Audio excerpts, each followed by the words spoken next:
Welcome. Good morning. This is Cliff. Good morning, Commissioner Rechtschaffen. Good morning. How are you guys? Excellent, thank you. I'm glad to hear that your audio and video are working well. I Since know it's the rest is all downhill, Shayla, right? I mean, you get the audio and video working. What more can you ask for in life? I think with that then, Marty, I will give it to you to let IT know when you would like to take this live and start the workshop.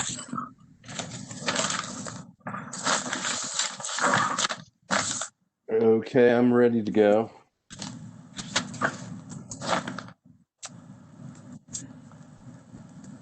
Kayla, we're live.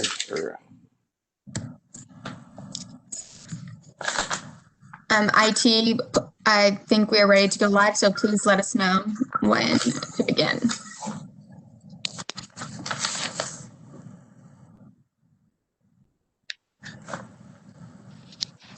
Let me check with Robert.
Okay. Please check in with the operator and let her know when to begin.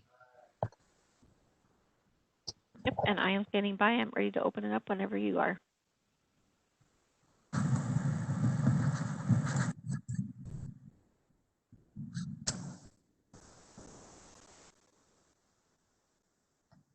All right, Marty, are you ready? Sure. Can you move the slide to slide 1?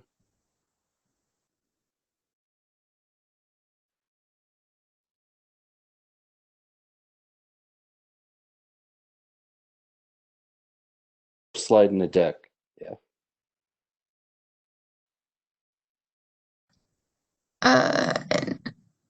It's just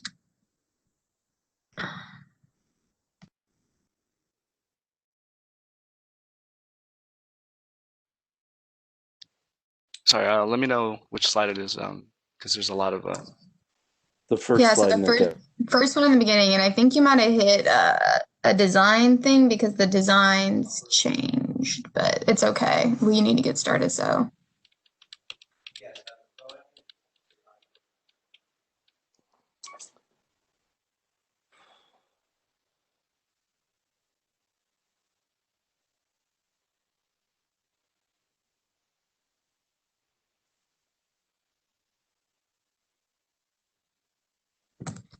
It looks like you're going forward in the presentation instead of backwards. Now it's going back. That's it. Perfect. Thank you. This one right here. No, keep going. Keep going back to the very first slide. Do you have that? Yeah, this one is the. Yeah. Okay. Okay. So I guess we'll begin. My name is Marty Kurtovich. I'm a senior utilities engineer with Safety Policy Division. I want to thank everyone for joining us today for this workshop on the SMAP 2 OIR proceeding. Just as a reminder of the proceeding history to date, there was a pre-hearing conference in July to get input from all parties on what should be the scope of this proceeding. A scoping memo was issued in October that defined how the commission would like to move forward in this proceeding. In that scoping memo, we divided the proceeding up into two phases, a first phase, an early phase for 2021, where for issues can be addressed in a 6 to 9 month time frame next year. And then also a phase 2 for issues that may take 12 to 18 months. And that phase 2 may start as early as mid 2021 and will carry through to 2022.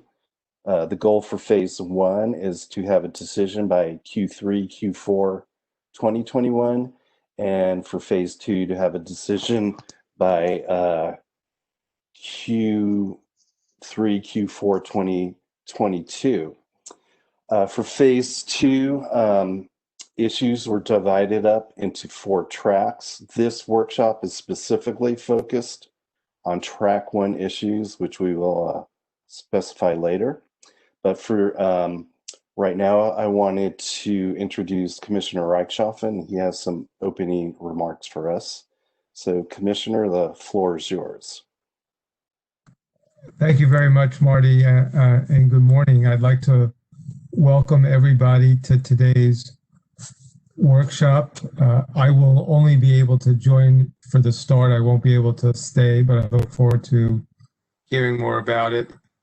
I'm very pleased we've launched this new rulemaking. It's SMAP 2. I didn't realize it's, Marty, you'd given it SMAP 2, but like all good movies, we need a sequel to SMAP 1. And SMAP 2 is going to build on the real successes we had in the last SMAP proceeding, which really broke ground. I mean, really established a first of its kind framework for utility risk assessment.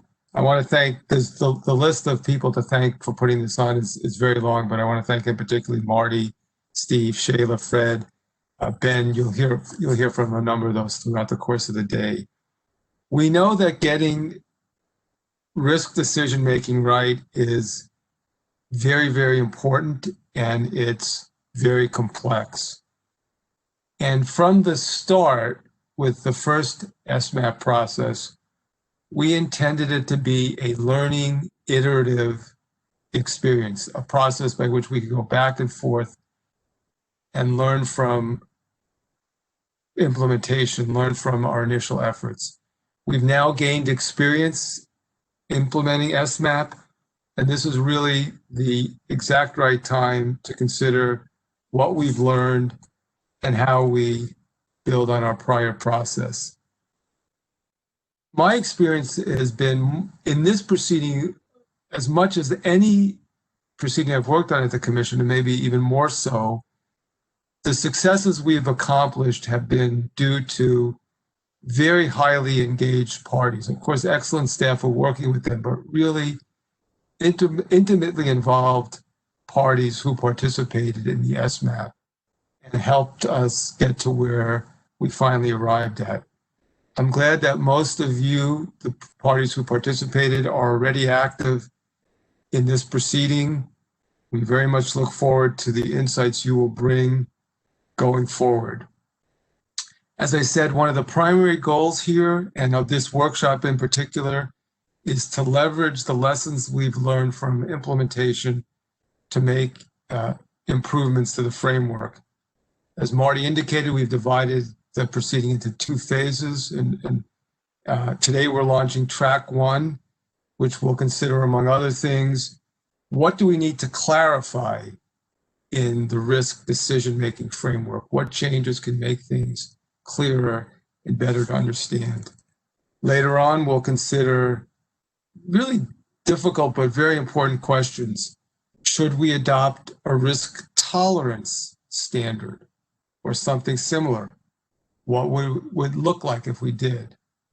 Should we adopt additional safety performance metrics beyond those that we've adopted in the last SMAP proceeding?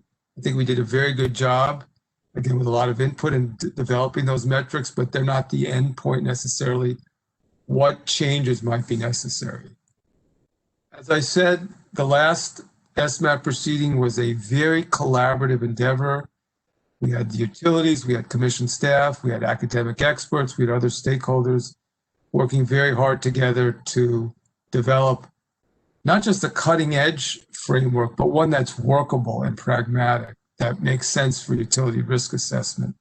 So I really look forward to additional collaborative efforts as part of this proceeding. This workshop is a very important first step in those efforts. Thank you for joining us, and I look forward to working with you going forward. Thank you, Marty.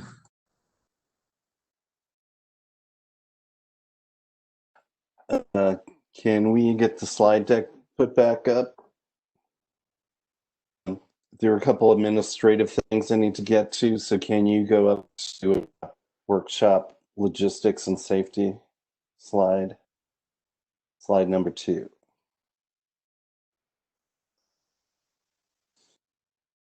Just this is scheduled to go to 3:30. So we have access via computer or phone. So if you cannot have video or audio, or having problems with, please feel free to access the phone number and use the passcode as shown. For safety, because we are going to be here a while, please be aware of your surroundings, emergency exit, that your equipment is properly set up so you can be comfortable during this period. Always be COVID-19 safe. Our next break, I believe, is at 11:40. We've tried to design the agenda so that there are frequent enough breaks so people can stretch and do whatever they need to do to keep going. Next slide. And also the workshop is being recorded. We hour-long Q&A sessions after the intervener session and the utility session. If you want to do it by phone, here's the phone number and the passcode, and you will be connected with the operator who will put you in the queue for asking questions. Next slide, please. For those using WebEx, you're automatically muted and video disabled. If you want to ask questions via chat, which we will be checking, you check on icon there. And for those who are speakers, they can also ask questions by under the participants icon there. Next slide, please. If you have any problems, please call our IT this number. Okay, good introduction. Okay, my name is Kurtovich. I'm moderating today. Next slide. So, as defined in the Scopy map, one is primarily focused on 5 issues. The wording here is taken directly from the Scopy memo.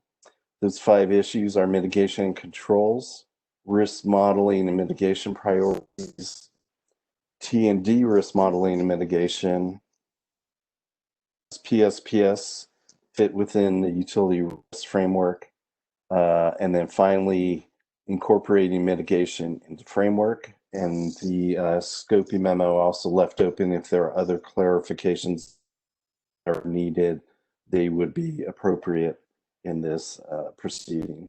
Track 1. Okay, next slide. This just shows you the agenda again. We plan to take a break at 11:40. Then we'll have a Q&A before lunch for an hour.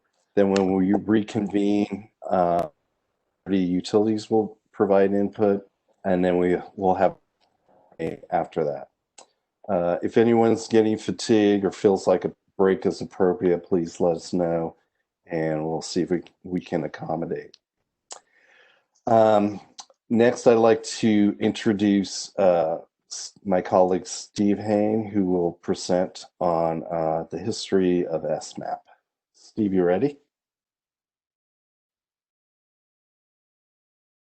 Yes, thank you, Marty. Next slide, please. Okay, as Marty mentioned, my name is Stephen Hain. I am a senior utilities engineer in the Safety Policy Division's Risk Assessment and Safety Analytics section, and I have been with the Commission since 1999. I have been also with the Risk Assessment, what was then called the Risk Assessment Unit, since 2011. It has now changed into the Risk Assessment and Safety Analytics section. So next slide, please. So the purpose of my presentation today is to give a historical perspective of how risk-based decision-making came about and lay the groundwork for opening the SMAP OIR. So it all came about with the September 2010 San Bruno gas explosion tragedy. And that tragedy killed, as many of you know, most of you know, killed 8 people, including a CPUC employee, Jackie Gregg. So in response to that tragedy, the Commission opened a gas safety OIR, R11-02019. And one item in the OIR was to consider ways that the Commission can undertake a comprehensive risk assessment of all natural gas pipelines regulated by the Commission and possibly other industries and that the Commission regulates. And partly to support that effort, the Commission also, at the recommendation of a blue ribbon panel, created what was then called a risk assessment unit. And I was one of the first 4 engineers who joined that unit. Next slide, please.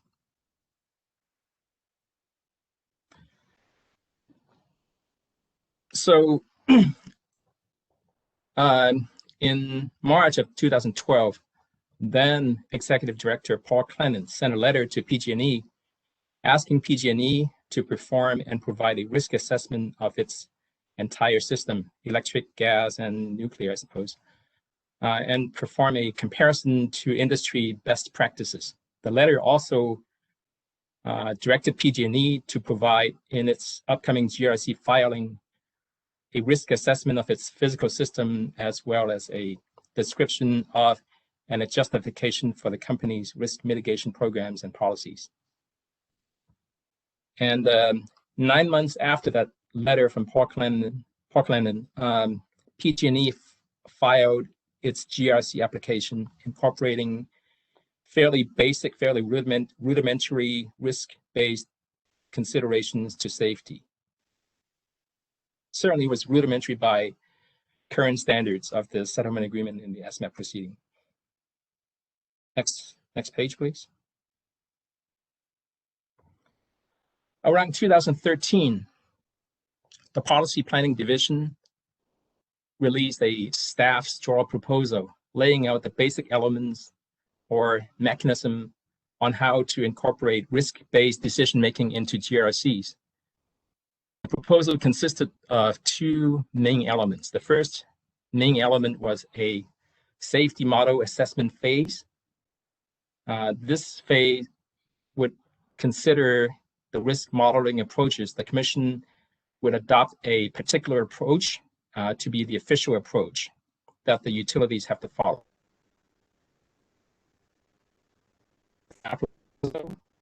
This was a risk assessment and mitigation phase. In the RAM phase, the utilities have to use what was adopted in the SMAP phase, the SMAP portion of the proceeding, and use it to evaluate and identify top safety risks and do an assessment and then file an application into the GRC. The RAM application would be filed a year before the GRC is filed. Next page. So pictorially, this shows how the PP Policy and Planning Division, which of course no longer exists, it shows pictorially how that straw proposal works. So at the top of the diagram is the SMAP process. The SMAP process selects or adopts a particular approach. And then the utilities would use that particular modeling approach, risk evaluation approach, and use it in the RAM process to filter out, identify, and evaluate the top safety risks. The utility would then file, the RAM would be filed a year before the GRC is filed, and then it will feed into the GRC eventually. Today's proceeding shows the loop that feeds back into the SMAP proceeding after all the different RAMs and different GRCs. A lot of lessons have been learned, and now it feeds back into the GRC process. So it's a closed loop. Next slide. So in response to the PPD STRAW proposal in November 2013, the Commission opened the rulemaking proceeding R13-11006. And the proceeding was to develop a risk-based decision-making framework to evaluate safety and reliability improvements and revise the general rate case plan for energy utilities. This was what was called the first risk OIR. It considered the recommended SMAP, RAM, and GRC framework in the Policy and Planning Division's STRAW proposal. The outcome of this first OIR was decision D14-12025. That decision adopted the SMAP, RAM, and GRC framework that we have today. And it applies to all the large energy utilities, PG&E, San Diego Gas and Electric, SoCal Gas, and Southern California Edison. Next slide.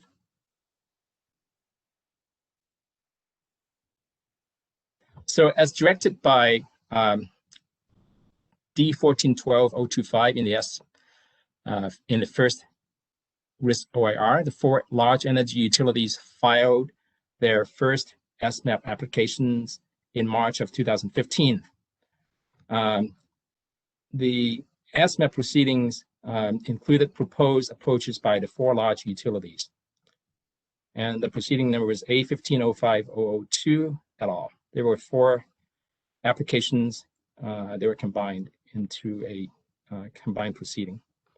The purpose of the first SMAP proceeding was to allow the Commission and the parties to examine, understand, and comment on the proposed approaches, the models that the energy utilities plan to use to prioritize and mitigate risk, and for the Commission to establish guidelines and standards for these models.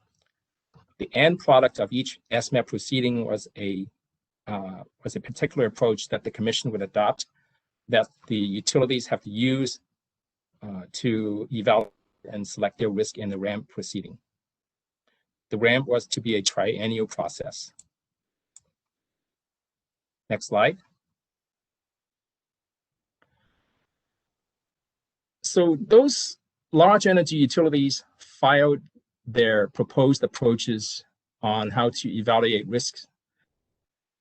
Those approaches had some major drawbacks. The primary problems with those models that the utilities propose are listed here, the main ones anyway.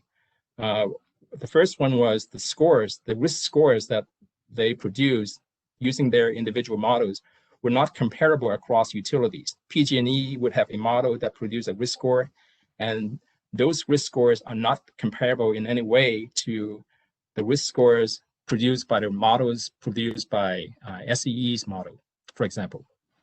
And also, they were indexing models, meaning that they were models having integer risk scores that are relative risk scores. They are not absolute risk scores. They don't have any absolute meaning in and of itself. If you just take a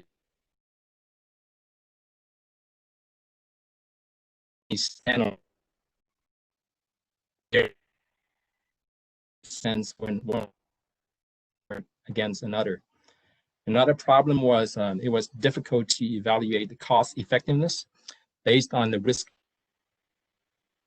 per dollar spent, because those scales that they used to the risk scores. Another problem was the weights that the utilities used to the impacts, the safety,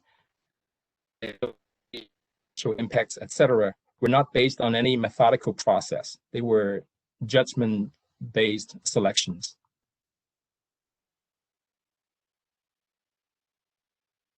Approaches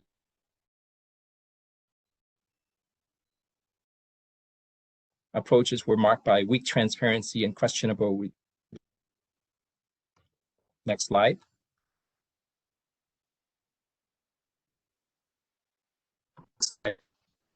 Okay.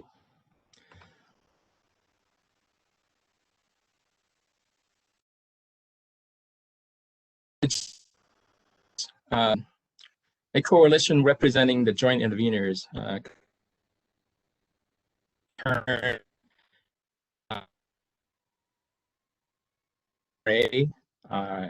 EPUC, integrated,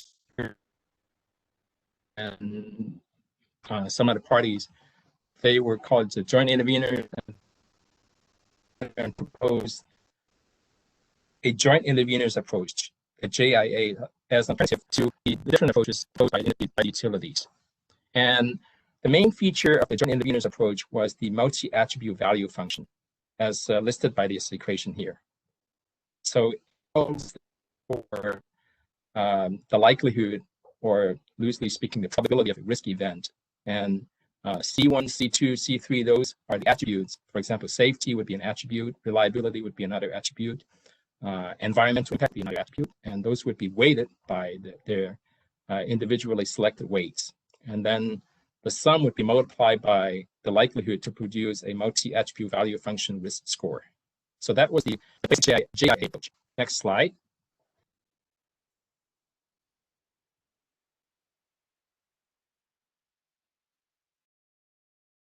This SNF Phase 1 decision D18-08-018 rejected the proposed approaches proposed by the utilities, and instead selected the JIA proposed by the joint interveners. It's adopted the JIA on an interim basis subject to a successful test drive of the JIA. And the test drive began in phase 2 of the first SMAP.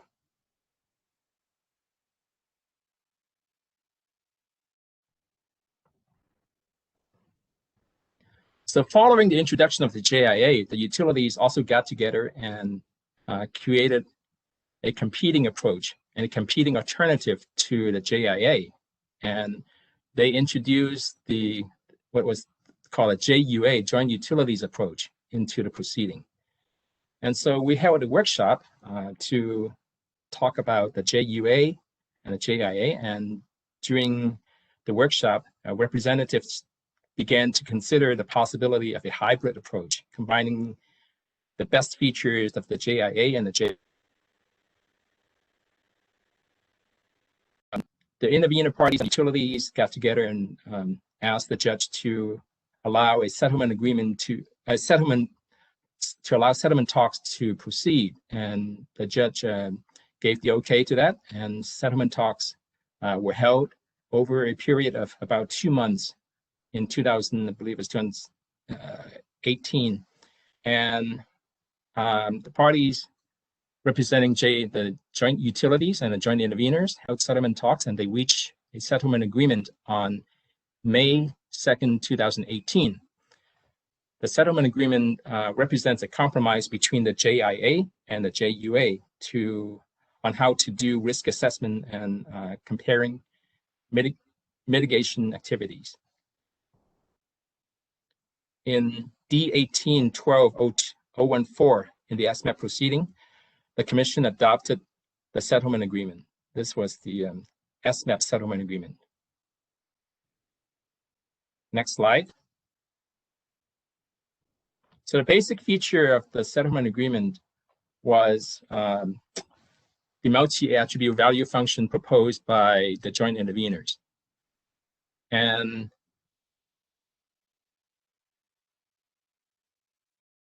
which describes a risk event. At the center is a risk event. A risk event would be something like, for example, the San Bruno explosion would be a risk event, a pipeline exploding. So on the left-hand side, you have drivers. Drivers would be things like internal corrosion, external corrosion, third-party excavation damage. And those drivers would have their individual probabilities of occurrence. And on the right-hand side, after a risk event has occurred, you would have outcomes, different outcomes. Outcomes would be, for example, one outcome was a lot of people would get killed. Another outcome would be you might have gas outages. So those drivers and outcomes would be probabilistic factors. And the utilities would have to devise ways to mitigate both the drivers and the outcomes. So this is the basic feature of the settlement agreement approach. Next slide. Okay. So now we are in the second risk OIR. The first SMAP concluded in April 2019. Some longer term issues that needed to be addressed, and parties felt that those longer term issues would be more properly addressed in a rulemaking proceeding, and therefore they proposed that the rulemaking proceeding be opened. And this is where we are now to consider those longer term issues. One of those longer term issues that we didn't consider in the first SMAP was risk tolerance. So this second risk OIR goes by, I call it the second risk OIR.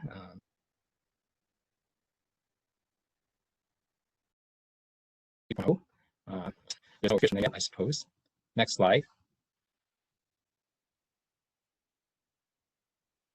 So this is from the decision adopting the second risk OIR. It shows the track 1 issues, the track 2 issues, and the track 3 issues.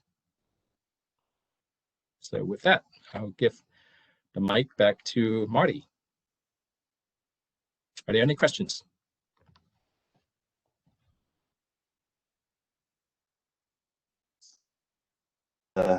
Thanks, Steve. That was a great presentation. If there's no immediate quick questions, we will move on with the agenda. And then we will have a break and then a Q&A session for both Steve and the interveners. So is someone from Turn available and ready to present? Please introduce yourself and your organization and your role in SMAP, and then begin your presentation. Great. Hi, can everyone hear me? Yes. Great. This is Katie Morsoni. I'm here on behalf of Turn. I'm a staff attorney at Turn and was part of the Turn team that was considering the last SMAP when I was in a former role working for the Energy Producers and Users Coalition and Indicated Shippers, but have since joined the Turn team. I also have Turn's consultants who worked with us on the last SMAP and will be working with us in this proceeding on the call today, Dr. Charles Feinstein and Dr. Jonathan Lesser. And for the moment, at least, we have Eric Borden, who is on the Turn team. He just had his title changed, and I don't remember what it is. Senior Policy Analyst, who will be also taking part in this proceeding. So I had sent a slide presentation. Could we bring that up? Great. So we can move to the first slide. So the tools adopted in the first SMAP to be worked on and refined here are namely to help the utilities identify the work that should be prioritized, but then also to provide the commission with information by which to judge the utilities' request to do different mitigation work. our goal is that the correct work is done correctly and done correctly the first time. This means that the utility must identify and prioritize and scope projects to address the highest risk issues first, and that work must be completed correctly with adequate quality assurance in place. Utilities should know what they have, how well it's working, and how well their assets will continue to behave in the future. The idea is that we're both managing to existing risks, but also trying to manage our system in such a way that we are able to mitigate against future risk events. The principles that we have, doing the correct work correctly, were reflected in the PG&E Federal Monitor Report letter that was submitted in October of this year. The monitor team said that they hadn't seen an improvement of the quality of work, and that also the utility was prioritizing to meet a metric rather than to do the highest risk work. So there kind of reflects the importance of both doing the correct work and doing it correctly. Want to go to the next slide? I'll be going through all of this in more detail as we go forward in the presentation, but in general, our recommendations are this for this proceeding. First, we think that it's already settled that controls are mitigations and that controls must be scored. So that should be part of what the utilities are doing in all of their ramps. Next, we think that the commission should direct the utilities to specify assets and mitigations with as much granularity as possible. And keeping with the SMAP settlement direction that lowering core must be the same. The lowering core should be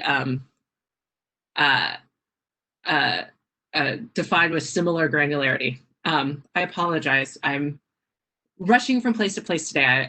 I unfortunately don't have childcare, so I flew into this event, and so I'm still gathering my thoughts. We also think that many of the other remaining issues would benefit from further discussion, either via further comments, but maybe from a working group, because I think we saw in the first SMAP that when we're all able to get in a room or a Zoom, as it may be, together, we can have a better idea and understanding of what it is the interveners like Turn are looking for and what it is that the utilities already have and how we can work within their systems to make the improvements that we would like to see in the presentation of information moving forward. So, issues for that working group would be best practices for the development of the multi-attribute value function, coming up with some common definitions of assets and mitigations, determining data gathering and inspection value, and also creating some guidance for the use and presentations of assumptions and estimates by the utilities. We want to move to the next slide. So the first question that we were posed is, do the terms mitigations and controls need to be defined? The purpose of the ramp is to give the commission the best information possible and tools to provide compare all of the different safety investments. Otherwise, we're going to have to be in this same position that we've been in, where we're relying on utility judgment to guide all of the feedback that we give on the utility investment decisions. And that judgment may be sound and lead to the appropriate mitigation profile, but unless we have the tools by which to compare it to, we're kind of put in the position of just having to take someone else's word for it. So requiring the risk analysis that we're requesting introduces quantitative rigor and gives us something to which we can compare the utility judgment. Just because we've introduced that rigor doesn't mean that the utilities have to follow the RSEs, the risk spend deficiencies that come out of the risk analysis that they do. They're still able to use their judgment to come up with their final mitigation profile that they choose to pursue, but we at least have something by which to compare it. So controls are defined as currently established measures that are modifying risk. Mitigations are measures or activities proposed or in process that that reduce the impact, consequences, and or likelihood probability of an event. So they are measures that are modifying risk. Under these definitions that are in adopted in D18.12.014, control is a subset of mitigation. And so all mitigations under that should be scored. And so controls should be scored. If we're not scoring both controls and mitigations, we're losing some of that ability to compare the power of different, compare the potential for different mitigation procedures or proposals. Next slide, please. The next question was, how should the commission handle PSPS events? Currently, the Wildfire Safety Division has directed that, at least within the wildfire mitigation plans, RSE is not an appropriate tool for justifying the use of public safety power shutoffs. We agree that public safety power shutoffs have the power or the ability to avoid a wildfire. However, the mitigation benefits come at a very large cost to utility customers. And so far, the risk-spend efficiencies that we have seen for PSPS haven't reflected the safety, reliability, and economic costs to the customers. So all of those pieces need to be included in the risk-spend efficiency calculation. All of these indirect consequences need to be included in the risk-spend efficiency calculation in order for it to be done sufficiently to really understand the impacts of the PSPS. Moving on to the next slide. Should the commission identify guiding principles, best practices, or aspirational characteristics for developing the MAVF? As I said earlier, we think that this is an area that is ripe for work in a working group. Building the MAVF is the first step of the settlement process. And the SMAP settlement includes definitions of many of the components and step-by-step directions on how each of the components should be built and work together. However, there is a lot of discretion left for the utilities in how they design their MAVF. But the way that the MAVF is ultimately designed will drive the results of their risk analysis. So we think it's important to identify whether there are best practices to guide this development. And we believe that the working group is the best way of, in this proceeding at least, developing that guidance. First off, the MAVF needs to include attributes, and attributes are, in practical terms, measuring all that the utility wants to mitigate or improved or avoided when a bad event occurs. And so that's things like safety outcomes or financial outcomes or reliability outcomes. The commission can and should identify whether there's attributes that would be included in any reasonable MAVF. For one, safety, reliability, financial, but you would think that there'd be others that would be universal to all of the utilities, things like environmental impacts of utility actions. We also think that there is potential to consider things like a catastrophic attribute that would be a way of incorporating our desire to avoid catastrophic events within the MAVF, but that idea needs more development. So more discussion either in the working group process or in comments. Next slide, please. Other best practices will define things like how do we measure the attributes and how do the different attributes compare to one another. For instance, financial attributes are best reflected by dollars. And after we are determining how we are measuring that attributes, we should be determining the potential range of that attribute. So we want to determine the range of what's the smallest end of possible outcomes. So for financial, 0, to the largest potential outcome, which would be generally the largest observable value that we've seen in the past. So, whatever liability a utility has seen and cost related to a catastrophic event in the past would be the high end of the financial range. We're then going to take that attribute and put it on a scale. So taking this bigger range, but putting it on a 0 to 100 scale. And the way that you set that scale is by the benefit achieved by changing the level of the attribute in natural units measured by the corresponding difference in scaled units. So when we go from the worst case to the best case, how is that impacted and reflected in that 0 to 100 scale? In our financial example, Turn believes that the loss of $1 is a loss of $1. It doesn't matter whether that is the first dollar lost, the 50th dollar lost, or the 500 millionth dollar lost, which would suggest that a linear scale most accurately reflects the way that these values are changed. We're then going to assign weights to these different attributes and how they all work together to come up with the ultimate consequences of risk event, come together to help us calculate the consequences of risk event. And so that we're going to use all of these together to understand how they work and are weighed against one another. So first off, we would like to consider whether there's potential scales that should be used for other attributes beyond financial. Like we said, we think linear is best for financial. We also think that a linear scale is best for the safety attribute, because safety, we think the loss of any one life should be treated the same, whether it's the first life or moving from 10 to 9 fatalities of a certain event. Because we think that that loss of life has the same impact no matter where you are on the scale, we think a linear scale is the most appropriate. And next, I brought up the weighting and how we are comparing these different attributes against one another.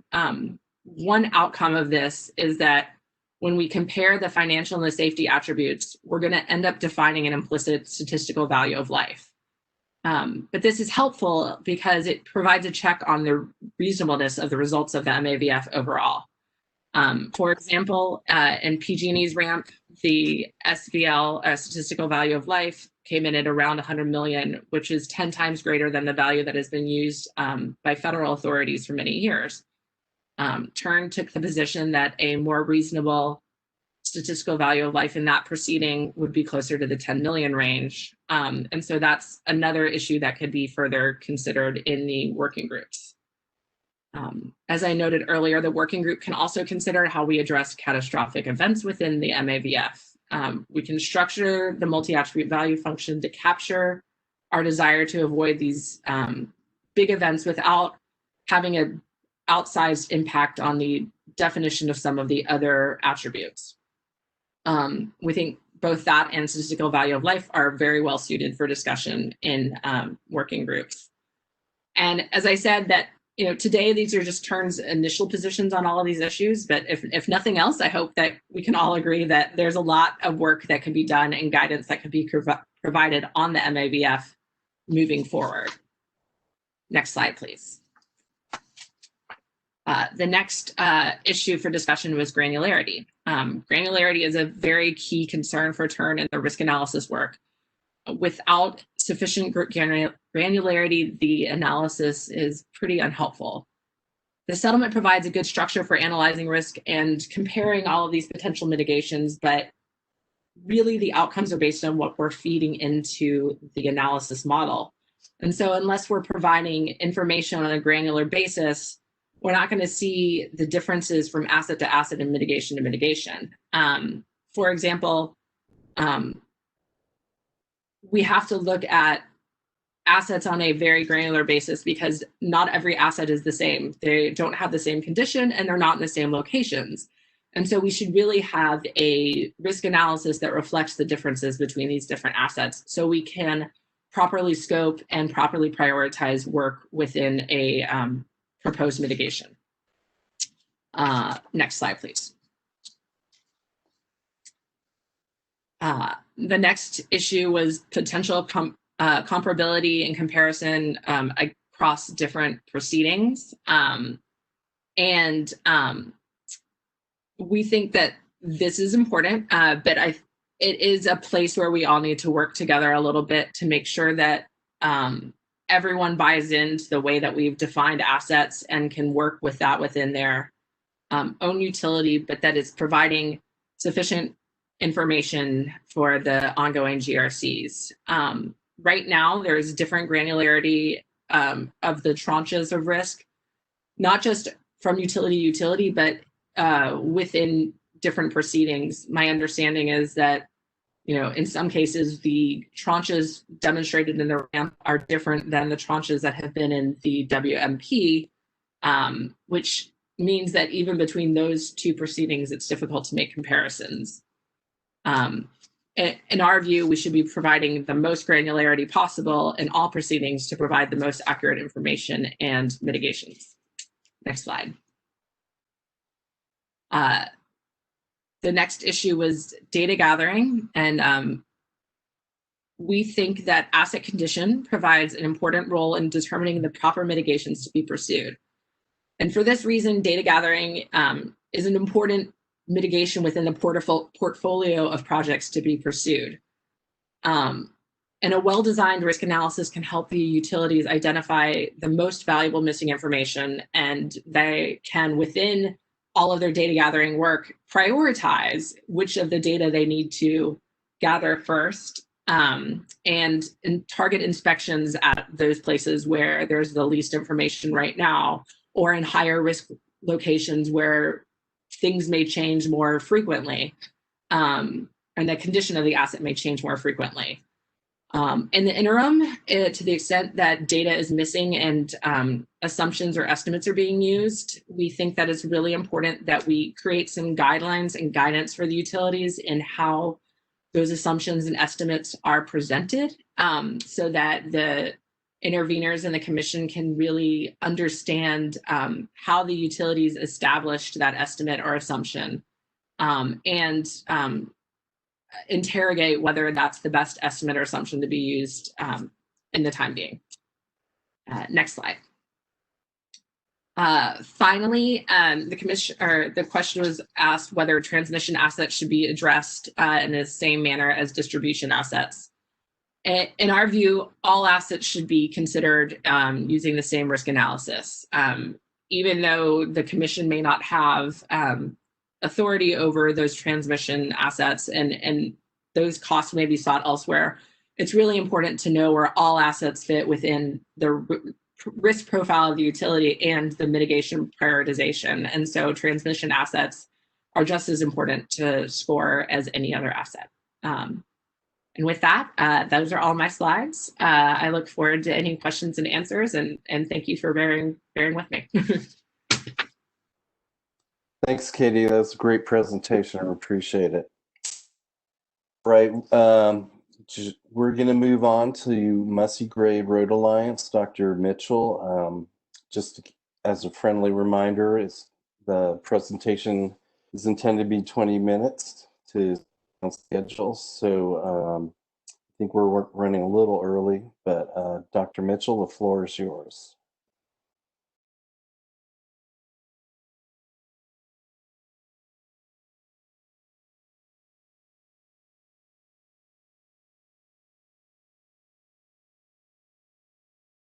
Marty, can you remind us again, when will we be asking questions? Is it after all interveners have spoken? Yeah.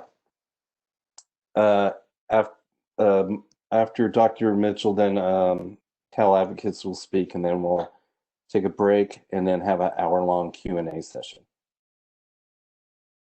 Thank you. Dr. Mitchell, you're muted. Oh, that was unfortunate. Okay, sorry.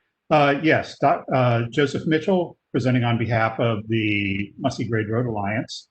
Could you go to the next slide, please? For those of you who are new to this process, MGRA was founded in 1999 as a grassroots community group in Ramona, California.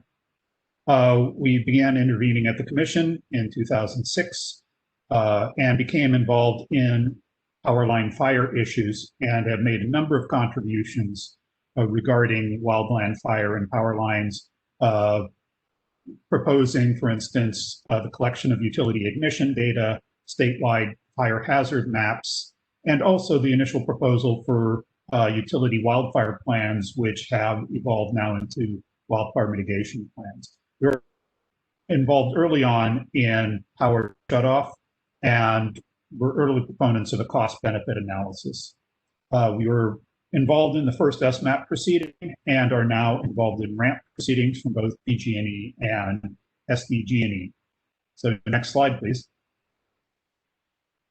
I will not be going into all the topics for track one. I will be deep diving on a couple of them. Specifically, the risk analytics modeling, granularity and best practices for MABF functions, consistency between utilities, and also de-energization. I'll be talking about that too.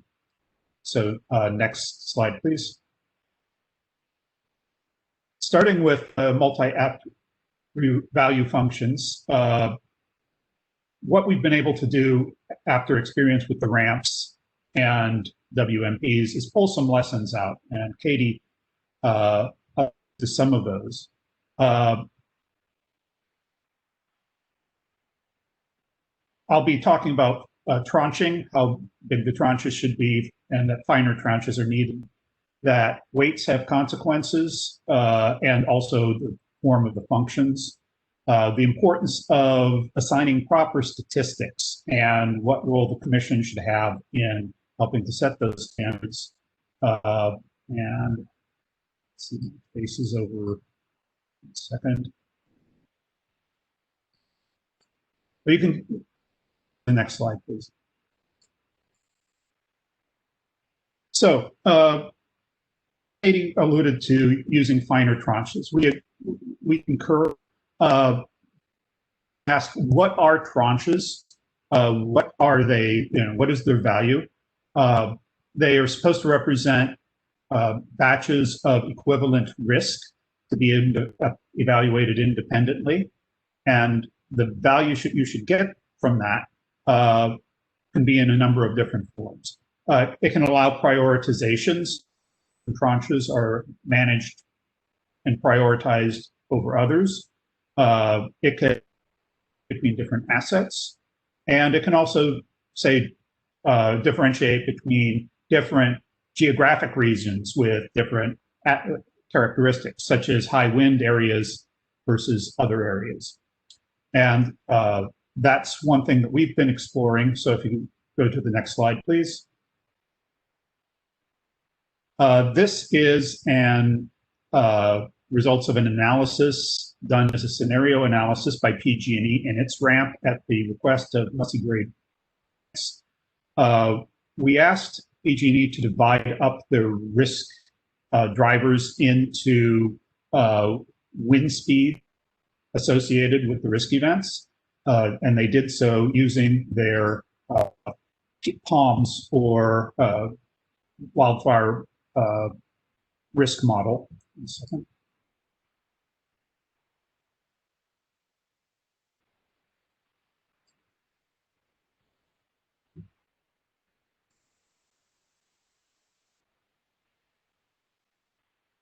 What you see is that on the left, you may not be able to see it because some of the videos are in the way. And you see two bins, one for wind speed less than 25 miles per hour, one for wind speed greater than 25 miles per hour. The PG&E results were that you saw an enhanced ignition risk at higher wind speeds. And also the characteristics of the drivers changed. At higher speeds, you tended to have more of vegetation and equipment events dominating the risk, whereas external agent risks such as balloons, animals, and vehicles showed a much larger proportional contribution. MGRA did an independent analysis using measured wind speed versus PG&E's calculated wind speed, and we found equipment risk to be more to increase to a greater extent than PG&E did. However, it's all good. What this shows is that if you're trying to mitigate risk in certain geographic areas, and catastrophic fires are associated with high wind events, then you would want to concentrate your mitigations on drivers that could be mitigated by equipment mitigation or vegetation mitigation. So that's just one example. Next slide, please.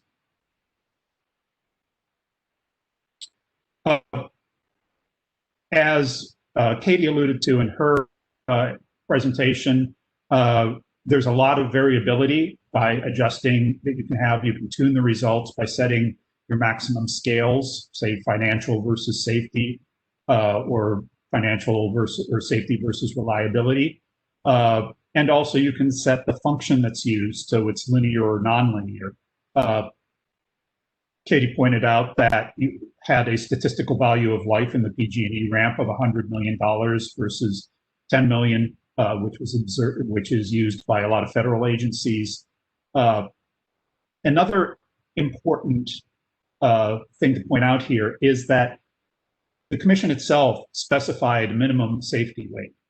And this has consequences. And what it means is that when you're increasing the weight of safety, you're actually decreasing the weight of catastrophic wildfire. And the reason for that is that wildfires are expensive.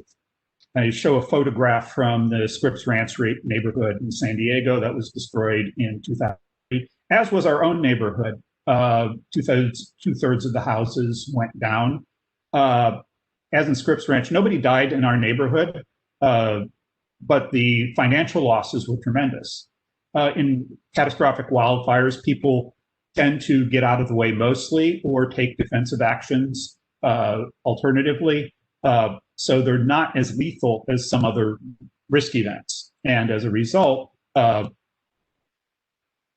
putting an added weight on safety will reduce your weight that you put on catastrophic wildfire. So we need to, in this proceeding, determine what sort of standards we use for these weights. Next slide, please. Another issue is correct statistics. We have seen a number of statistical flukes, anomalies, and so forth as we've gone through the ramps. And one note, I think we need to be cognizant of these as we go through SMAP proceedings and ramp proceedings. The limitations of historical data as we go from SME expertise to data, we have to be careful that we're interpreting the data correctly and that we're using the right data sets. One of the problems with using historical data to represent future risk is that you have limitations of how much data you have. This can limit statistically the minimum size of your tranche, and you do want to go to smaller tranches, but you can't go smaller than what the data will allow you to do. Also, looking at a short time window, like for emissions only go back 2015, you can miss a lot of important historical events that can inform you about your future risks. So you may need to supplement data with theory, modeling, and SE expertise still. Also, using the correct statistical distributions for doing any sort of risk modeling. It's very important that to note that not all risk events are random in time. They just don't happen at any time. Wildfire events are highly correlated to external drivers, which are weather events. If you use a random distribution to estimate risk, you'll be way off. It can cause some considerable underestimations of risk. So you should fit your data to the appropriate statistical function, and we might want to discuss standards for that. I'll talk about that a little bit more in the next slide, in particular with respect to wildfire. Next slide, please. Wildfires show power loss statistics. What that means mathematically is that you tend to have an outsized contribution by extremely large events. that's where your consequences are coming from, catastrophic events. So you do not want to cap your maximum losses. You can use historical losses to set scale, but you cannot use them as a cap. Future losses with this type of distribution are always going to be larger than your past losses cumulatively. So as Nassim Taleb said, do not push outliers under the rug, rather build everything around them. And that's what you have to do when you have a statistical distribution such as power law. Next slide, please. Also, we need to keep in mind data biases. So for instance, there is now a problem with ignition data that has been introduced by de-energization.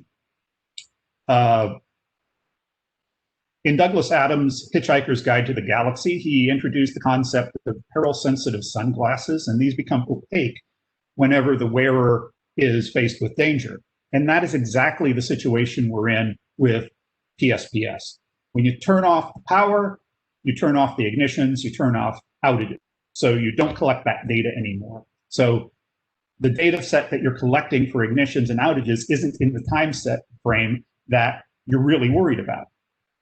How to correct for these biases, we're going to need to talk about that going forward.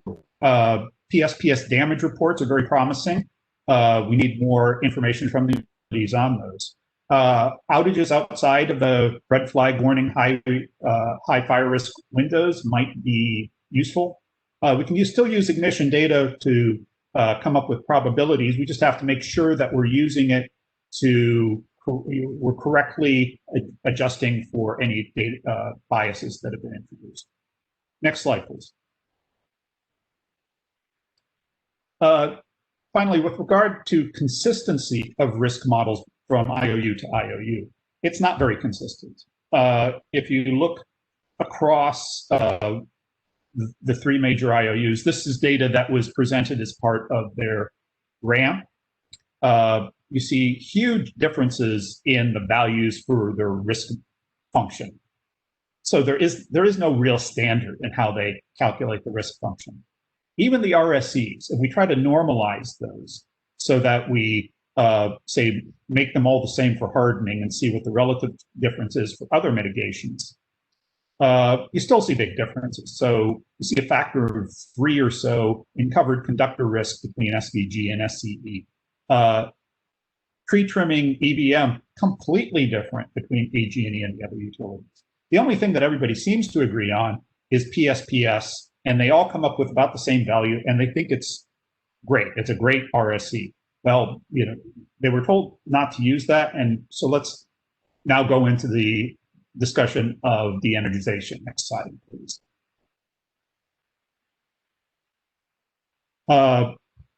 We've been involved in de-energization proceedings since 2009, and originally, we really support the idea of a cost-benefit analysis to help set thresholds and determine its proper role in mitigations. The Wildfire Safety Division, when it did its review for the 2020 WMPs, told the IOUs just do not use RSEs for PSPS. Why? Because they don't contain a realistic value for customer harm. And I think most interveners agree with that. Interveners, ourselves included, have come up with a laundry list of potential negative impacts for PSPS, which utilities generally call secondary and say they can't calculate them. Interestingly, as we're doing a deep dive on the MABF for PG&E, we find that if you can, the actual MABF function, because it has a reliability element and a financial element, actually yields a cost-benefit analysis in air quotes. Next slide, please.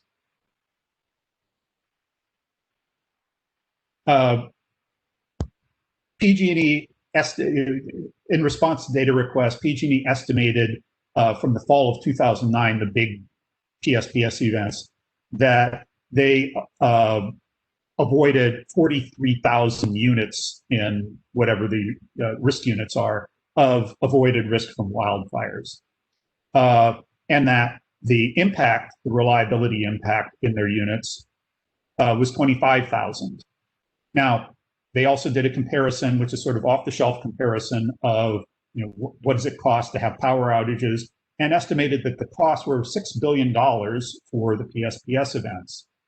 Well, if you do the proportionality, that tells you that you've got $10 billion in avoided wildfire costs. So you've got this choice, pay $6 billion in lost power or have $10 billion worth of wildfires, which then raises the question of, what are we paying for mitigation and shouldn't we be paying more? However, these are not necessarily correct numbers. There's no validation of these. There's no analysis of them. However, this demonstrates that you do get a cost benefit like result out of the MAVF function. Next slide, please. Now, as we go through and try to do this balancing, we do need to quantify all of these risk elements that everybody has brought up. And as more time passes and we get more and more PSPS events happening, we get more and more anecdotal evidence of hazard events that are the things that we were warning about that sort of sounded crazy at the time, but we're now getting examples of them. People who can't call 911 and somebody's house burns down and somebody dies. Generator fires that cause outside of the home. Cooking fires that escape and burn things down. Auto accidents where the traffic lights are out and people were hurt. On the other hand, looking at the other end of the risk equation, as the utilities are under a lot of pressure to reduce their footprints and reduce the shutoff times, we're starting to see fires that are happening at the edges of the PSPS, either geographically or in time. We all know about the Camp and Kincaid fires, which happened during PSPS events. This year we had the Zog Fire, Silverado Fire, Cornell Fire, which happened, which are associated or alleged to be associated with utility equipment, and which happened in proximity to PSPS events. So this is, this balancing act needs to be handled carefully. Now, next slide, please. So the commission should lead the PSPS discussion. There's a lot of, and this is something MGRA has been sort of pounding the table on for many years. This is not something that we would expect the utilities to do willingly or well, even if they're directed to. There's no real motivation for utilities to go and find out how they're harming their customers. They'll do, I think if the commission sets guidelines for how to do this, we can, utilities will cooperate. But I think we need to really have discussions of exactly what types of risks we need to be looking at. So final slide, please. We would propose that the commission has to decide where it's going to do this work. It should take this work up. Should it happen in the SESMAP proceeding? There's also a shutoff proceeding. It could happen in either place, but it needs to pick a place, and we need to start the work. We need to do triage of all these different assorted PSPS harms that can occur. Economic harms, maybe catastrophic harms because some fires are started under PSPS conditions, or things that are negligible compared to other risks.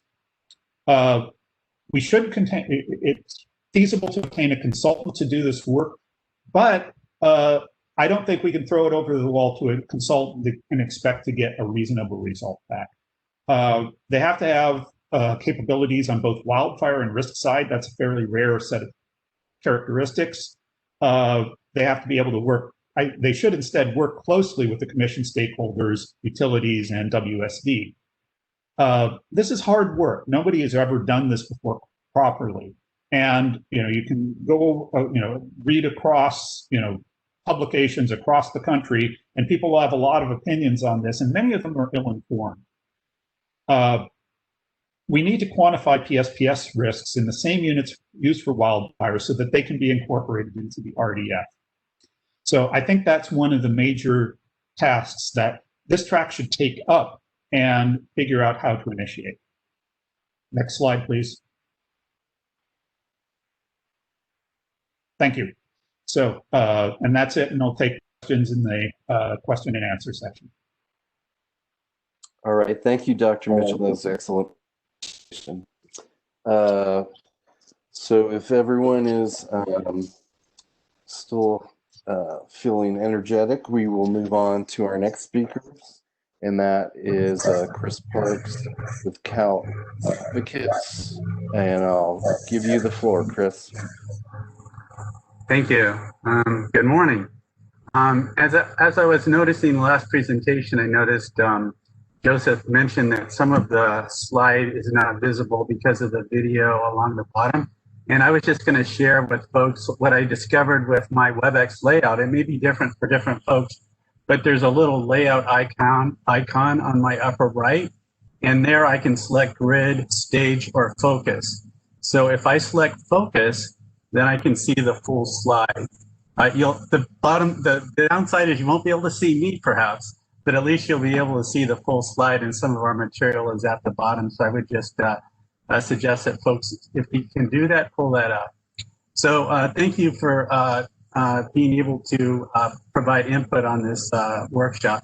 My name is Chris Parks. I'm with the Financial Impact section of the Safety Branch of Cal Advocates, and I'm joined by Henry Burton, who is with the Wildfire Safety section. And so we'll just kind of run through this. If we can go to the next slide. So these were the topics that we were provided that would be the focus of today's workshop. We'll cover each of them, just in some of them more detailed than others, but basically this is the agenda for all of the interveners. So it's mitigations versus controls, public PSPS events, getting into risk analytics and modeling, and then there's a catch-all at the end for some miscellaneous topics. So we'll just touch upon each of these. Can we go to the next slide?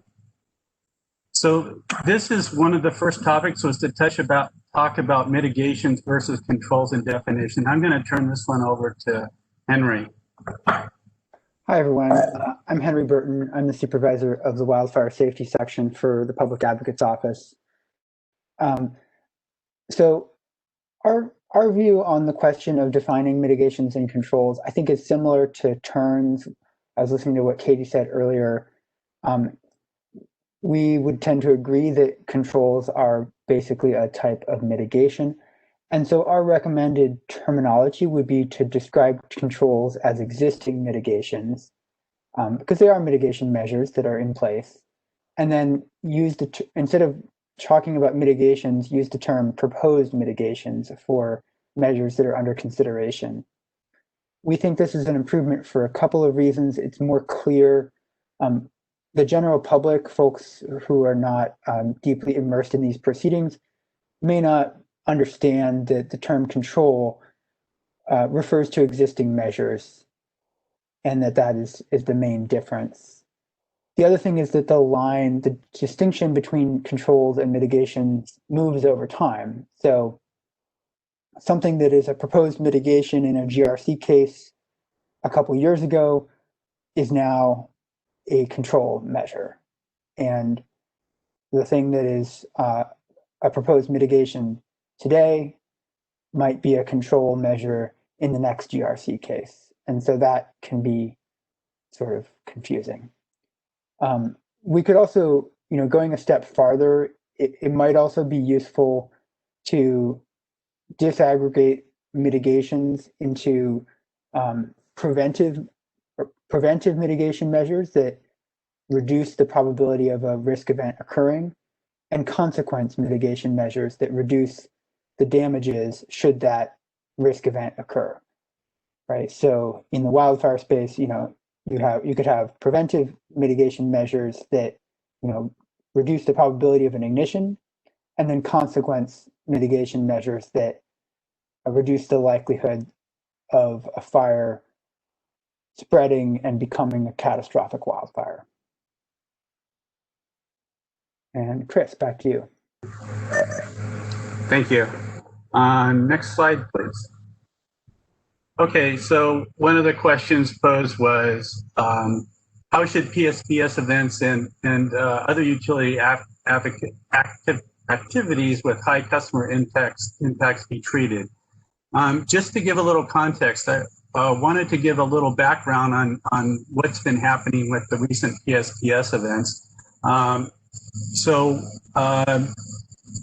In 2019, I think we're all aware, there was a number of PSPS events called, and some of those had enormous impacts. One of them was studied by Dr. Michael Wara from Stanford. He used some tools from Lawrence Berkeley Labs, and under his analysis, he estimated the cost of 2019 PSP events in Northern California of more than $10 billion. So that's just to give us kind of a concept of what impacts PSPS events are having on the public. And that doesn't get into really the safety impacts, which I think that Joseph touched upon, where folks' lives are at stake. There's a number of things that whether one's losing power, they can lose elevator access, they can lose access to even leave their garages, and communications can come down. A number of, as Joseph was mentioning, he was mentioning that it can be actually a source of fires. So there's a huge impact from PS events that can affect the public both financially and also from a safety standpoint. And so if we could go to the next slide, please. Recently, some of the folks that are part of this workshop, I'm sure, have been participating in some of the RAMP workshops that we've been attending. And so we've been looking at how utilities have been incorporated in the last version of the safety of the SMAP model in developing their RAMP models. And so this just gives, as an example, PG&E's 2020 RAMP, in which case they've identified their top risk. And if you can see on the slide part on the left, it's the top 12 risks. And of course, at the very top is wildfire. And wildfire score is using the MAVF as PG&E used it, was exceeding 25,000. The next highest, I should say, risk is the third-party safety incident, which now is at a level under 1,000 using the approach that PG&E used. We looked at what would PSPS be if it were evaluated as a risk, and what PG&E did in their approach was to look at using PSPS as a mitigation, but then they discounted the mitigation effects by the I guess you could say negative risk impacts that PSPS creates. And in their own analysis, they came up with a value of something on the order of over 8,000 for PSPS. So, but that's not evaluated as a risk because PG&E did not explicitly evaluate it as a risk. But if we looked at it in comparison on that chart, that would put PSPS as second only to wildfire. So this gives us a kind of like at least one approach or one understanding, one data point in terms of where PSPS would be considered, should it be evaluated as a risk. And basically, can we go on to the next slide? So we definitely believe that PSPS should be evaluated as a risk. The purpose of doing a risk analysis is to understand all of the different attributes of risk, and then being able to then, the outcome is to develop mitigation programs to address those. So if PSPS were evaluated as a risk, it would then drive the necessary mitigation programs that would then reduce those impacts. And that's the real outcome that we're after. So PSPS should be evaluated as a risk. Right now, it's not clear. It's not clear because in the last RAMP, it's not been evaluated as a direct risk. So we believe that the SMAP should first off clarify that PSPS is a risk event, so that we can then have it the whole process of the SMAP can then benefit the mitigation programs that are then fed into the general rate case proceedings. The true impacts of PSPS should need to be evaluated. In some cases, you know, someone might want to say, well, we're going to look at outage minutes, but that would ignore the real true safety impacts of PSPS, understanding, you know, how it affects communications, how it affects businesses and residents, how it affects disadvantaged communities or vulnerable communities. So we believe that rather than do some kind of surrogate, just use the real impacts, understand what those are, gather that data and use it. And that way you can target mitigations. And here are just a couple examples that we learned about at our Wildfire Safety Advisory Board meeting, where, for example, in Auburn, the City Hall lost power, but the police department, which was just across the, I'm sorry, City Hall did not lose power, but the police department, which was just across the alley, did lose power. So by understanding where PSPS affects circuits and getting those prioritizing those mitigations, we can have a big impact on safety. Another example at that same meeting was where one of the speakers mentioned in Santa Rosa that by just hardening 0.6 miles of overhead line, then 20,000 customers who had experienced repeat PSPS events could have remained energized. So by understanding the details, the granular points of where PSPS is affecting things, then those mitigation programs can be prioritized and then reduce the need for and reduce the impacts of PSPS events. So next slide, please. On the other agenda items, you know, in general, for the risk analytics and modeling, if this is an opportunity to strengthen MAVS and SMAP for the future, we would encourage the adoption of doing an analysis that would incorporate FMEA, which is failure mode effects analysis. So that's something that is, if for folks who are not familiar with it, it's just sort of like the inverse of root cause analysis. Root cause analysis is where after an incident happens, you go in and you try to understand, well, what were the root causes? How can we address those so that it doesn't happen again? Failure modes effects analysis is where you look at what could happen. What if this valve didn't operate the way it should? Or what if this safeguard didn't perform its function? Then what would happen? And that way you can understand how you can mitigate something even if it hasn't occurred, but you can get those uncovered and address them before those incidents happen. Another guiding principle that we think would be good would be to incorporate safety management system elements as part of the mitigation programs. So the strength of mitigations can depend upon the quality control, the quality assurance, the management of change, the enterprise programs that a utility has. And those might not get enough attention if we're focused on a very specific circuit or asset. But these are core programs that a utility must have that are actually essential in terms of making sure that incidents don't occur. So we believe that safety management system programs, and there's a number of them, there's standards that have encompass these, that those should be all part of the mitigation so that they get the proper attention in the rate cases that follow the RAMs. And then in terms of reporting, you know, mitigation programs and what we see in maybe ramps are somewhat, I guess, obtuse, would I say. For example, we might see how many miles are going to be hardened or how many poles are going to be replaced, but sometimes the context is missing. Like we're talking, 300 miles that are going to be hardened, but we don't understand that that's out of 6,000 miles. So I think that the context needs to be there, the cost of that needs to be there, and then a follow-up in terms of understanding the effectiveness. That should all be reported. And then granularity of risk analysis.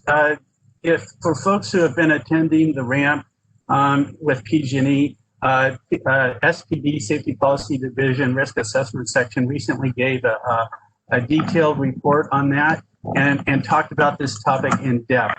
So I won't go into detail on it, but there's a lot of good material about the granularity that some of the other interveners have already mentioned. Henry, did you want to mention something else on that topic?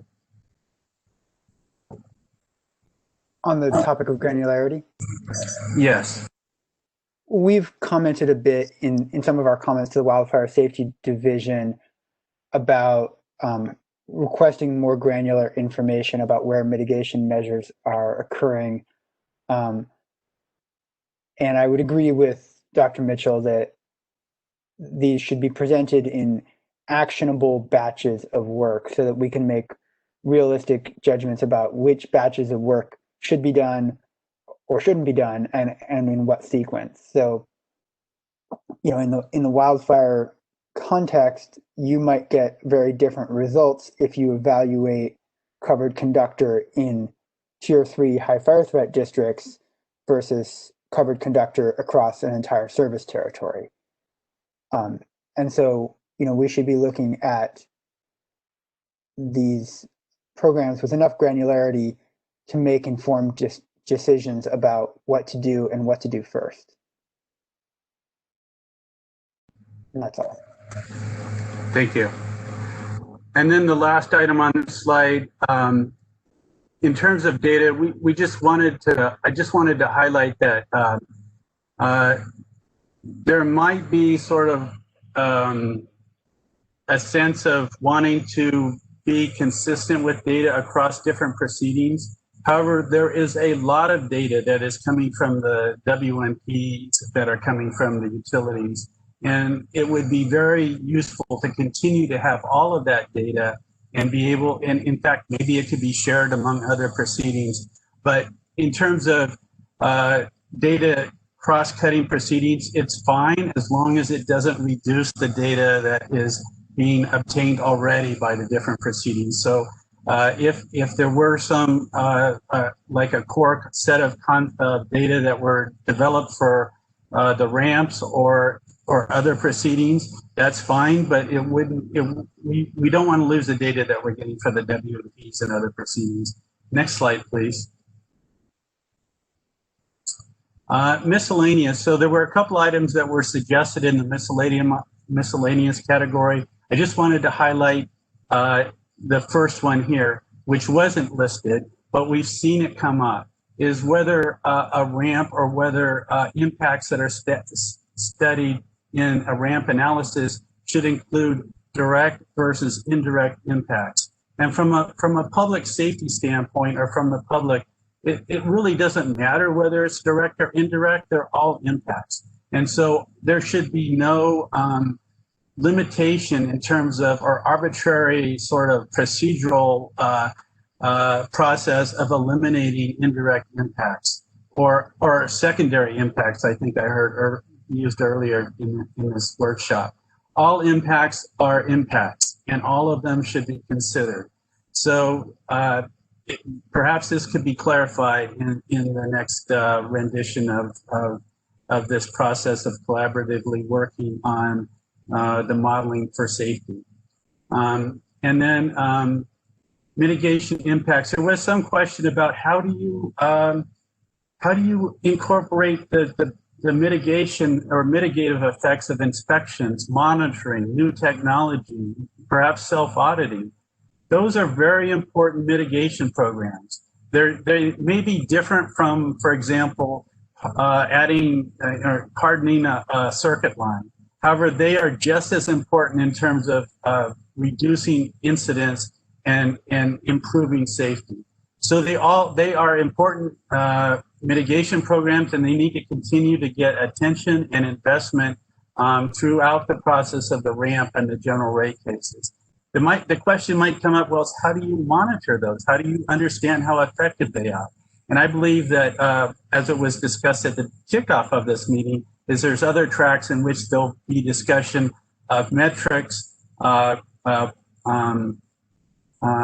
safety metrics, as well as operational metrics. All of those can be addressed in that. but as a core means for mitigation, they are critical and they should remain. Last slide. And finally, there was a discussion about transmission versus distribution. I'm glad that was brought up because transmission is not, a lot of transmission is often not covered in the rate cases. However, that's just as important in terms of addressing those risks and mitigating those risks. So it is important that transmission be addressed. And perhaps we can leverage what we've learned from risk management of the distribution assets. There's a number of things, for example, with electric transmission that are different from distribution. So what we find from distribution will perhaps be a subset of what's needed for transmission. However, it's just as important that we address transmission along with the other features, as is kind of outlined, just a couple examples here that would be used, that need to be addressed inside of the SNAP and the LAN. So I think that just about covers it. So that's it for us. Thank you, Marty. All right, thanks, Chris. I think we're 5 minutes ahead of schedule. If there's no objection, we will take a 10-minute break and reconvene 45 for Q&A. And we'll start now. So we'll see you back at 11:45. Thanks.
On my clock, it's 11:45, so we'll get schedule and on track by starting with our Q&A session.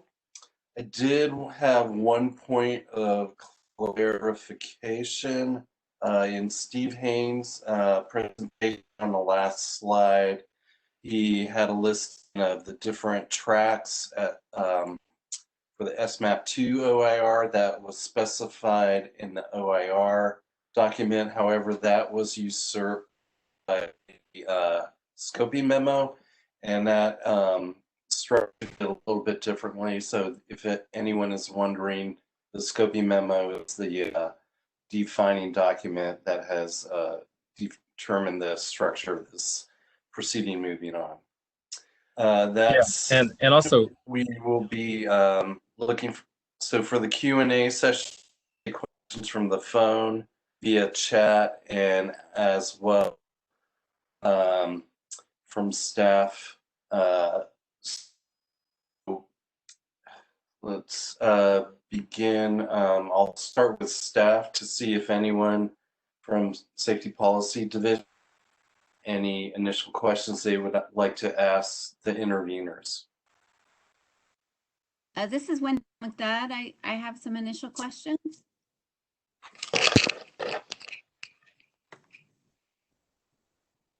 Marty, is that okay? Yeah. Go. Okay, thank you. I really appreciate the interveners' presentations quite a bit. I'm one of the few that's been working on both wildfire and risk the last couple of years at the commission, you know, as a staff person.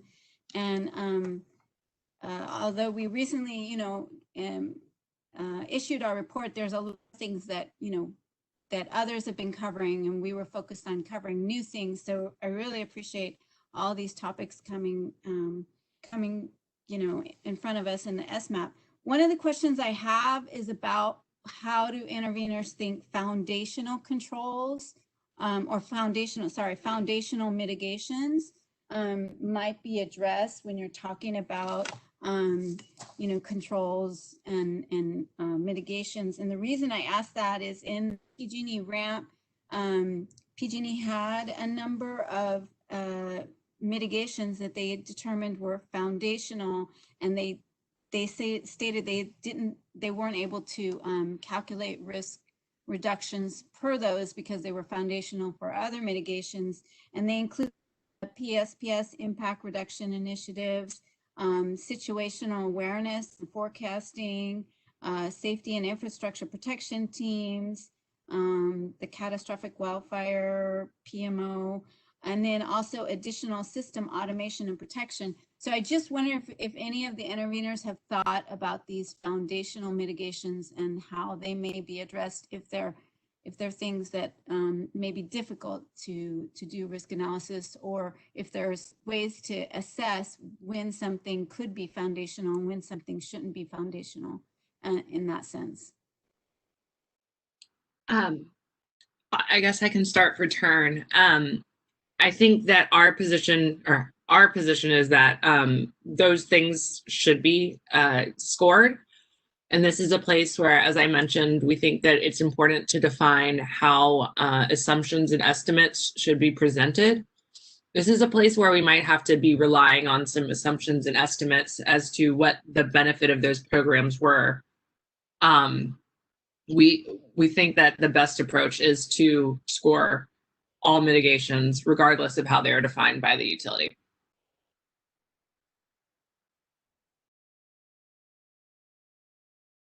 Yeah, this is Joseph Mitchell, MGRA. We had made some suggestions in our WMP analysis regarding this question. What our suggestion is that when you have something that's foundational, or is just always there, or it's a sort of cross-cutting program, you can do potentially kind of a world of hurt analysis where you say, what if this program was not there? Or if it's there, what if we cut the funding for that program by a certain fraction? What would be the effect on safety? I some things may be so foundational that, oh, we would be rolling back our wildfire maturity to its equivalent back in 2005. With the current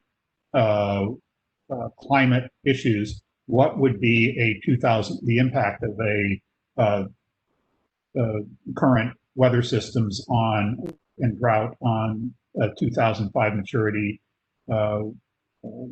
infrastructure?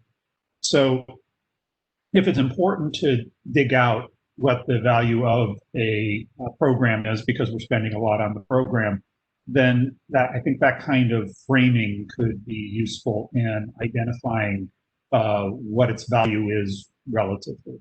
What would happen if it wasn't there?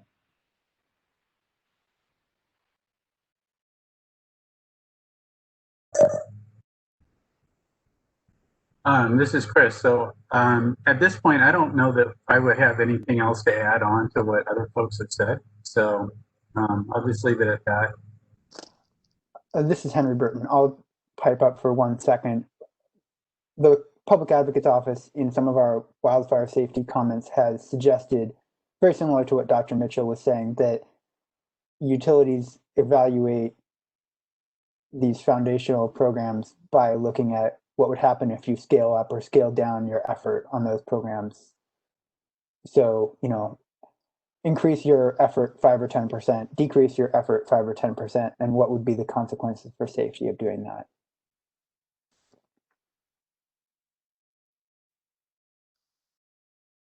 Thank you.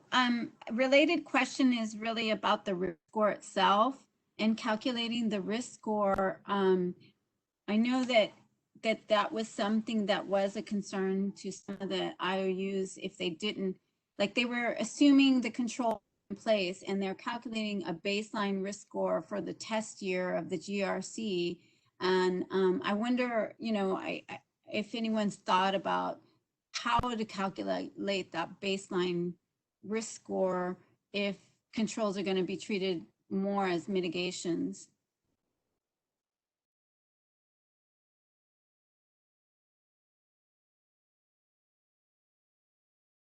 I may ask my consultants to pipe in on this one. I'm going to take a first step looking at it, but I think that one of the things that we've been concerned about is we want to make sure that the controls that are in place are the correct controls. Perhaps we may have controls in place that would be better. A different program would be a better control, more cost-effective way of getting to that baseline mitigation place. So I think that, we're looking for a baseline that is not reflecting any mitigations in place. Chuck or Jonathan, have I misspoken there? This is Chuck. I agree with what you said, Katie. The idea is perhaps to take it away. You're spending money on a control to do something. Well, if you didn't do the control, you'd have zero cost, and what are the consequences of that? And so that way we can truly compare all of the different controls, all of the different mitigations, the foundational programs, and put together an optimal or the most cost-effective, suite of mitigations to pursue. I think that's an important assumption that maybe needs to kind of be addressed a bit because, the baseline risk score is very critical and related to all this.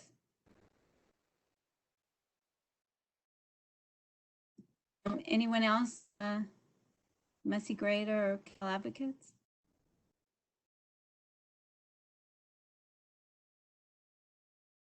I just agree with the turn position on that.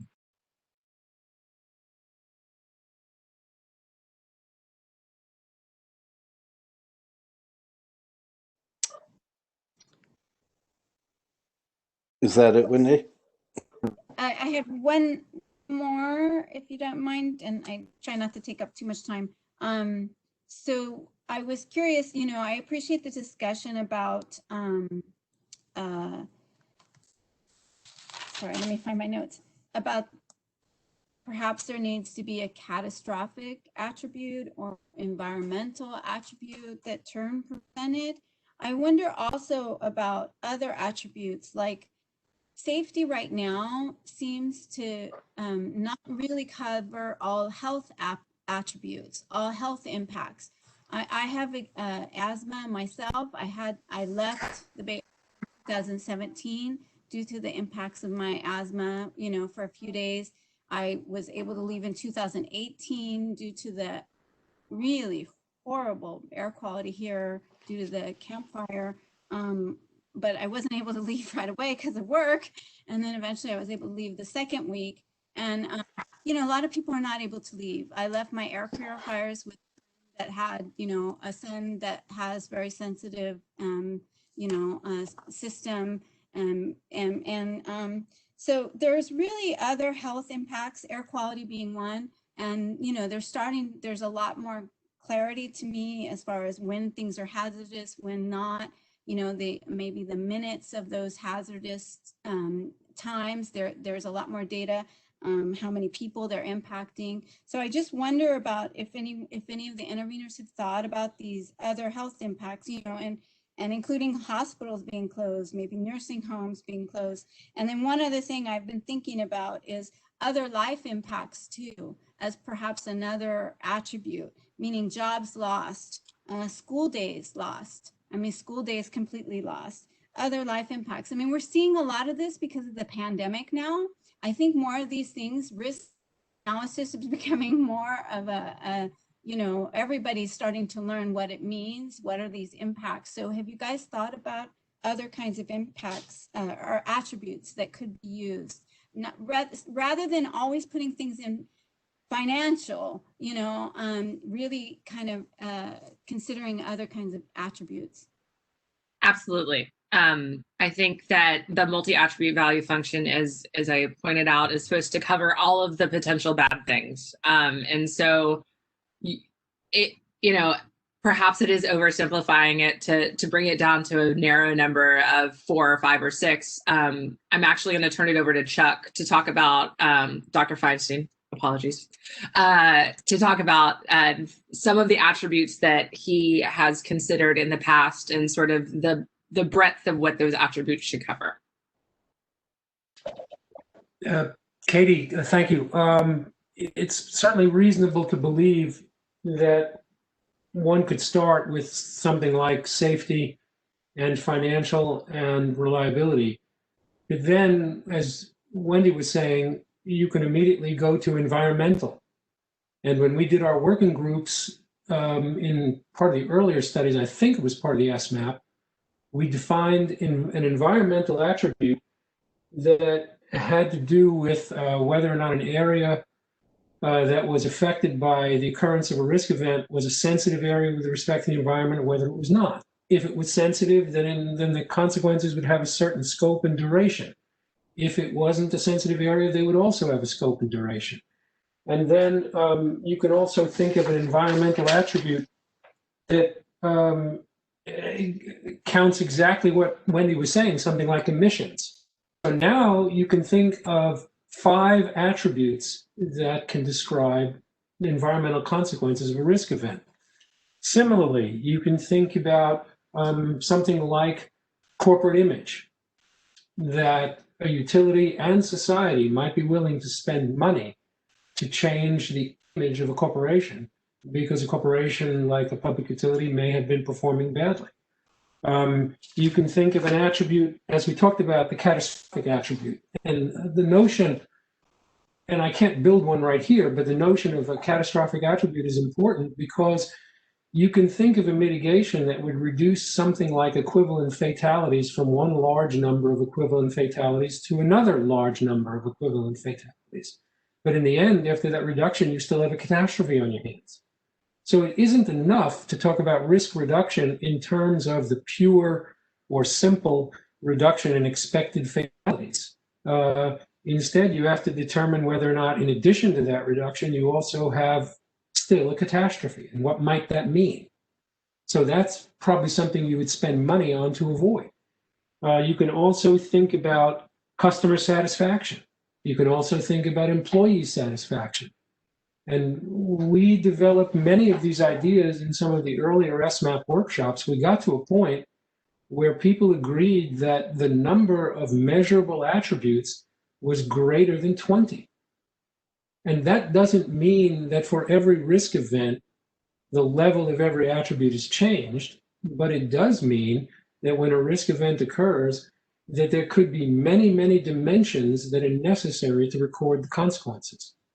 And remember, the purpose of multiple attributes is to be able to describe the consequences of the occurrence of an event as accurately as possible. So it's an aid to thinking. It's certainly not a replacement for analysis, but it's an aid to it. And it's supposed to make things, in a way, easier, and certainly it's supposed to make things more transparent. And Wendy, as Chuck was talking about that, it brought to mind that I believe that we did have a white paper that we put out at some point during the first SMAP proceeding. I will see if I can dig that up and send that to you, because it maybe will have a bigger discussion of where we ended up there.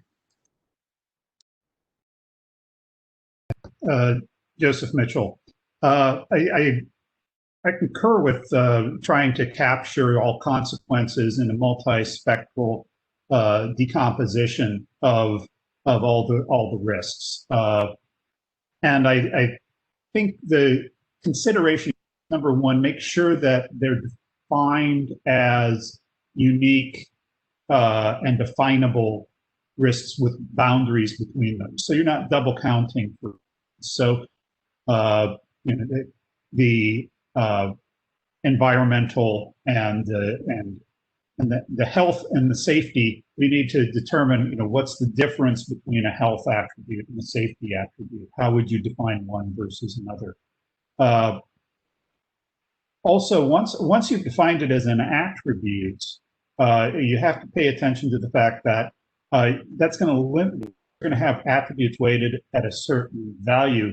That's going to define the limit of how much influence that has.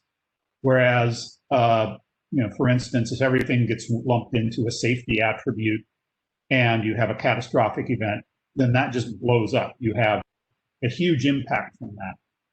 Whereas if you've not divided it up into different pieces, some of which are important and some of which are not, it only blows up to the extent that you want to. And you have to make sure that you're okay with that. So finally, I think just to sort of supplement what Chuck said, there is, it's a value analysis as well. When you're doing these weightings and definitions, you're making definite decisions about what is important to society and what isn't. And as we do that, we need to make sure that we're really thinking through the consequences of those decisions. So for instance, the example out that when you say safety is important, well, that's sort of a mom and apple pie thing. Of course, safety is important, but it means that, well, catastrophic wildfire losses aren't as important. Is that what you really meant to say? Maybe it is. But that's a discussion we need to have, knowing that we're making trade-offs.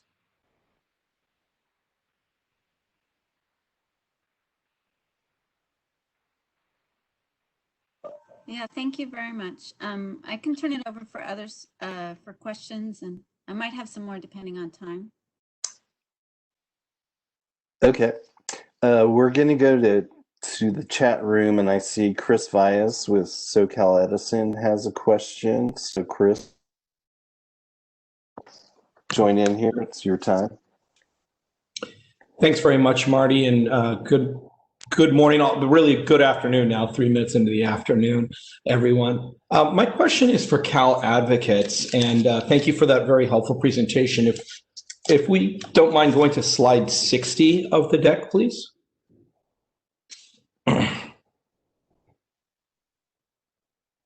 Thank you. And my question is that when we're talking about asking for more granular data or analysis across different commission proceedings, when I look at this example, I would just like to understand how one is supposed to do this if the different proceedings or products have different purposes. For example, the wildfire mitigation plan is the utility saying these are the things that I want to do or am in the process of doing to mitigate against wildfire risk. It's proposing things, and the risk spending accountability reports are not proposing anything at all, but it's a historical look back saying this is what I was authorized to spend, and then this is what I just spent it on. And to my understanding, the idea of the risk spend accountability report is to just see what the utility spent in the area of key risks versus what it was authorized. And so why would it need to be more granular, for example, in risk spend accountability reports that are across the company in saying this is what I was authorized and this is what I spent? Hi, Chris. Thanks. So you're talking about 3C, I take it, and I think that the message there was not to limit or to change what those reports were, but just the message there was from the question that the guidance on this topic. It was just to ensure that there was a notion in there about ensuring consistency across the proceedings, and so the intent was only to kind of guard against that notion could be interpreted to say that, okay, we are going to have consistency, we're going to collect this data, we're going to report this in this activity in this proceeding, and therefore we don't need it, for example, in some other proceeding. The intent of that was strictly to just make a point that any kind of development in that to respond to that guidance question wouldn't lead to reducing the data that we already have. So it wasn't intended to change those kind of things. It was just intended to be sure not to limit in some kind of effort to have consistency to limit the data that we're already gathering. Did that answer your question? Yes, thank you. That clarification is very helpful. I appreciate it. Thank you. Okay, thanks.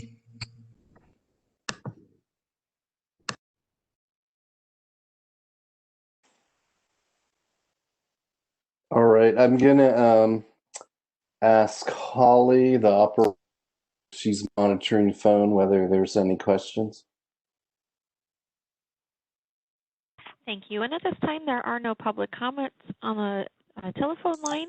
But if you do wish to make a comment during the public comment period, please press *1, unmute your phone, and clearly record your name and organization when prompted. Again, that is *1. Okay. With that, open it up again to staff.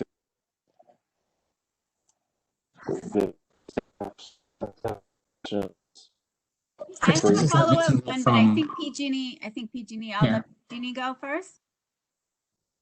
Thank you, Wendy.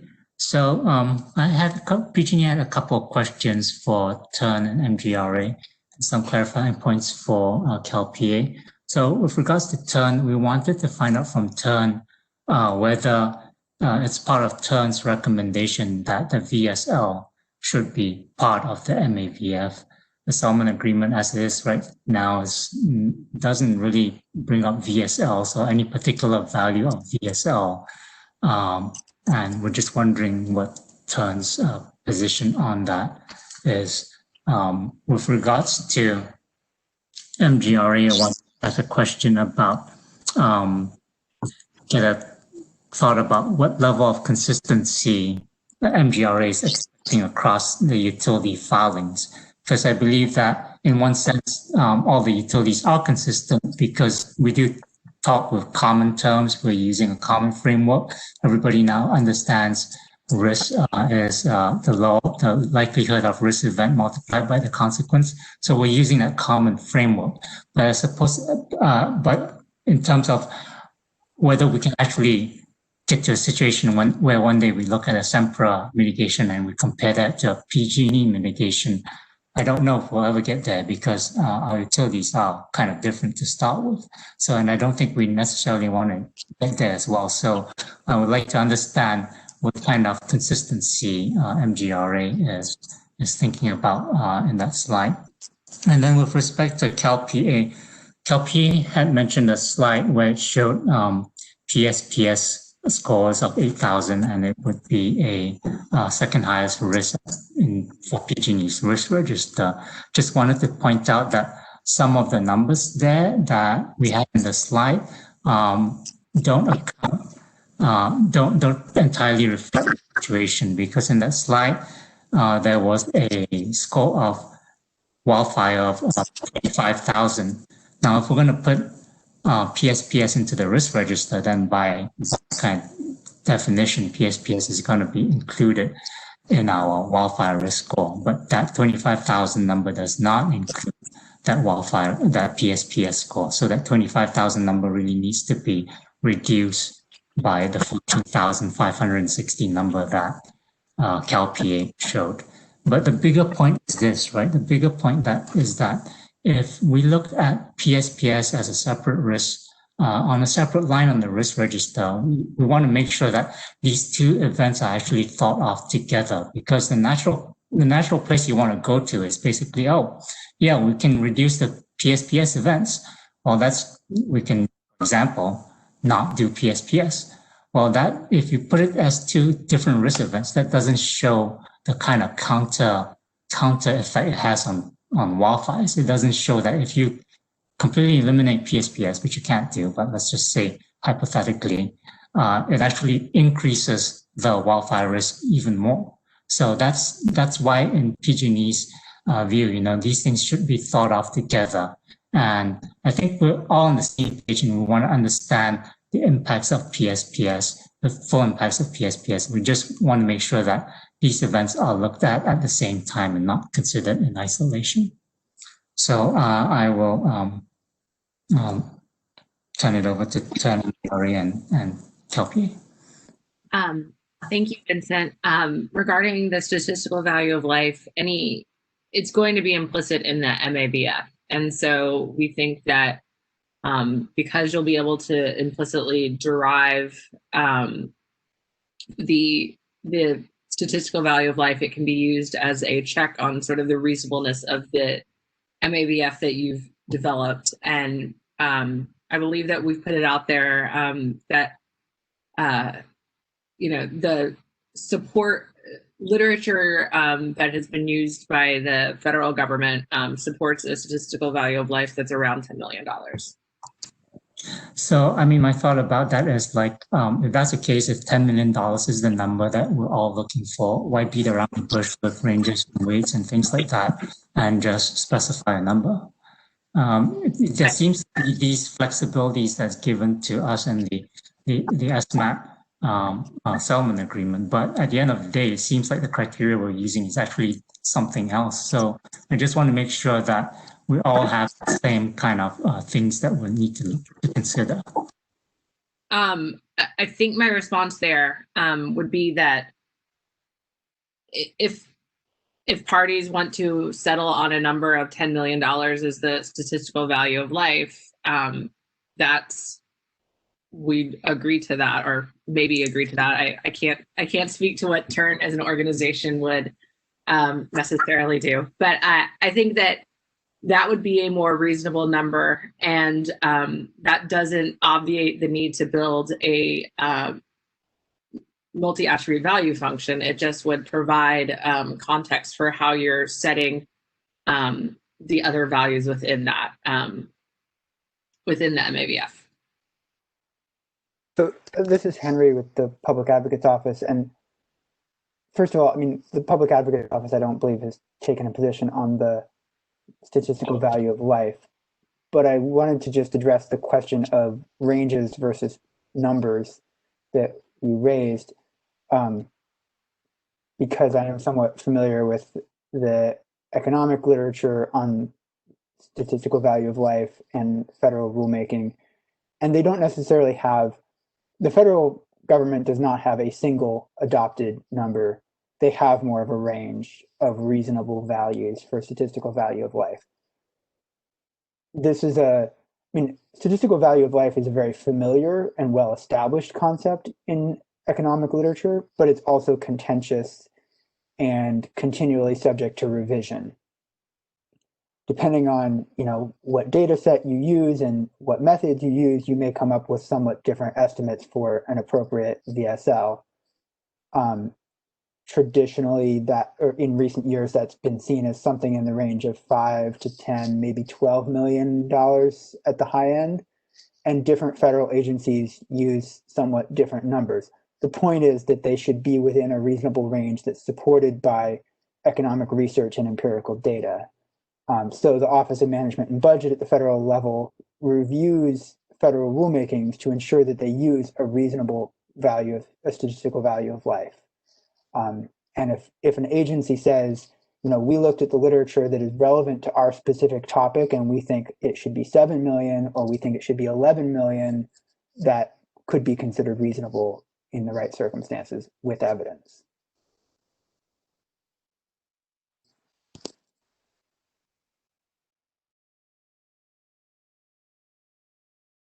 All right. Do you get the answers you were looking for? I think I got some clarification. Thank you. Okay. MGRA wanted to address the question I raised earlier. Yes, certainly. I will concur with what Katie said about the VSL. If just bringing up some ancient SMAP history prior to SMAP, as we were coming into it, I think the Commission had a zero tolerance policy. The question of VSL was the third rail, and it was raised in the context of as low as reasonably possible, which was brought up by Steve Hain. So, I think it's important discussion to have. And I think it does sort of come out of the numbers where we define our weightings and attributes. And the MAVF function, that's going to come up with an implicit value for statistical value of life. With regard to the consistency between utilities, I would say certainly better consistency between the utilities. I think when we look at comparisons where we look at mitigations being done by one utility versus another, yes, there are differences between utilities, but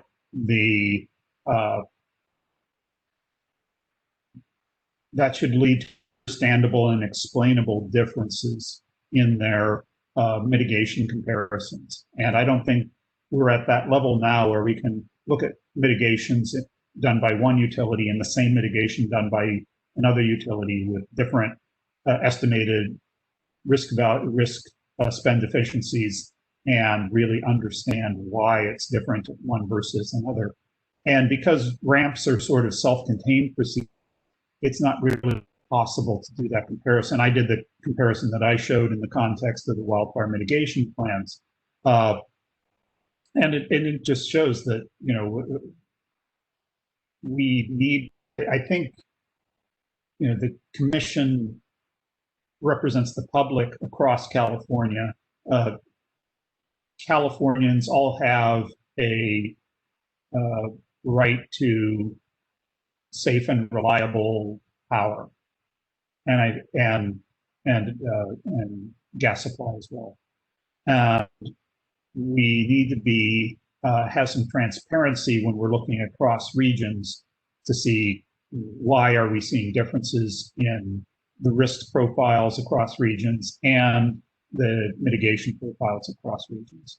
And I think that should be part of the SMAP conversation, because this is the one place where we do get to, or one of the places, the other being the wildfire mitigation plans, where we actually get to look at the utilities side by side and ask questions about why they're different.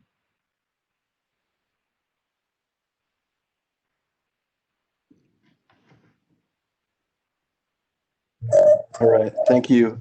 I have a couple hands on the chat, and I have a question on the phone line. So the next question I'm going to ask. I think there was a question that is still pending. Vincent has. For Vincent? Oh, okay. Yeah, you also asked regarding PPS, because I'd like to chime in on that, but I'll let public advocates. Sure. Yeah, this is Chris. So yeah, Vincent, I think you had a question or a clarification you were wishing to make about PSPS and the risk the risk scoring. And I think if I understood it right, you were saying in the slide there was PG&E's chart that showed a ranking of PG&E's top 12 risks. Wildfire was at around 25,000. The next one down, I think, was under 1,000.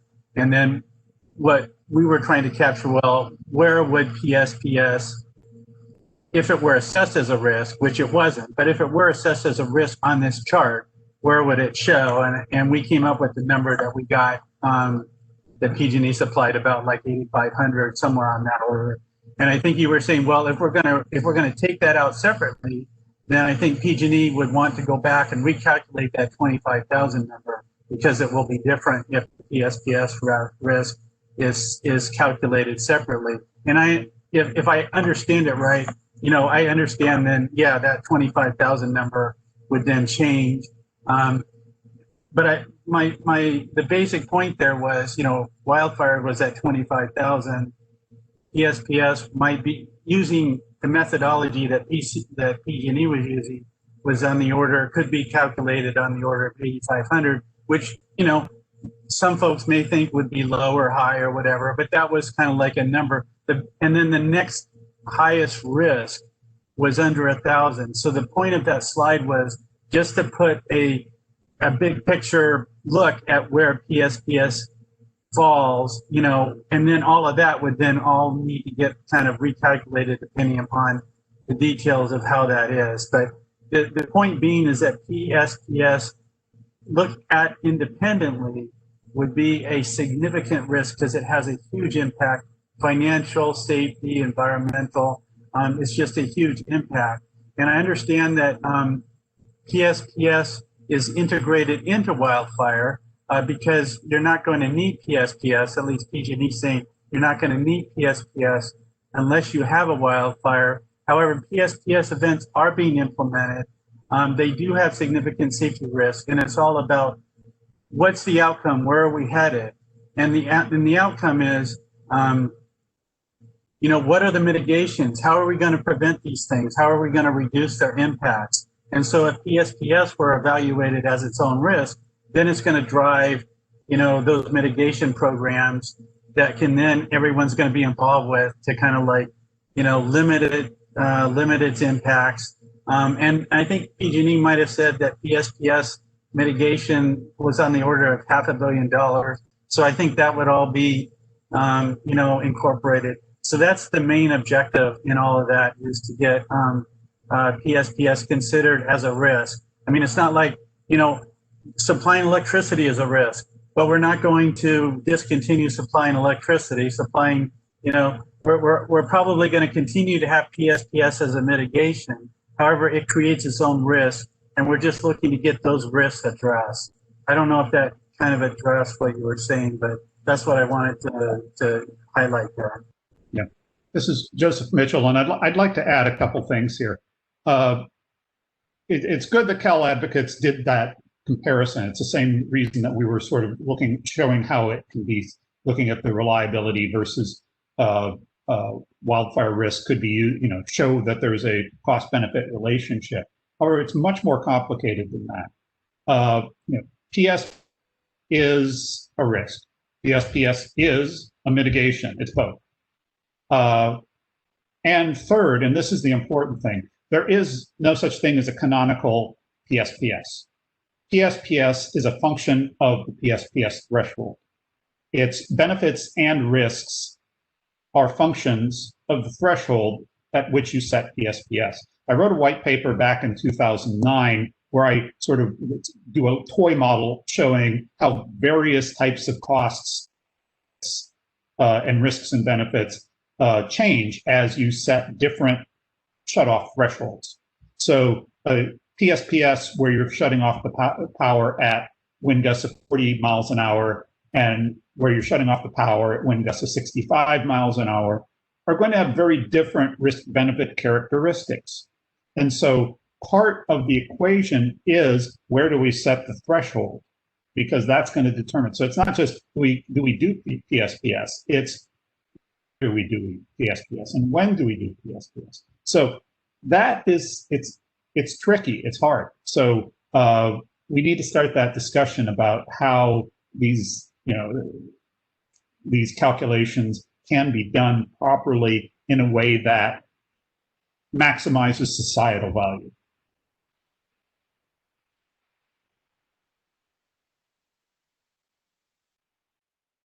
All right, thank you. We're going to move on to the next question. Judge Fogle, do you want to ask a question for the interveners? Yes, I would. Thank you, Marty, and thank you to all the panelists we've had this morning. It's been a really interesting set of presentations. I wanted to make a sort of an observation, and then I have a question. So the observation is that this track one we created kind of in response to parties' comments on the OIR in an attempt to identify what we called clarifications, things that could be clarified regarding the settlement agreement in the short term. So we're looking at issuing a decision in the Q3 timeframe for 2021. And the thought was that these clarifications would not represent a break from the settlement agreement, but could enhance it or clarify it. In other words, the settlement agreement would remain intact even if these clarifications were adopted. And that these clarifications could also perhaps be taken up by Sempra companies and Edison in their 2021 and 2022 ramps. And so I wanted to make the observation that the question of comparability of scores across IOUs is a very challenging goal, I believe, and it is incorporated, I believe, into track 3 at this point.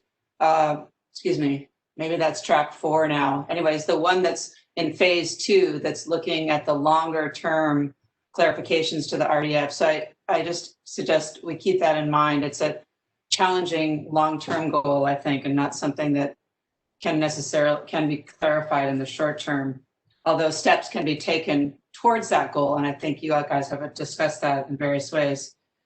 And the other observation, I had a similar question to Vincent regarding the VSL. And I think that's a long conversation. What comes to mind from the comments is perhaps we can think of if there's value in considering in the short term within this track 1, an interim, say, best practice that could be derived perhaps based on the range of federal values out there, as Henry was pointing out. And so my question, and this is going to put interveners a little bit on the spot, but to come back to Katie and then through to the others, to given the sort of 9-month time frame we have envisioned for track 1, what would you say are your priorities for the track 1 group to address and accomplish in that time? I know, Katie, you included one slide on that. I was wondering if maybe you could run over that again and just talk about what you see now from as the priorities to actually accomplish in this track 1 in that time frame, and then to the other participants. Thank you. Absolutely. Our priorities, I think I highlighted 3 on that slide, speaking a little off cuff, but the first was the controls and mitigations issue. As we noted there, we think that this is actually a settled issue, and so much more work on it isn't really needed because the utility should just be directed to score all controls and all mitigations in the same manner. Next is the issue of granularity. Again, I don't know that much more discussion is necessarily needed on granularity. Rather, it's a place where maybe we would need pleadings, maybe not. Maybe that can just move forward to a decision point. And then the third big area for us is, my shorthand is building a better MAVF, establishing the best practices for the multi-attribute value function. And that we think is really primed for working group discussions to make sure that we're capturing the different concerns of the different interveners, as well as the concerns of the utilities, because ultimately they are managing their systems. So I think that would be our big working group recommendation. And that probably would start to, or that would implicitly, just because the MAVF does implicitly define a statistical VSL, I think that we probably would end up considering best practices or ranges for that as well in that process.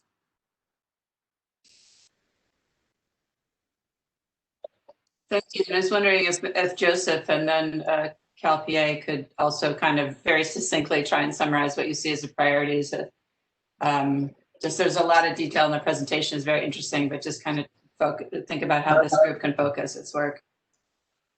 Thank you, Your Honor. Yeah, and I support Turn's positions on that. Additionally, I think data quality and metrics, resolving some of the questions specifically around wildfire, but there may be other issues where we need to have, if we're going to be using data to estimate risk, we need to make sure that's happening correctly.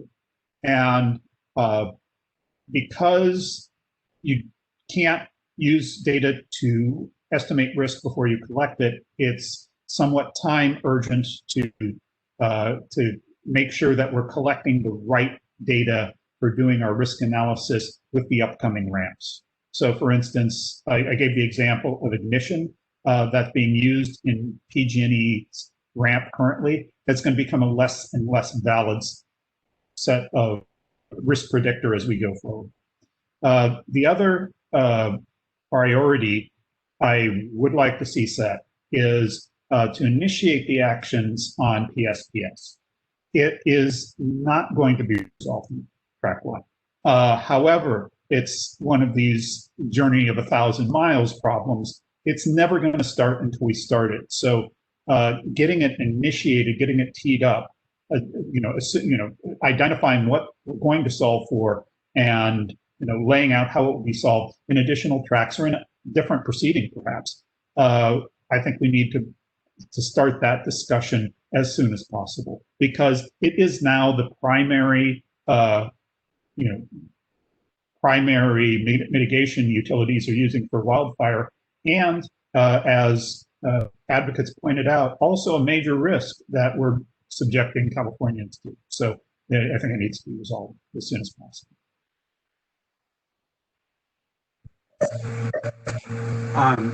This is Chris. Thank you, Your Honor. Yeah, I would highlight in terms of priority, one would be clarity on the PSPS, as Joseph just mentioned. And I do think that clarity in terms of identifying that as a risk, I'm sure there's lots more details that can be worked out later, but just the clarification that it is a risk that can be immediately addressed in ramps that are unfolding and that will be coming forward, I think would be a priority. Second one would be the clarification that they're not to try to distinguish between indirect and direct impacts. I've seen that come up as a question about, well, whether indirect impacts need to be considered in a risk analysis. And I believe that clarification that there is no distinction there. I haven't seen that. I don't recall seeing that in any prior releases or decisions, so that all impacts, public impacts, will be considered. That clarification, I think, would also be good to resolve in short order.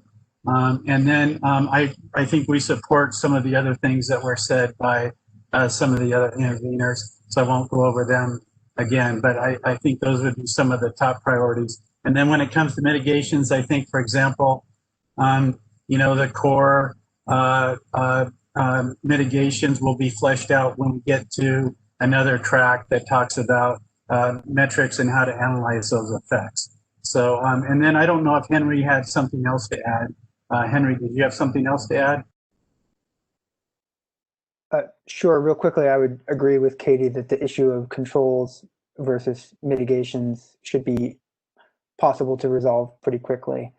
I think that's a straightforward issue, and we'd also like to see utilities analyzing all of their mitigation measures. Thank you. All right, I got a question.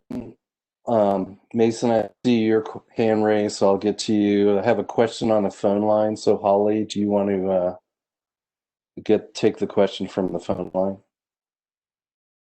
Yes, thank you. Our question is from Elliot Henry. Sir, you may go ahead. Hi, can you hear me? Yes. Yes. Thank you. Long pause. So I think this will probably be quick. My first question is just a clarifying one. It sounded like from both Chern's presentation and I think maybe Leslie Grade, or maybe it was Cal Advocates, there was catastrophic mentioned as possibly a additional attribute. And I thought that was interesting because I know some of the utilities have tried to address the idea of catastrophic risks in the valuation and the calculation of the RSEs for certain mitigations and risks. And I guess I was wondering, is the idea there that catastrophic would be its own separate attribute, or was there something else in mind for that? I can speak for Chern. I think the idea is, yes, it would be its own separate attribute. This is something that is that we think it would be worth exploring more within a working group setting to explore how best to set up that attribute. But yeah, our idea was that it would be a separate attribute within the MAVF. And this is Joseph Mitchell. Yeah, I didn't actually talk about that, but I kind of take issue with that particular suggestion because you can't really decouple from the other risks that are causing the catastrophic event and the other values that are causing the catastrophic event. Where does something become catastrophic and you stop looking at it in this bin and start looking at it in the other? Also, you run the risk by calling it out and trying to make it special of exactly what happened with the safety attribute. Because the commission has emphasized safety. The commission has emphasized wildfire. But by making safety more important, you made wildfire less important. There are consequences. So when you say, oh, we're only going to look at catastrophic risks in this bin, that limits, because you're going to weight that attribute somehow, that limits how much influence catastrophic events should have on your risk calculation. And sometimes risk, it is like in wildfires, it's driven by your catastrophes. Catastrophes are the wildfire risk. That they're pretty much one and the same.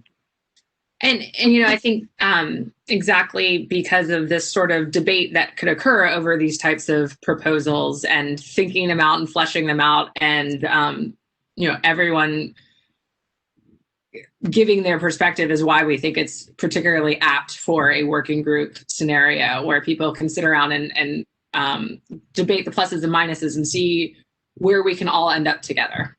Sure. And this is Elliot again. If I can just one more brief comment. I just want to say, when we refer to statistical value of life, I don't think I'm the only one who feels this way, but I feel like that is a little bit rough usage in ramp and in this particular case, because it suggests that, you know, we, the utilities and interveners, are looking at these RSEs and saying, well, if a life's worth this much, we're going to go ahead and we're going to do this project, and that's not really happening. And I just wanted to make the comment that that's certainly how we feel about it, and I think that's understood by everyone here, but did want to just make that comment. Sure. And may I respond to that just very quickly? Sure. Yeah, I think that's why it has been a third rail, because nobody wants to talk about, you know, the value of a human life. No, that's just, you know, it's kind of morally repulsive to people. But if we're actually doing these calculations, that numbers just come off the page. You know, you are making these judgments, you know, by choosing how much you're going to do certain types of mitigations. You're determining how many people are going to, you know, live and die even. So it's not something you can actually avoid when you're this.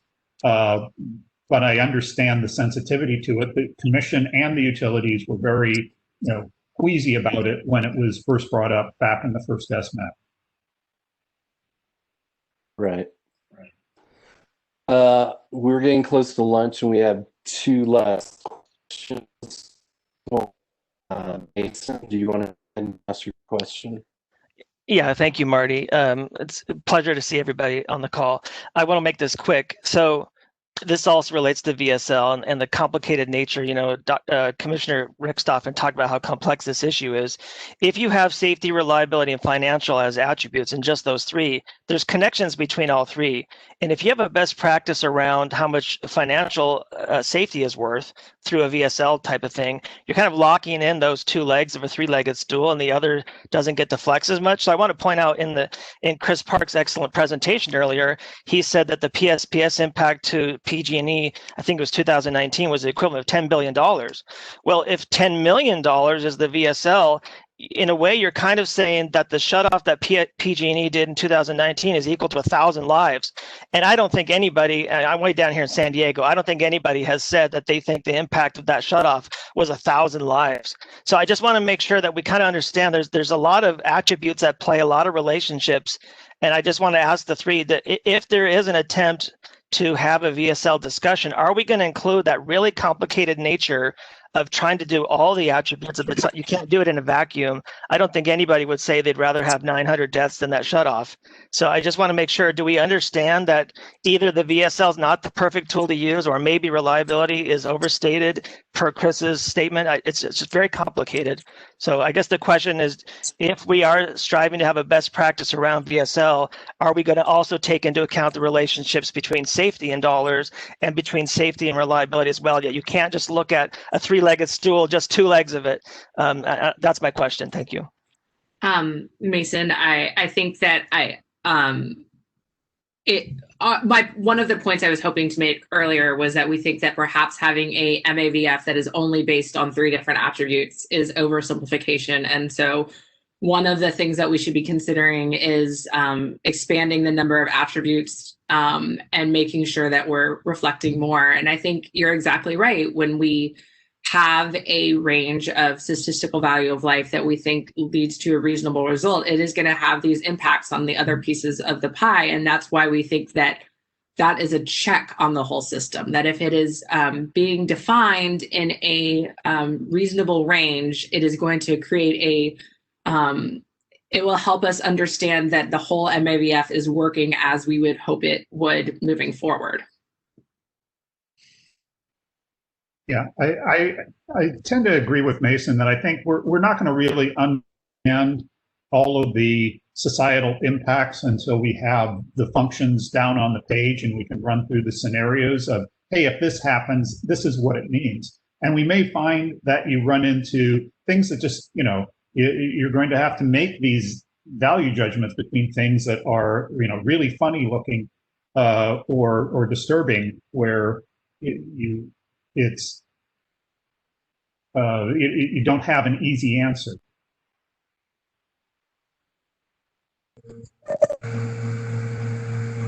This is Chris. So I do believe that the concept of value of statistical life is a very complicated one. I also know there's also the concept of ALARP, as low as reasonably practicable. And I do think that that would be a very complicated thing to address.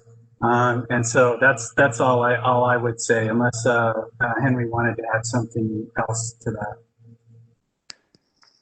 Sure. Real quickly, as I said earlier, the Public Advocate's Office, at least to date, has not taken a position on the VSL. But I would want to echo what Dr. Mitchell said, that if you're in the world of safety and risk, you cannot get around the problem of valuing human life implicitly through the decisions you make. So just to pick a really simple example, let's suppose you're a city government and you're running a public beach, and you're the mayor of this city. You got to decide how many lifeguards to put on that beach so that kids don't drown. You could hire 100 lifeguards every day, 24/7, and no kid would drown. But you've also got to put cops on the street, and you got to pay for other city services. Like, you probably can't put 1,000 lifeguards on that beach all day, every day. So implicitly, you're making some decisions about how much risk you're willing to accept and how much you're willing to pay to save human lives.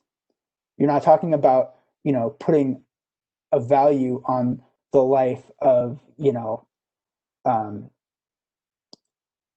Jimmy over here, but in a risk sense, you are talking about how much you're willing to pay to save human lives.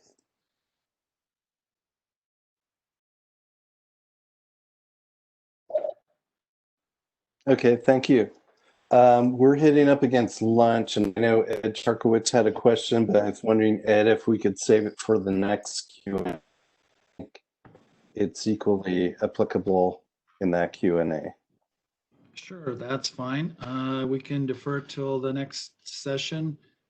I'll remember what the question is, so I think we're good to go.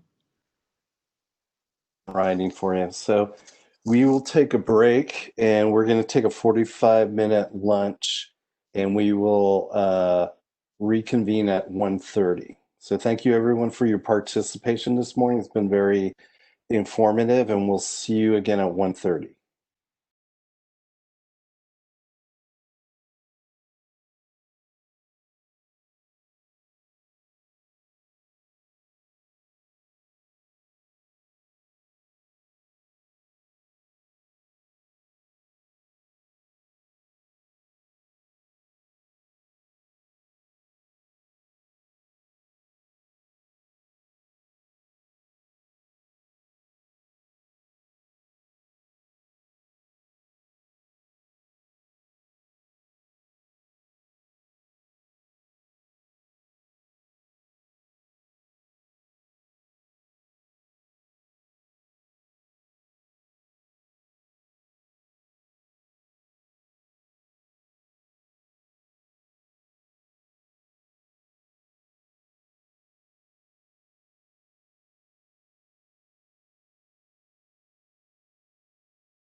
Welcome back, everyone. If you are ready, we are ready to start back up for the afternoon session of this.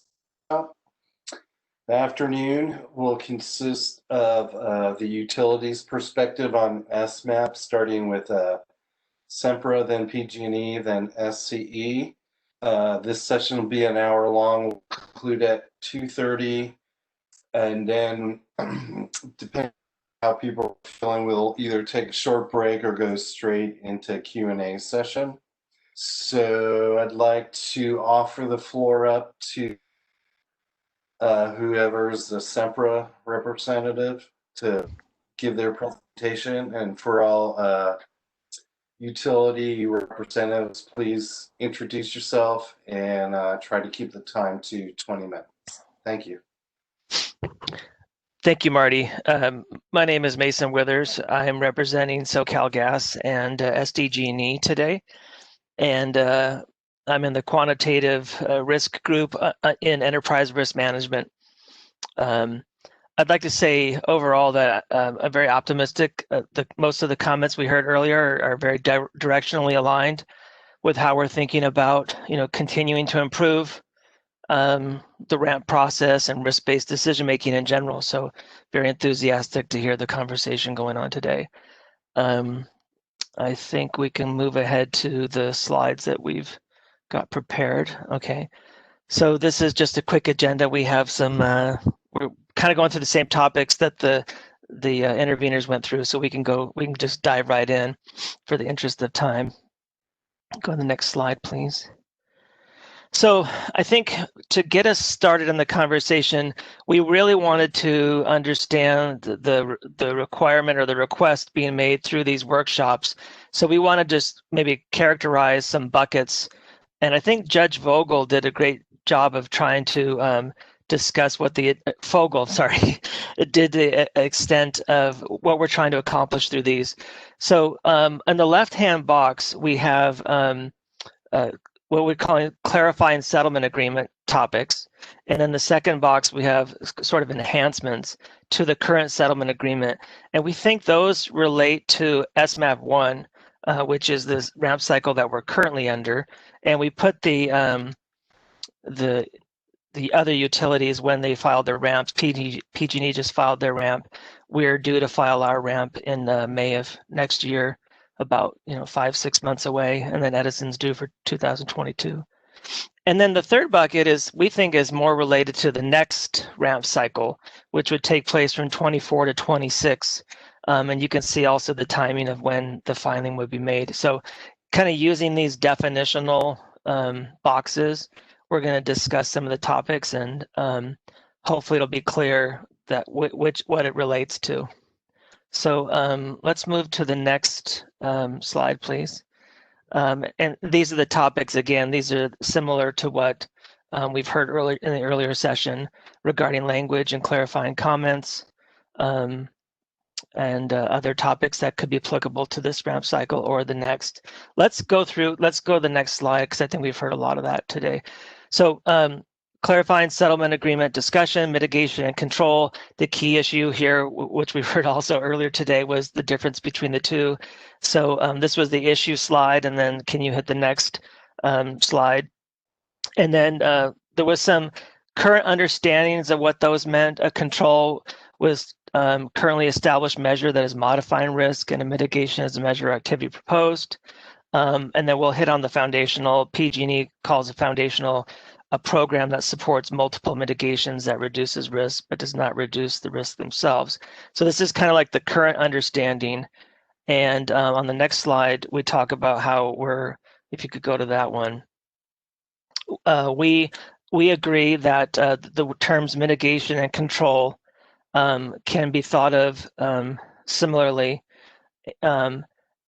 interchangeably, you might say. And then we also agree, I forget which presentation it was earlier, maybe it was CalPA that talked about how you can put the words existing or proposed in front of those terms to add more clarity around what you're referring to. I think one of the issues with these terms is that sometimes people try to map these terms directly to which ones will require RSCs, and we're not necessarily advocating a position on that right here, but just from a vocabulary standpoint, we think it's fine for mitigations and controls to be used interchangeably. And then as far as foundational goes, we agree with the PG&E representation that a foundational element is a program or activity that supports multiple mitigations but does not reduce risk itself. An example of that for us is like the GIS system, which is the database which geographically records and then consequently has information about our assets. It's very foundational in nature, and it helps us with all sorts of risks and all sorts of mitigations, knowing where assets are and things like that. So we consider any like improvement to the GIS or expansion of it to be a very foundational thing, and to try to put those in terms of RSEs would be, I'll say, complicated, may not bear the fruit that was expected. And so we would like to be able to discuss those types of things more from a prudence review than directly through an RSE calculation. But we're happy to have that conversation. But this is the definition of foundational that we're proposing as well. So again, this is under the clarify settlement agreement type of discussion. We've got the blue box up there to kind of establish which set of those three boxes we're referring to. Okay, next slide. Another key issue that we're talking about today a lot is how we handle PSPS. The key issue is how are these events thought of in the risk decision framework. If you go to the next slide. We believe that risk-based information about PSPS, it's appropriate to include into the mix, and we agree wholeheartedly with the interveners earlier today that I guess you could say the downside of PSPS should be included into risk conversations. And I particularly like the way that Joe Mitchell talked about it, is using the MAVF in the same fashion that we do other risk equations to include the impact of PSPS. And in fact, we've gone on the record and we've presented a product we have called WINGS. We've presented it to the commission at least on 2 occasions, maybe even more. And that's exactly what it does, is it brings in the impacts from PSPS measured through the MAVF methodologies to include into the risk overall calculations. I think there's some fine points about whether it's a true cost benefit or if it's appropriate for RSEs or exactly how you handle it, and we're happy to have those discussions, but we definitely include the downside of PSPS in the risk-informed decision making. So I think that handles this slide. Let's go move along there. Okay. Category 3, and we think this is color-coded yellow because we think it's a little bit further along and not necessarily as appropriate for this ramp for us. And that is around those conversations about guiding principles on the MAVF, how much granularity or how much input the commission should give to how the risk-informed decision-making is made. We think those are very appropriate things, and like I said earlier, we're very happy to have those conversations. We just think because we're in the middle of our ramp, we literally have a couple hundred pages already written, and we've already looked at a few hundred mitigations. I think it's best for us anyway, with our timing, to continue on with the settlement agreement with those few clarifying things that we just talked about, but to allow us to continue with this ramp the way we have it up to this point. So I'm more focused on making sure that we participate in these conversations going forward, and we have lots of thoughts on granularity and guiding principles. And I think Katie from Turn talked about having working groups, and we're all in for that, whether it be a working group or a session of workshops, whatever you want to call it. We're totally on board with being a part of those and continuing our free thinking in those conversations that could lead to a better outcome, or continually improving outcome from what we got from the settlement agreement, which was a good start. I think you always have to think about where we were, and I like Steve's rundown. 20 years ago, we weren't doing any of this stuff, and we've come a really long way just in a few years. So I think I like this process of do, review, and continue to get better. So with that being said, I think we can go to the next slide here. We can get into some of those issues in particular.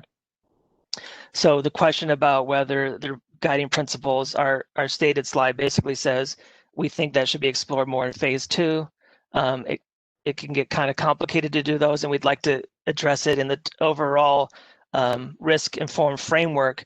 We have some, I think, maybe not changes, but things that could be improved to the settlement agreement. And I think we shouldn't look at those improvements piece by piece. We should kind of look at the big picture of what the utilities want to present and then focus on specific parts of that after the big picture is presented. I wouldn't want to spend a whole bunch of time trying to fix RSEs if we change MAVFs in general, that kind of thing. So I'd like us in those working groups that Katie was talking about for the teams to express the big picture of where we could go and then talk about each piece thereafter. And then, the follow-up question is, should there be MAVF requirements? And again, probably so, but we'd like to handle those in the next phase. So can we go to the next slide? And then this question is about how to do results comparable and consistent. I think we've already talked about this to some extent today, which is we agree that there should be as much consistency as practicable. But as we are going from WMPs and ramps and improving ourselves with the next ramp, there's always going to be these transition periods where we try to introduce that more refined, more evolved way of looking at risk decision frameworks. And so therefore, when you do implement those changes, it will just inherently look different than how you filed your previous one. So we just want to make sure that you all understand that the timing of some of these different proceedings which have risk contained therein should not hold us back from doing improvements in the future. So I think maybe Chris Parks was talking about, you always want to get better. You don't want to water things down, but you shouldn't let the past hold you back from getting better. So consistency is kind of a moving target because we still want to keep getting better. So there will be periods in time when we introduce changes to our MAVF, and that will just inherently look different than it was in the past. So if the timing of a WMP, for example, doesn't line up with a ramp, there may be a time period where one looks slightly different than the other. We think that's that's how life goes when you're trying to get better. Can you go to the next slide? Okay. And then for foundational and the data gathering, we do believe that there are situations when foundational elements can be treated in a different manner than other risk reducing activities. And I would just advise everybody on the call that, so we do this day to day. We're trying to turn, the settlement agreement into practice. And there's a lot of situations where it's not just a black and white thing, you should do this or you should have done this. Sometimes when we talk in these meetings about it'd be really nice if you did this. And trust me, we look into a lot of that. A lot of the things that we go through are very case by case, and a foundational element, even if we have a definition around it, doesn't necessarily mean we want to treat all foundation elements the exact same way. So I think we just need to realize that as much as we want to have rules and to follow those rules, when it comes to actual practice and practicality, there's gray areas. And so we just want you to take that into account. And then furthermore, I think a lot of this topic about how we're doing, a lot of this could be punted to the phase 2 proceeding. In terms of the transmission assets, that was one of the questions that brought up, and this is the bottom bullet. I think bringing transmission into this mix could be, I know it sounds really cool on the surface, that would be a good way of comparing projects and trying to learn lessons from distribution, but there's different drivers to transmission projects. A lot of it is from the compliance side and the federal side. And it's probably possible that we could come up with RSEs, but the way that we're looking at them, I think it would be a little bit misleading. So before we just said, hey, it sounds good to do transmission, why don't you do it? I think it might be good to have at least 1 or 2 sessions about what the implications of that would be. And that probably goes for a lot of things, is before we commit to something, let's make sure we understand all angles to it. A lot of stuff sounds good, but when you put it in practice, and Lord knows I've been trying to put a lot of the stuff in practice myself and with the teams that I'm working closely at work. So I think transmission fits in that category. It sounds nice, but to actually do it could be difficult, could even be misleading, and it might go against sort of the ideas of why we're using RSEs to begin with. And we'd be happy to proceed with that as long as everybody understood all those caveats and all those reasons. Next slide, please. Okay, that concludes SDG&E and SoCal gases. I believe PG&E is next. Okay, hi everyone, can you hear me? Okay, first off, let's move to the next slide, please. I wanted to echo Sempra's comments. We want to thank the PC for the opportunity to talk about these topics in this risk OIR. And we're going to focus our discussion here on the 3 kind of topics that you see in front of you right now, the mitigations and controls, PSPS, and then our thoughts around risk analytics and modeling. If you can move to the next slide, please. So one of the questions that was in the risk OIR scoping memo was whether we need a new definition for mitigations and controls, or we need a definition for mitigations and controls. And to provide a little context, these are the current definitions from the SMAP lexicon, right? And these are also what we used in RAMP. So practically speaking, how we interpret it in RAMP is to separate between what's prospective mitigations versus what's in place controls, that is. And so controls are basically part of what we call the baseline risk scores.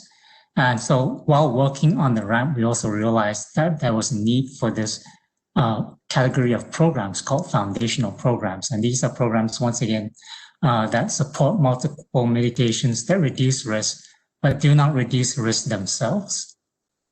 So it's just setting a little context. If you want to move to the next slide, please. So conceptually speaking, PG&E sees real difference regarding the treatment of mitigations versus controls, particularly with respect to requirements in the SMAP settlement agreement to calculate RSEs in accordance with lines 26 and lines 28. So line 28 is the GRC backstop. So PG&E believes mitigations and controls should be evaluated in the RDF using the same methodology. To answer the question in the scoping memo. However, the reason that we have encountered difficulties with quote-unquote controls is basically that calculating RSEs or mitigations and controls may be difficult due to a lack of data and or basis from which to determine the efficacy of the mitigation/control, right? So this is particularly true with controls, as we have in the SMAP settlement. The SA allows use of SME judgment to kind of inform these goals, but at the same time, there's a huge issue around how to calculate RSEs for programs where we might not have data. So just going by these slides, what we're proposing is our kind of revised definitions for mitigations and controls. And you can see mitigations, we're proposing a definition of a measure or activity designed to reduce the impact or consequences or likelihood/probability of an event. And it includes both current and future activities. And control, we realize that there might be a lot of places in the settlement where controls is an active term.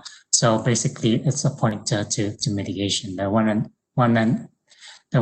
the same thing basically. And we would also want to propose that our definition of foundational be incorporated into the SMAP lexicon as well. Let's move on to the next slide.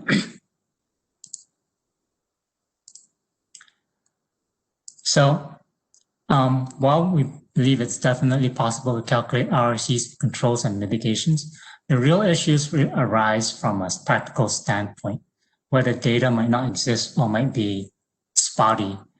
In fact, if you'll find that we have programs, you can call them mitigations, call them controls, that span the whole gamut of data quality, right? We have some programs where we have good data, others we have zero data. So we feel the real issue is that the SMAP settlement should really address data quality. And this, I think, was something that, when I looked through the scoping memo, something that came up in phase 2, but also in our RAMP report that SPD issued. It was recommended that we use confidence intervals to address uncertainty in estimates.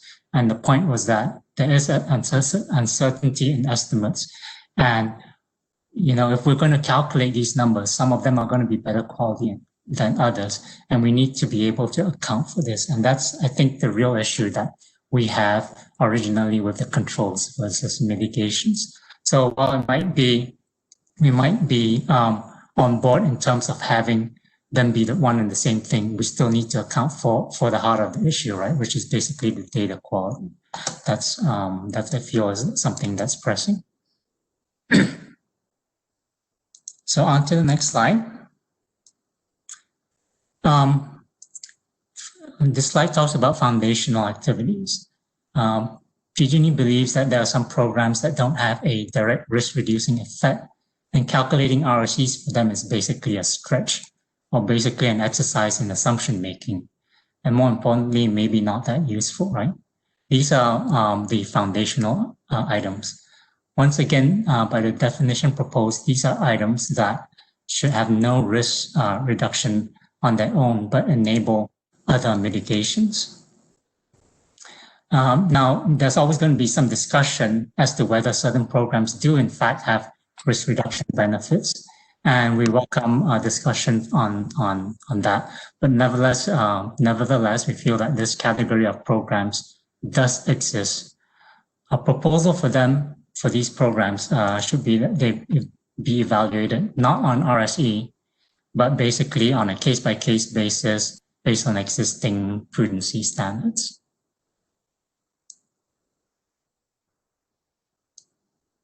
So in the next slide, let's move on to the next slide. Give some examples of foundational programs that I pulled out from our RAMP. I'll just go through the first one. The activity here was Enhanced Technical Information Library and Guidance Document Library. And the description says, improves ease of use and ability to search for documents from a mobile device. So that just gives you flavor of, the level of quantification effort that would, or level of assumption making we would need to do to attach an RSE solely to this activity, right? And we can see after some point in time, it's like we have to question, the kind of value that these assumptions are going to provide. On to the next slide, please. I want to move now to the topic of PSPS. First slide there pointed out some of the Commission's positions on PSPS, that PSPS must be deployed by the utilities as a measure of last resort, and electrical corporations shall not rely on RSEs as a tool to justify the use of PSPS. So what we're proposing in our framework is that we kind of support a stakeholder process to determine how to represent indirect customer impacts in the MAVF for PSPS. And this is something that we hope we can get started soon. For us, the issue with the indirect impacts is basically, it's something that we recognize, but the hard part is in specifying and quantifying these impacts, right? I think it's of limited value to PG&E if we come back, if we hear after the fact, you should have considered this, you should have considered that. It would be more useful to us to know upfront what's the stuff we should be considering so that everybody has an understanding of what's in the MAVF, how we should be considering it, i.e. what data sources we should be using. And then that's helpful to us. So that's what we want to get to in this in upcoming workshops when we think about PSPS modeling. To specify really and be really specific about it, because we do need to implement these models, right? These models do have to have some rigor to them, and that's why we kind of like the certainty and like the specificity that having these that should be brought up ahead of time in these discussions. So moving on, if we can move on to the last slide in our discussion. The last slide is addressing the category 3 items, which is basically utility safety risk analytics and modeling. So PG&E has 2 recommendations here for the first item, which is what should be explored in detail in phase 2 of this proceeding, right? So should the Commission identify any guiding principles, best practices for developing an MAVF? Should that be something we talk about now? Or should that be something that we talk about in phase 2? And that's the next question. Should, and if so, how can MAVF requirements be supplemented to enable more granular risk analysis and mitigation programs? So here, once again, we're recommending that these items be part of phase 2. And kind of practical reasons for that is basically, I think we've only seen one version of the MAVF implemented so far, which is PG&E's version. And I think before we can come up with guiding principles, we want to make sure that those principles are generally applicable to everybody. We have our own unique set of circumstances, Edison the same, Sempra the same, and we may want to make sure that these guiding principles are something that everybody can use, right? We don't want it to lock others into how we're doing things, or we don't want to be locked into how others are doing things as well. So I think from just a practical standpoint, it makes sense for us to get more experience under our belt before we look at guiding principles and, have more time to surface the issues that perhaps haven't been surfaced yet. So that's why we kind of feel, as far as the MAVF is concerned, phase 2 is something where they should be addressed. So as far as regarding the consistency of utility modeling across Commission proceedings, so as you know, which we've tried to do in our ramp as well, we kind of we've kind of adopted this approach whereby we want to make sure that our results are consistent across all the filings that we make. One example that I can point to was basically, I think we had some questions, for example, in our RAP filing about our wildfire modeling. And one of the questions was, why do you include non-high-fire threat districts in there? And one of the reasons why we did that was because we were trying to be consistent with SB 901, I believe, which said that we need to look at the risk across all of our service territories. And that's why we included non-high-fire threat districts in our ramp filing as well, but we separated that out into a different tranche, right? So we do try to ensure consistency. And also we've taken steps, for example, like holding numerous workshops for our ramp to make sure people understanding how we're going to go forward from what we had last time in 2017 to how we've implemented the MAVF, and then how we're going to take into account those other issues that might have been brought up. So as far as that, we are striving towards a kind of obviously moving towards a more data-driven result, and that should also help in terms of consistency. We're trying, as the settlement agreement kind of envisions, to move towards a more objective-based framework. And I mean, something to be said about that is being objective-based, being data-driven does actually mean that one way to do that is really we need to cut down on the amount of assumptions that we make in our modeling. So while we've heard, to Mason's point that he brought up earlier, right? He brought up that we should consider, I mean, it's been mentioned that should consider more attributes, consider ways to pull in more impacts and so on and so forth. That, to echo Mason's point, that makes sense, but at the same time, given the state of things where they are right now, some of these attributes might not have good data to them. So what do we end up with? We end up with just basically making assumptions, and then you have to start questioning whether that gives us the consistency that we're looking for, right? Do these assumptions actually make sense when you look at them with regards to each other? Mason also brought up an example of a three-legged stool earlier, and I think the point he was trying to make was basically when you talk about value of statistical life, you're nailing down one attribute.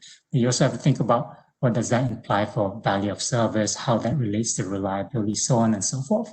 So the more attributes you throw in there, the more kind of things we need to consider in there without the adequate data to support it. Then we just have more and more assumptions. And at some point in time, it just increases the uncertainty in our risk modeling. And there's a trade-off in that, right? How much do we bring in that makes sense versus how much do we bring in that basically just creates uncertainty? So that's why we want to focus our risk efforts on data-driven, where we do have good objective data for that, for our modeling. And we think that that's the way to maintain consistency for our modeling purposes. So that was the last slide in my presentation.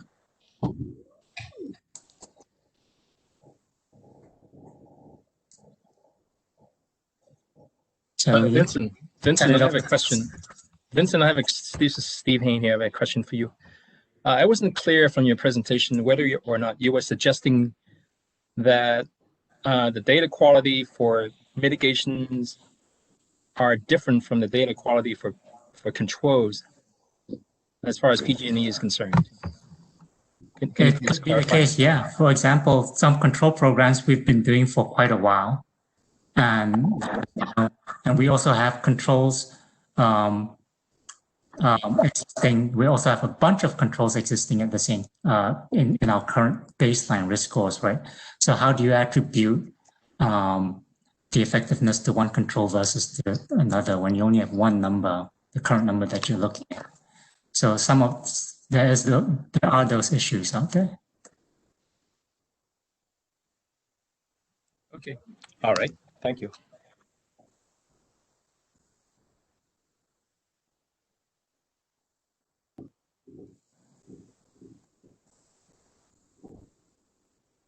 Yeah, turn it over to Edison. Thank you, Vincent. Thank you, Vince. Hello, everyone. Good afternoon. I'm very excited to be here today to represent Southern California Edison today on this important topic. It's also really good to see many of you who've been working on these topics for well over a decade and wanted to introduce this topic for Edison.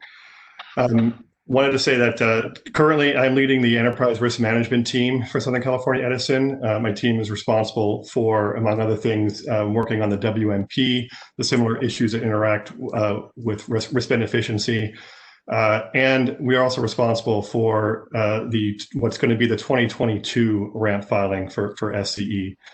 With that, I'll turn it over to Chris Vias to go through the presentation, and he'll also turn it over to Gary Chang on my team, who'll go over some of these slides. So thanks, and take it away, Chris. Thank you, Robert. Appreciate it. And good afternoon, everybody. Thank you again for the dialogue so far today, and we look forward to further dialogue in the Q&A. May we please have the next slide? So just as a way of introduction, as you can tell, I think so far the utilities are generally aligned, but there's just a few points that we'd like to illuminate or place some emphasis on to, I think, help foster a clear and productive discussion.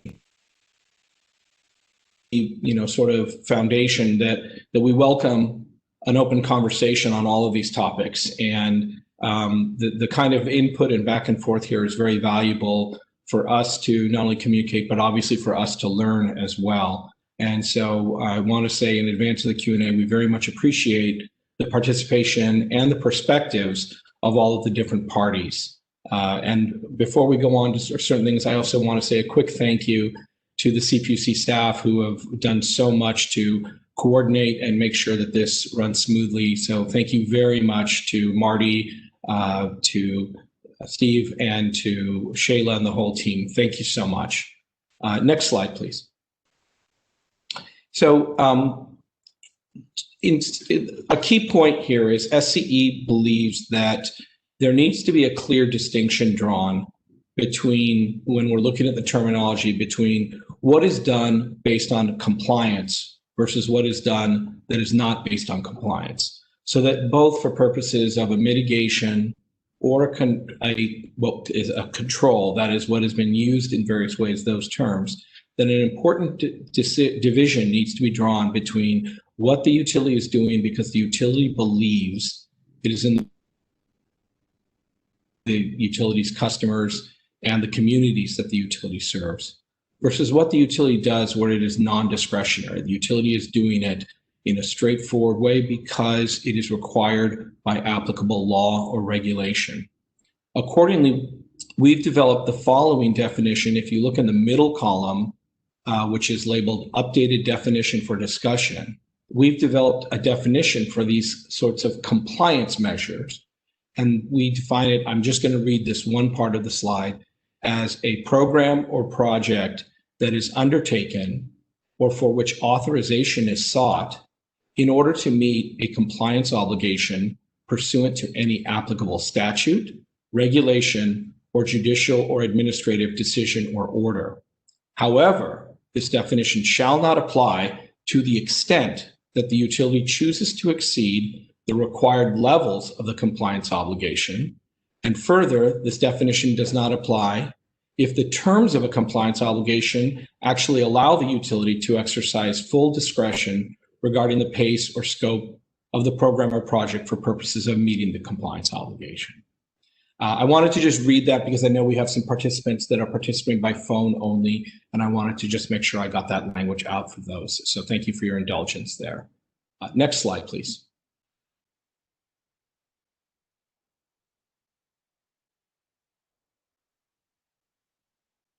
Can we have, thank you very much. So the question is, well, why do we think that there is a distinction that needs to be drawn here on these compliance measures versus what is not compliance? And the answer is because there's an inherent difficulty in scoring compliance-based programs in a way that is accurate and in a way that doesn't inadvertently create distorted results. Obviously, at basic terms, the utility is performing the compliance because it's mandated. So accordingly, in most cases, there's really no realistic basis to test for what happens if the utility does not comply. And in many cases, compliance has occurred for a very extended period of time. And so there's really no useful or realistic base of information concerning a lack of compliance. And I'd like to give the audience just a simple example. And let's take a subject that SCE addressed in its ramp filing. And that subject is hydro, or rather dam safety. And that is, what would happen if there's dam failure. Now, this has been an area that has been regulated quite forcefully for over a century, and compliance has occurred for over a century. SCE has not experienced a dam failure. And in fact, the compliance is such that when dams are designed and or modified, the compliance obligations are taken into account. In effect, they are embedded into the action that the utility takes. And so it's hard to find a realistic base of information so that there could be a measured RSE on what would happen if we weren't following all of these requirements over the last century.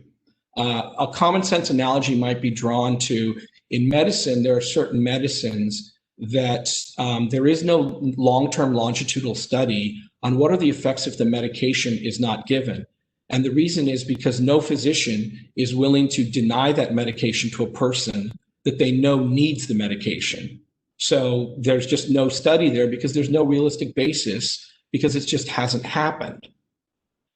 We'd also note that when let's take a law, for example. When that legislative body, let's say the California State Legislature, enacts that law or regulation, they didn't just put it in. they've actually balanced various interests, including the cost burdens and other burdens of complying with it, compared to what are the benefits and gains obtained by that law.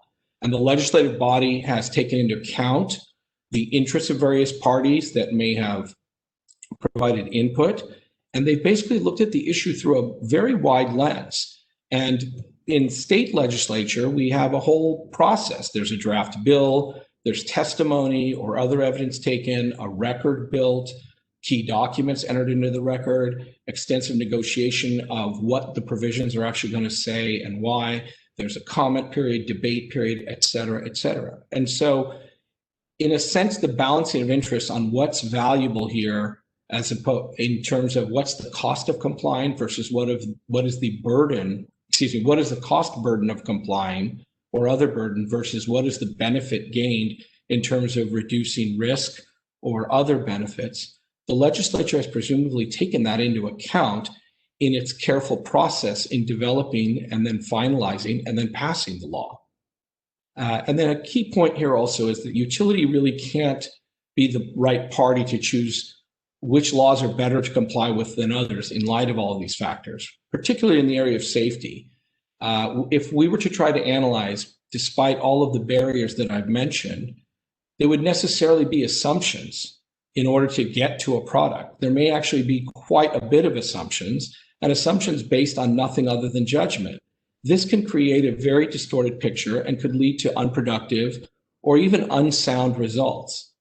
Now, we're not saying that this entire process should be foreclosed. SCE believes that we could have, if there's a given area where there really is a serious concern about whether there's really any valid risk buy down occurring in comparison to the expense that's being incurred to comply, that there could be some targeted OIR or other vehicle to address that risk scoring for a specific compliance program or measure, or a specific law or set of laws. That would help ensure that the appropriate stakeholders are fully involved and there's notice and an opportunity to be heard. And that way we have a careful process in order to arrive at what needs to happen, rather than the utility unilaterally trying to make assumptions and trying to come up with a picture when there really isn't a realistic base of data. May we please, and ultimately this is a data-driven process. And so if you don't have data, it's very hard to have the right way to measure things. Another example, just before I go on to the next slide, I use the hydro or dam safety example, but another one might be thought of in the area of vegetation management, which has occurred for a long period of time pursuant to regulation, and there isn't really a basis of, well, what would happen if SCE, for example, just chose not to do vegetation management. Next slide, please. Now we're going to talk a little bit about PSPS, and I'm going to turn this over to Gary Cheng. Gary is an expert at SCE on our risk modeling, risk analysis, and has a great deal of knowledge in this area. So I'm going to ask Gary to take it away. Thank you, Gary. Thank you, Chris, for the generous introduction. So I want to spend a few minutes talking about PSPS as a risk. So as the title implicates, we will analyze PSPS as an individual risk in the 2021 WMP, and this is consistent with the guidelines.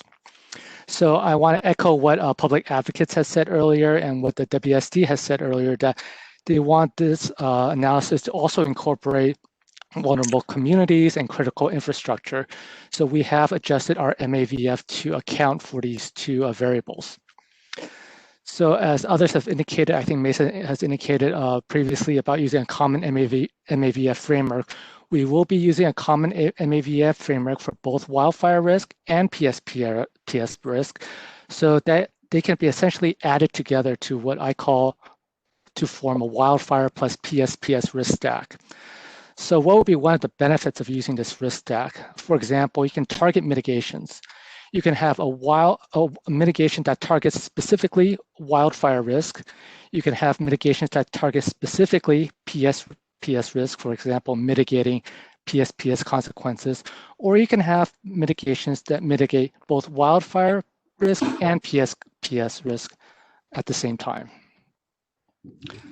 So that concludes my slide portion. I want to kick it back to Chris to talk about the next slide. Thank you, Gary. And may we have the next slide, please? I want to talk a little bit about timing, and our administrative law judge touched on the challenges in timing in this proceeding. And SCE is very open to a discussion on lessons learned, best practices. We'd love to have exchanges to get the benefit of collective learning and thought partnership. But we feel that any substantive changes to the SMAP settlement agreement should really be discussed, as has been touched on, at least in phase 2. And we would note we've not even filed a ramp yet under the settlement agreement's provisions. When the SMAP settlement was established, SCE was exempted from those requirements for the simple reason that it would have been impossible in the timing to actually comply with that and have a product that would be useful. And that same principle should apply to anything that occurs as far as changes on a going forward basis. We note that our efforts on our next ramp showing will be well underway by the Q3 and Q4 of 2021, and that may be where a decision actually occurs on phase 1, track 1. And it's very critical, as we said in our written comments, that once ramp preparation has commenced, it's critical not to change in any significant or substantive way the path that the utility is to follow. Because as we have touched on in different pleadings, then you have the risk of the equivalent of stranded assets, where efforts will have essentially been wasted because then you have to start over from scratch, so to speak. And also, you have, the commission has decided on timelines based on the idea that this is what the utility needs in order to complete a credible product that will be useful to all of the stakeholders. And if that has to be switched midstream, then you're departing from the timeline that's been established by the commission in order to arrive at a useful product at reasonable expense. So, in other words, we really believe that any requirement changes that are significant or substantive cannot interfere with the pathway once SCE has started down the substantive path for its ramp preparation for the ramp that it must submit in May of 2022 at the latest. That concludes SCE's slides, and again, want to thank you very much for your thought partnership and for the conversation today. Thank you. And thank you. Great presentations. I appreciate taking the time and effort to do that. We are scheduled a little bit early, so we're scheduled to go straight into Q&A session. And I know I promised Ed Charkowitz first question, but I see Judge Vogel has her hand raised, so I just want to check with the judge if she has any questions. Okay, then I'm gonna. You do? I am here. I had my hand raised from earlier, but I do have some questions, so I'm happy to chime in with those now, or observations, perhaps. Yeah, I guess. Why don't I wait actually and see what some of the other questions are for at least my second comment. My first comment will be that there may be additional terms that it could be useful to clarify during track 1. I think a number of presentations have touched on that, and I noticed that that weren't necessarily included in the scoping memo, but could be appropriate. And so we've talked about controls and mitigations. There's also, it may be appropriate to consider this term foundational programs. I think also the term baseline risk score may need some discussion if I'm much further from all of this than you all, but it seemed like some of the various utilities may be defining baseline risk score differently. And I checked on, I noticed there was a difference between Cal advocates and PG&E regarding the term direct and indirect consequences. And I did check, and that also has not been defined in the SMAP 2018 lexicon. So just an observation that it may be fruitful to go ahead and define some other terms if possible as part of your work. And I guess I'll go ahead and make my second comment now, which was that the MAVF best practices, was identified as a potential phase 1's track 1 item. I think primarily because of the comments of the Musi Grade Foundation, their comments on the OIR, and their comments on the OIR stressed what was included in Musi Grade's presentation, and that was the there's lesson 3A on more extreme events. It seemed as though their comments on the OIR were pertaining to this issue of tail risk and catastrophic events and whether and how those should be modeled. I believe that's there's an optional modeling approach to that right now in the settlement agreement. And I understood Missy Grade's comments to that warranted considering the MAVF in track 1 to be primarily focused on this issue of the modeling of catastrophic events.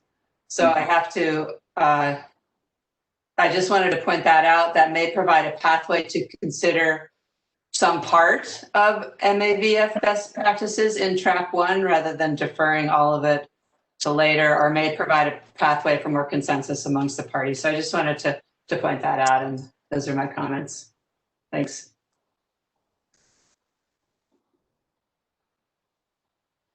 Anyone that would like to respond, that would be great.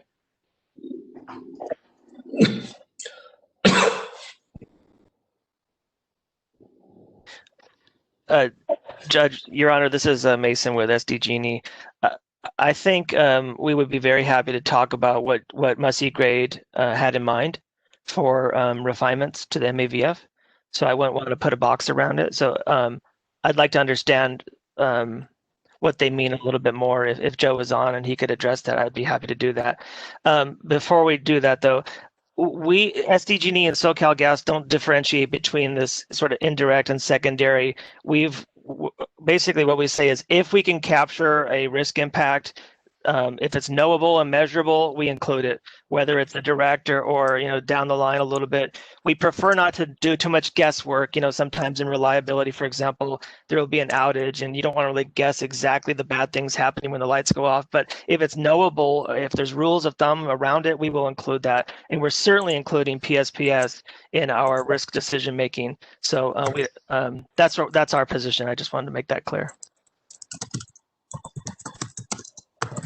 Yeah, Your Honor, I just wanted to mention that there was basically our ramp as well, what we could capture, because after all, it is a data-driven objective framework that we're going after, that we want to get to. So same comments as what Mason had mentioned about indirect consequences. If I could just jump in, Vincent, it's not clear to me it is the same concept. It seems that the term is either should not be used, which was one preference expressed, or must be very carefully defined and clearly defined.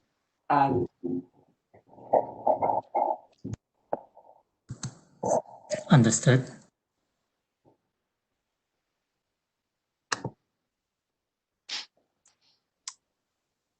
Did any comments?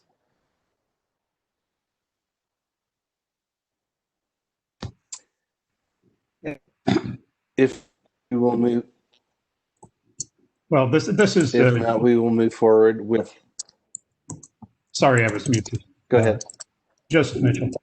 Yeah, regarding the extreme events, I think one thing to keep in mind with data-driven analysis, which is it's a worthwhile goal, but data doesn't always help if you don't have the data, or if the data isn't representative of what you will be encountering in the future. And those were the concerns I had raised with regarding first the statistics on some of these data sets where the statistics are small and that limits the number of tranches. Also where the distributions are such that you expect catastrophic events that are nothing like what you saw in the past, but based on some interpretation and modeling, you can extrapolate and come up with estimates. Now, I think the PG&E, you can respond to this,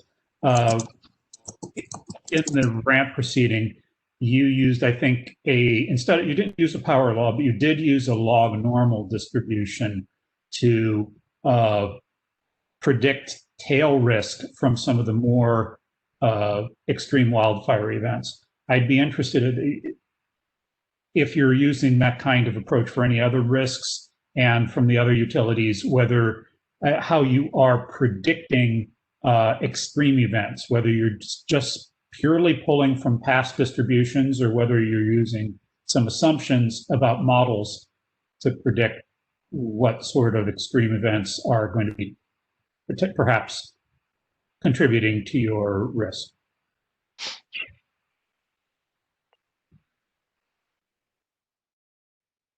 Vincent, do you want to start? If we did use log normals in other risk events, not just wildfires.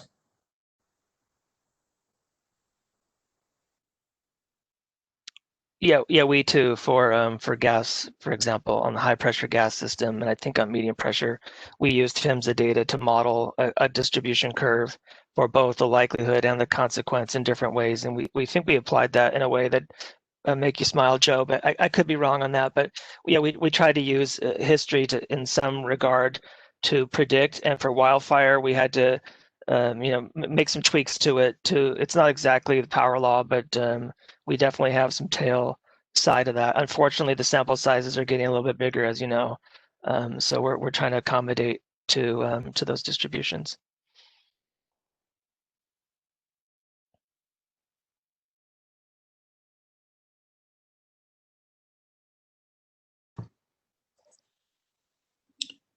This is Chris Vias with SCE. If I could just want to go back for a quick second to what ALJ Fogel was discussing, and thank you, Your Honor, for your comments. We agree, SCE agrees, that it would be helpful to have further thought work on distinctions like the direct, indirect, since, as Your Honors pointed out, there is some potential divergence among parties on what is meant by that term. And we think that whether it's a further workshop or a working group, something where the parties collaborate in a sort of smaller setting and there can be back and forth, may be helpful in trying to come up with clarification, so that even if ultimately there are distinctions, then Your Honor has a clear record that there was an attempt to bridge those, and here's where the parties came out after that attempt to bridge those. Thank you. I do want to clarify as well. I mentioned earlier, I understood Your Honor's comment around indirect. I wanted to say I understood and acknowledge and agree with your comments on the indirect definitions.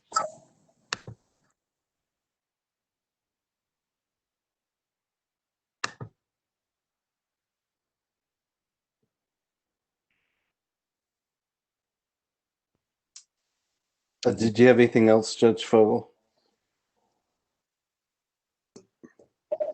I think since you're giving me the floor again, I will point out that it seemed as though PG&E's proposal to consider in track 1 framework and guidelines for qualitative assessments and ways to represent uncertainty in assessments was somewhat similar to, I believe, what Katie Morsany was suggesting from TURN, and also related to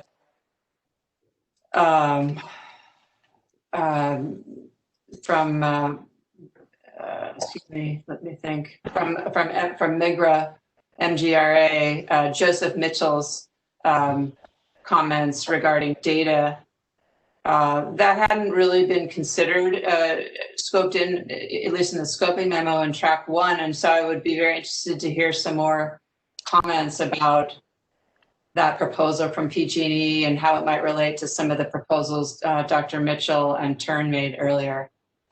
It seems like that's a long-term addressing data quality, data collection priorities.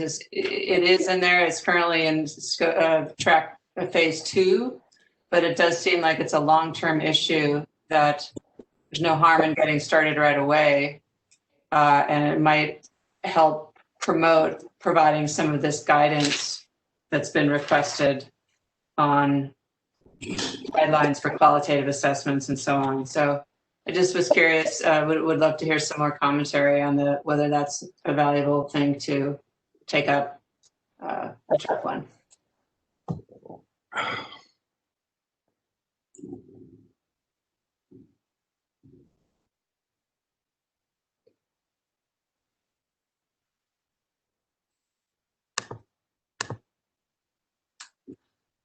Dr. Mitchell or anybody have any comments? This is Katie from TURN. I wouldn't mind taking a moment to comment on that, if I could. I think that we feel that data is really important and gathering more data is really important, but we also can't let gaps in data prevent us or prevent the utilities from putting in place giving the commission information on their mitigation proposals in the interim. And so that's where we were coming from with our proposal related to addressing how assumptions and estimates are presented to the commission, so that we can have a framework for understanding when estimates are being used and when assumptions are, assumptions are being used, and help us determine where those data gaps are for future data gathering efforts. And to some extent, starting to figure out what is the data that is most important to keep or to start collecting or collect more information on. We don't believe that gaps in data should be limiting the number of things that we're seeing scored and where the data that's ultimately given to the commission for their decision-making process.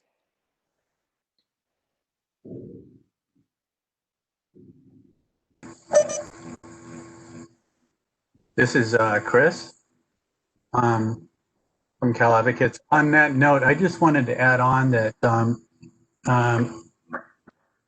it makes sense to me a lot of what Katie just said about regarding data. So, for example, whether a utility is currently considering something direct, indirect, whether a utility is currently considering whether they would exclude direct or indirect data, whether a utility has quantitative data or whether they have subjective data. I think it's important that utility consider and use whatever it's doing and that it develop what it feels is the best practice and use that now. Because I believe that that risks need to be mitigated in an expedited manner. They need to have those programs then implemented in general rate cases. And so delaying this for additional discussions, because there's been a lot of discussions about data and stuff in the past. And so I guess I would encourage utilities to use the best practices, the best data that they can use now, and to move forward with that. And then there can always be improvements in the future. but I'm just reluctant or concerned that additional discussions and will just kind of delay things to the detriment of safety and expediting, especially PSPS and other risks in a very urgent fashion. So I just wanted to express that. Yeah, I think a point of clarification is that it was never any intent to say that we should just sort of stop and figure things out before going forward and collecting more data. I think it's an ongoing iterative process. We're trying to fix the plane while it's flying, and that process of flying the plane should continue while we're discussing any improvements, clarifications going forward. It may be that data usage or practices or collection or sets change over time. Of course they will, but that's fine. That's how the process will evolve. So, yeah, I would also like to clarify along those points. We're not saying to delay any of these data efforts. In fact, quite the opposite. We'd like to have those discussions sooner rather than later. You've seen what we are proposing for controls and mitigations and how we're going to calculate controls, how we intend to calculate controls. And the fact of the matter is some of them are going to be less based on data than we would hope for. And we're going to have to make assumptions. And another fact of the matter is some of you are probably going to hate the assumptions that we make, but let's have all those discussions up front right now and identify those issues so we can minimize the level of hate, So it's not this, once again, we're not proposing a delay in anything. Rather, it's the opposite. Let's have those frank discussions right now. So this is Mason. I'd like to chime in here. Joe, just yesterday I used the expression changing the oil while the car was running. So I guess, once again, we're kind of thinking about the same analogies. I'd like to use examples too, because a lot of this stuff sounds black and white, but like I said in my presentation, it's not as black and white. Some risks, some activities, we know a failure rate of aging equipment, and we know if we replace it with another piece, it will have a different failure rate, so we can do the math. And everybody here is happy to do that kind of presentation of risk assessment, no problem. Then on the other range, we have things like GIS, which is we want to have a database which stores information that basically every group in the company can access to figure out where stuff is, when it was installed, get data from it. If somebody came to me and they said, hey, I want to put this bolt onto the GIS and it allow us to collect another data point, and then somebody from the commission says, well, what's the RSE on that? That's an extremely difficult number to come up with. You wouldn't trust it. It would be misleading, and we can make a run at it. But what I want to make very clear is in the ramp, we're going to talk about what that bolt-on does. There is a prudence review. We will tell you, hey, we have a GIS. Here's what we're planning on doing with it. We want to spend a few million more dollars that does this, for example, or $100,000 that does this, for example. And we're not saying we're hiding information from you. We're saying there's a difference. There's a continuum between there's some really good data out there and there's other stuff that is so embedded in our business that to try to put a number behind it, nobody, including ourselves, would trust that number. And then there's everything in between. There could be something, a new technology came out where we don't have hard data on it. And we're maybe our SMEs are just kind of guessing that if we do something, it will do this risk. That stuff, we're very happy to say, look, we're putting it in there, but it's a guess. We're leading the country at this, for example. Nobody's doing falling conductor the way we're doing it. We want to tell you what we think about it. We're going to include it in the analysis, and there will be an RSE on it. But there's stuff way down here. I don't know why I'm pointing to the left, but there's this area that there's just some activities that to try to squeeze data out of it in a risk way is extremely difficult. You guys might know me by now. I'm pretty creative in ways to get numbers out of stuff. If I can't do it, you're not going to like the number if you force me to do it. So we're just trying to basically tell you there's a continuum, and just to say they're all RSEs and you have to do it, it's probably not the smartest path forward, unless we want to make it really clear that like these over here are sort of like, these are solid, RSCs, these are kind of unsure, and then these are, we're just giving them to you because you told us to. As long as we kind of know that's going on, I think we'll feel more comfortable. But we don't want you to look at an RSC over here and say, oh, it's higher than this one, so therefore do this one. That's not how the commission should be thinking about this sort of continuum of data. So I just want to make it clear that, talking in high level ideas is not very useful sometimes when we're talking about specific tasks. I'm sure Edison and PG&E could come up here with some activities that they could find the smartest people on the planet who would have a hard time figuring out what that number is to give you guys. We're not saying we don't want to give it to you. We're saying we're making every effort that we can. And if it makes people dumber from hearing that number, it's not helpful to anybody. So I just want to make that clear to everyone. Can I ask a follow-up? Sure. But doesn't it depend on the amount of money you're proposing to spend on that mitigation?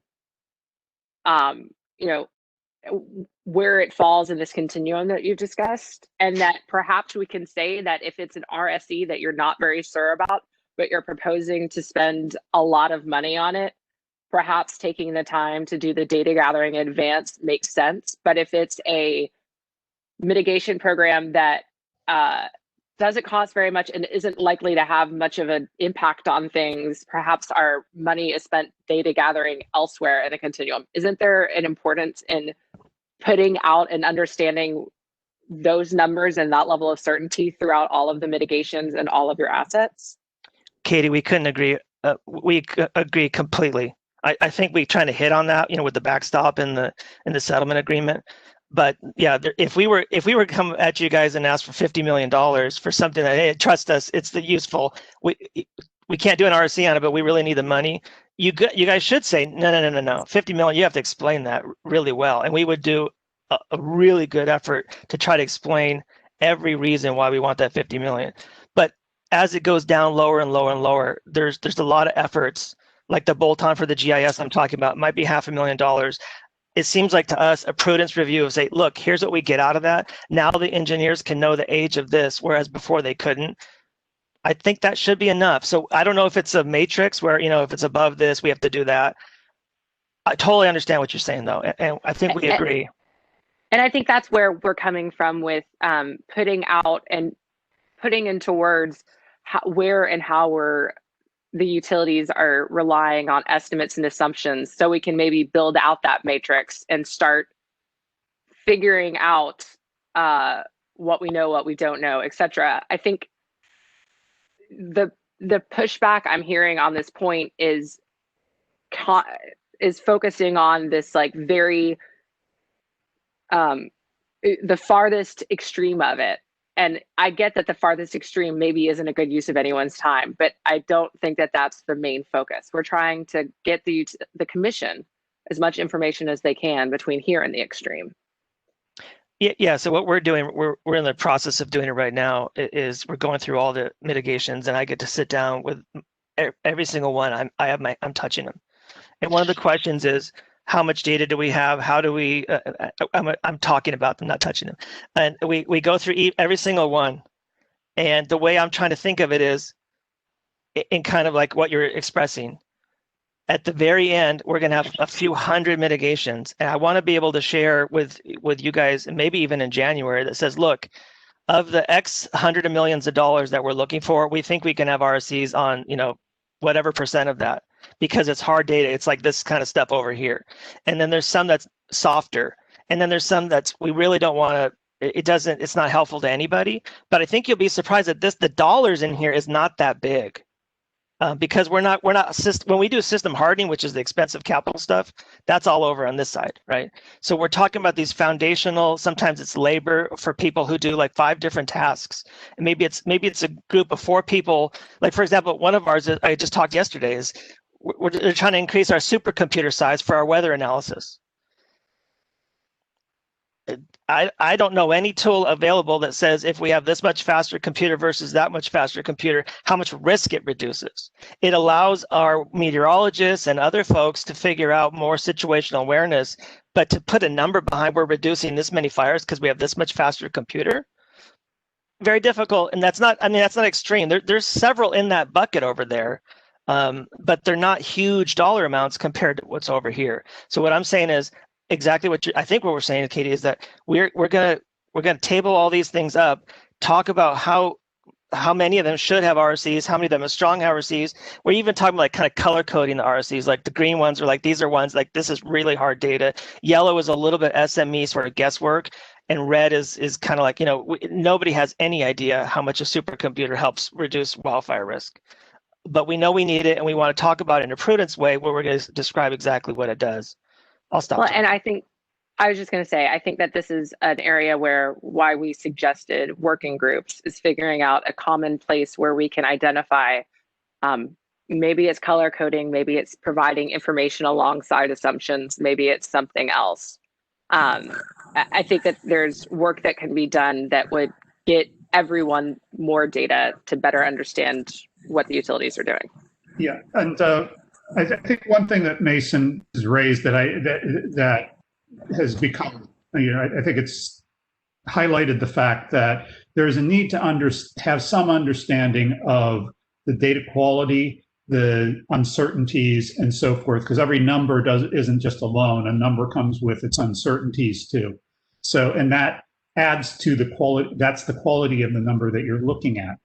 I think that is on the agenda somewhere, but I don't think it's in phase 1, track 1. I can't remember exactly where that falls, but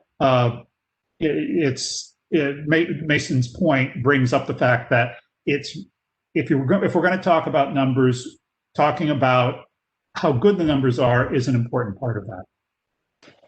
And if I can just jump in, I think I somewhat triggered this, but I think Katie's Turn's proposal to look at the commission should establish guidelines on the development and reliance on assumptions and estimates is very similar to what PG&E proposed.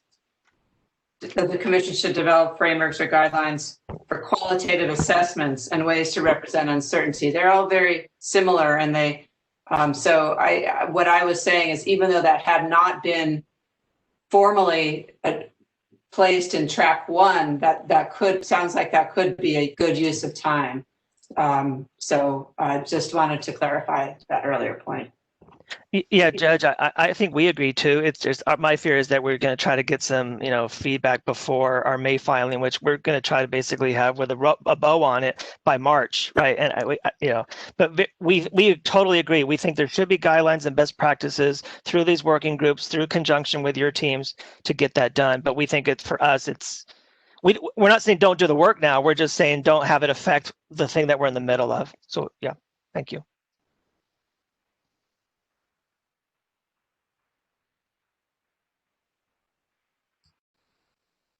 All right, I think we'll move on to the question, and I think Ed Charkowitz had a question. Wants to still ask it? Sure. This is Ed Harkovich from SPD. I'd like to revisit some of the things that we talked about this morning, but also all the utilities touched on this in their presentations, and that is the granularity and consistency of data. And I know that this is looking forward for track 1 and so on, but I'm curious what the interveners expect and how important this issue is, given that the wildfire mitigation plans occur annually.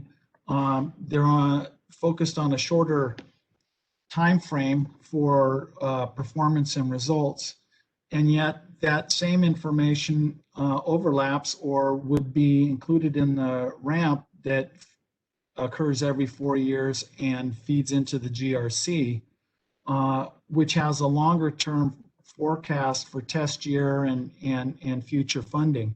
So is it that the same level of granularity that occurs in a WIMP, for instance, we have SEMPRA going through this process in February and then presenting their ramp in May, and obviously they're well on their way, as they've commented on. But to the extent that this issue gets resolved through the SMAP proceeding and so forth, how do we look at that level of granularity and consistency across the different filings, especially in a year like this year where we have the WIMP preceding the ramp by about 3 months? So Ed, I think we've talked about this before a little bit, but I'll just restate our position. Because like you said, the WMP comes first. Essentially, it's not just a straight copy and paste, but the ramp is going to look a lot like our WMP. What could be a little bit different is the timing. The window that the WMP looks at from a spend perspective is different than what the ramp looks at. So there could be a little bit different of amount of information provided on the back end of the ramp piece.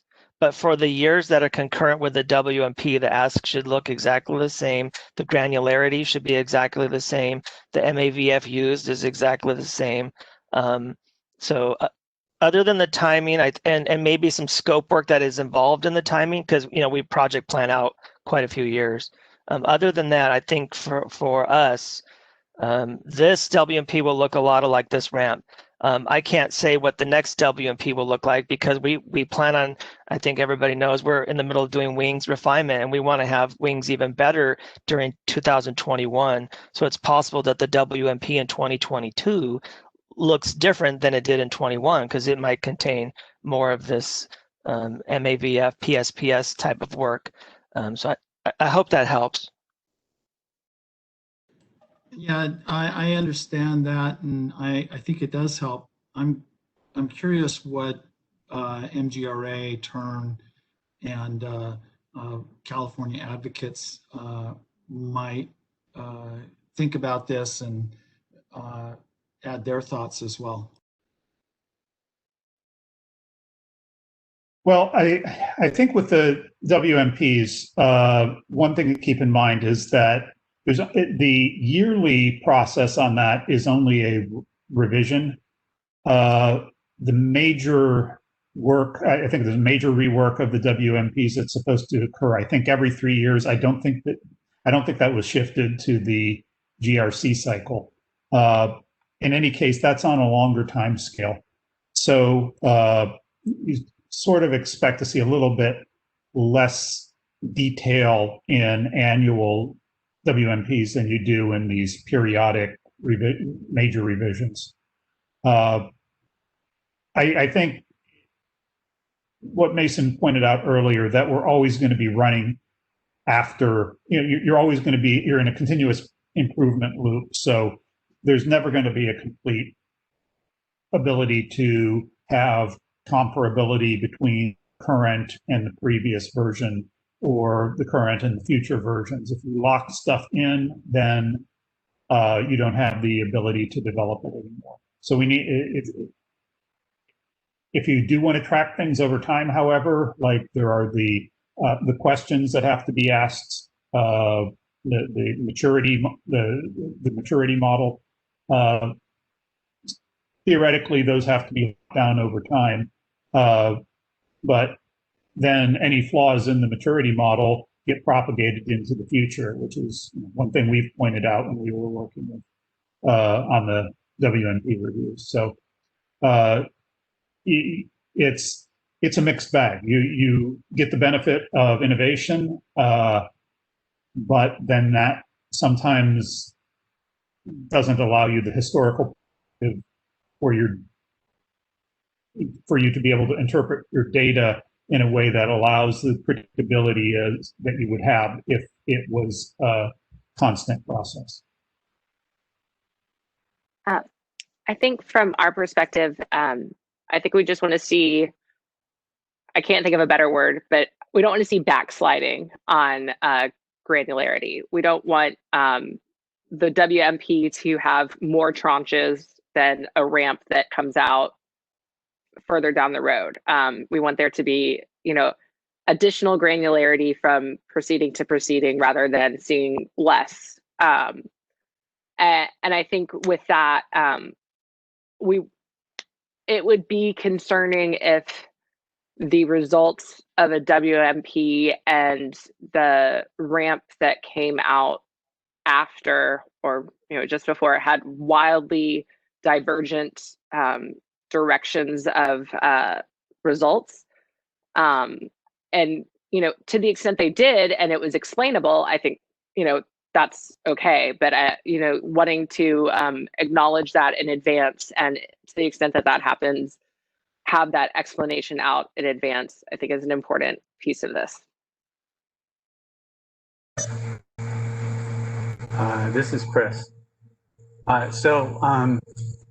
When we're talking about granularity, in the agenda for this meeting, it came up under category 3 as a couple of different items. One was how can the MAVF requirements be supplemented to enable more granular risk analysis?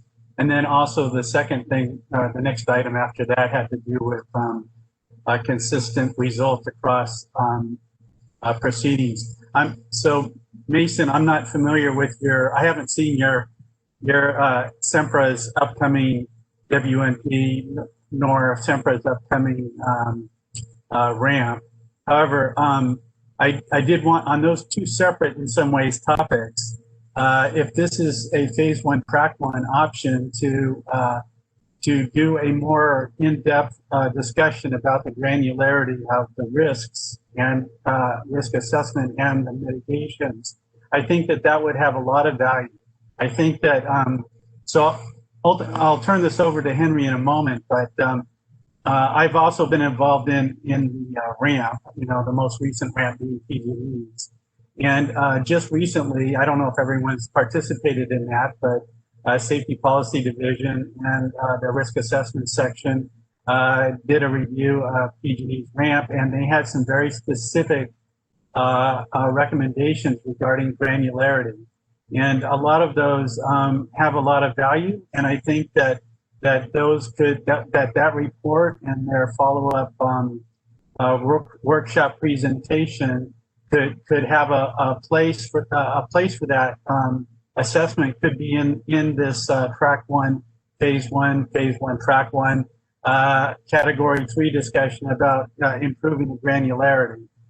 So I think that would be one thing to take some action on, potentially, to get the ball rolling on improving that granularity. And I don't know, like I said, Mason, I don't know what you're including in yours, but just some of the things I heard from the SPD risk assessment was, like, for example, on wildfire, doing understanding circuit configuration, understanding terrain, different span levels, a lot greater granularity, because the mitigations really are not just, oh, we have, you know, hundreds of miles in this area, and this is the risk for that, and this is the mitigation for that. It really comes down to what's the span, what's the configuration, what's the terrain, you know, what's the age, you know, a lot of different, very specific elements. And I think that came out in the most recent risk assessment report and presentation. So if there were a place for that to feed into the SMAP, I think that would be a great idea, so that we could take those lessons learned, that analysis, and then work to incorporate it into this proceeding. So I just wanted to add that. And then before turning over, I just want to turn it over to Henry now, because I think Henry had some information about this as well. Hi, I don't think I have any comment on this topic at the moment.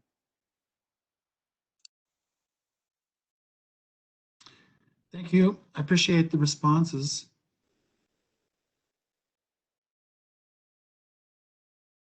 All right. Chris, I see your hand raised. Did you have a question? Yeah, I did have a question. I raised it because of if we could go to the slide. This was SCE, and I think it was Gary Cheng. Might have, if he's still on I think it was slide 94. Yes, I'm here. Hi, Gary. Hi. So I just wanted to ask you, so you discussed SCE is looking at PSPS as a risk. And I was just curious, what what sorts of data is SCE looking into to evaluate this, and what sort of mitigations is encompassed by this work that you're doing? Well, I would say that we're using the same framework that we're using for wildfire, right? So we're using the consequence dimensions, for example, of safety, reliability, and financial. For those, for your last question regarding mitigations for PSPS, for example, something like battery backup for critical care customers, something along those lines that are very PSPS specific.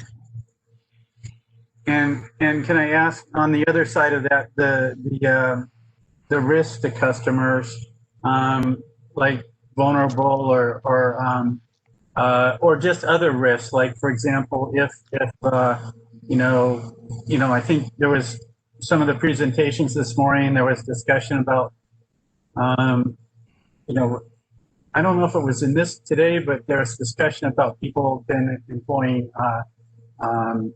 generators, a discussion about whether some of these, what folks do could actually cause ignite fires because of their actions when they have a PSPS event. There's, I know that there's also loss of elevator use for multi-story buildings. There's, there's just a whole range of ways that PSPS impacts the public. And I was curious, are you looking at that in this analysis? Sure, I think there's a lot of things, as you indicated, people stuck in elevators or things like that. Obviously, we can't capture everything. This is our first generation model. So we'll be looking for feedback and working with other stakeholders as we present this risk in February.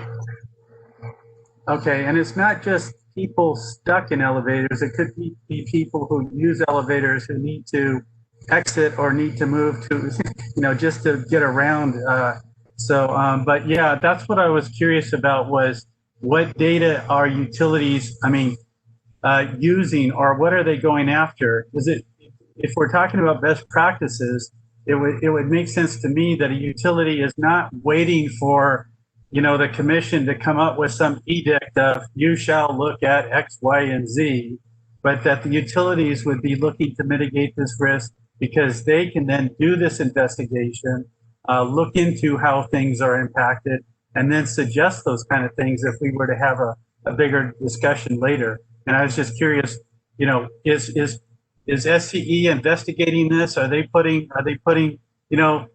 folks out there to kind of like look at what are the kind of impacts these are going to have on our customers?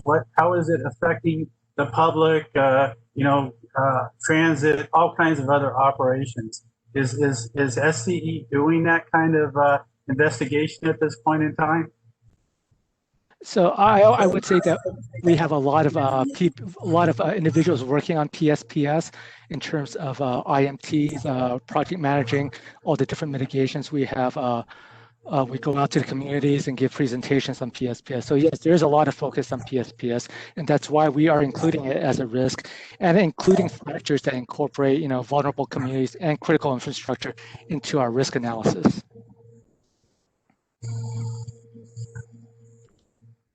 Thanks.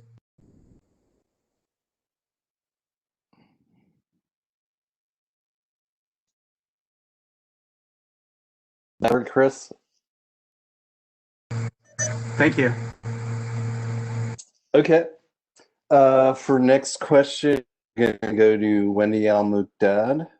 Wendy, it's all yours. Thanks, Marty. I've been waiting since this morning to continue questioning, so let me see what I can do here.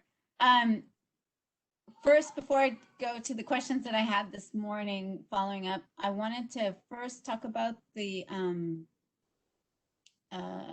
granularity issue. I appreciate that Cal Advocates has pointed out our recent SPD report on the ramp, and that we did focus a lot on granularity. I kind of didn't think to mention it because I'm kind of already jumping to other things. So I definitely agree that I think we agree we would like all the utilities to really consider the things that we've recommended and the findings in there, and then perhaps that it makes a lot of sense. We have to talk whether some of those things should be addressed here in the SMAP. One of the things I'm not clear about for wings in particular, Mason, is I believe you had mentioned, I know that SDG&E has a lot more information, has a lot more of your lines sectionalized, your power lines sectionalized, I believe, than the other two utilities. And I think that you are looking, at a much more granular level at both wildfire and PSPS risk right now, from what I've, just started to understand of your wings.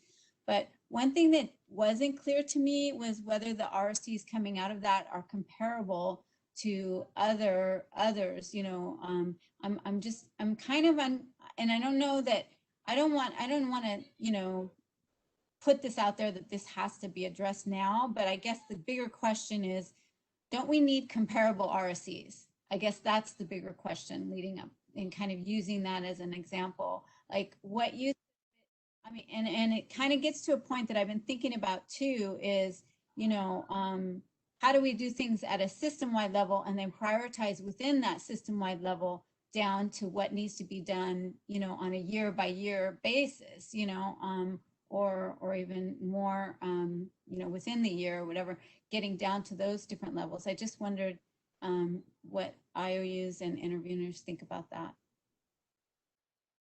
So Wendy, it is true that we have our backcountry segmented pretty refined. I don't know if it's any different than the other utilities, but we have about 600 segments that are about 5 miles long each. And on each one, we talk about what the likelihood of ignition is on that segment and what the consequence would be if it were to occur. And then we also looked from a PSPS perspective of how many customers that there are. So if we were to do PSPS, it would have this much impact on the customers. So we try to weight those two things together, the wildfire risk and the PSPS impact if we were to shut the power off, and we do it at those segment levels. That's the good news. The second question I think you're getting at is, like, let's say there's another mitigation like a fuse replacement program. And a fuse replacement program right now doesn't necessarily say what is the likelihood of the failure at every single individual location. We have done work that says this fuse has this much likelihood of starting ignition, because some of the older fuses, when they open, they spray material everywhere, and we want to replace them out with fuses that don't do that. Even when they were acting the right way that a fuse is supposed to act, which is to stop the fault, sometimes they would start a fire because they would be. So we're trying to replace those out. In that replacement program, we're not necessarily looking at it in 600 different tranches, because fuses, like to Katie's point, which we totally agree with, fuses are not that high ticket of an asset to replace, and it's easy to show that the RSE for fuse replacement is a smart thing to do, regardless of where you are. So the WMP calls for segmenting out at least at tier 2 and tier 3 those fuse replacements. So we've done analysis at that level. I would say this time next year, if you were to ask the same question, Wendy, we probably could map all those things like fuse replacements and lighting arresters to the segment that it sits on and consider that as one of the tranching locations. So I guess what I'm trying to say is, as we get better and better, we have granularity at like, for example, when we say Wings does this, it's looking at system hardening for the backcountry. That is by far and away the biggest ticket item that we have in the GRC for wildfire. It might even be 80% of the total spend. I don't have that in my head right now, but that big amount of spend is all going to be based upon that granularity that I just spoke of.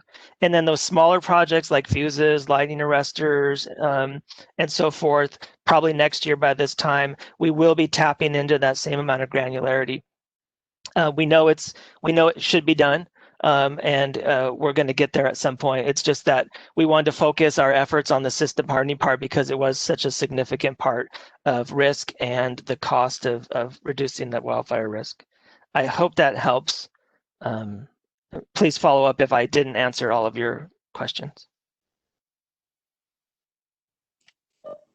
Thank you. I was thinking maybe we might even talk later this week. I'm going to be off for 2 weeks, so I wouldn't mind talking soon or offline.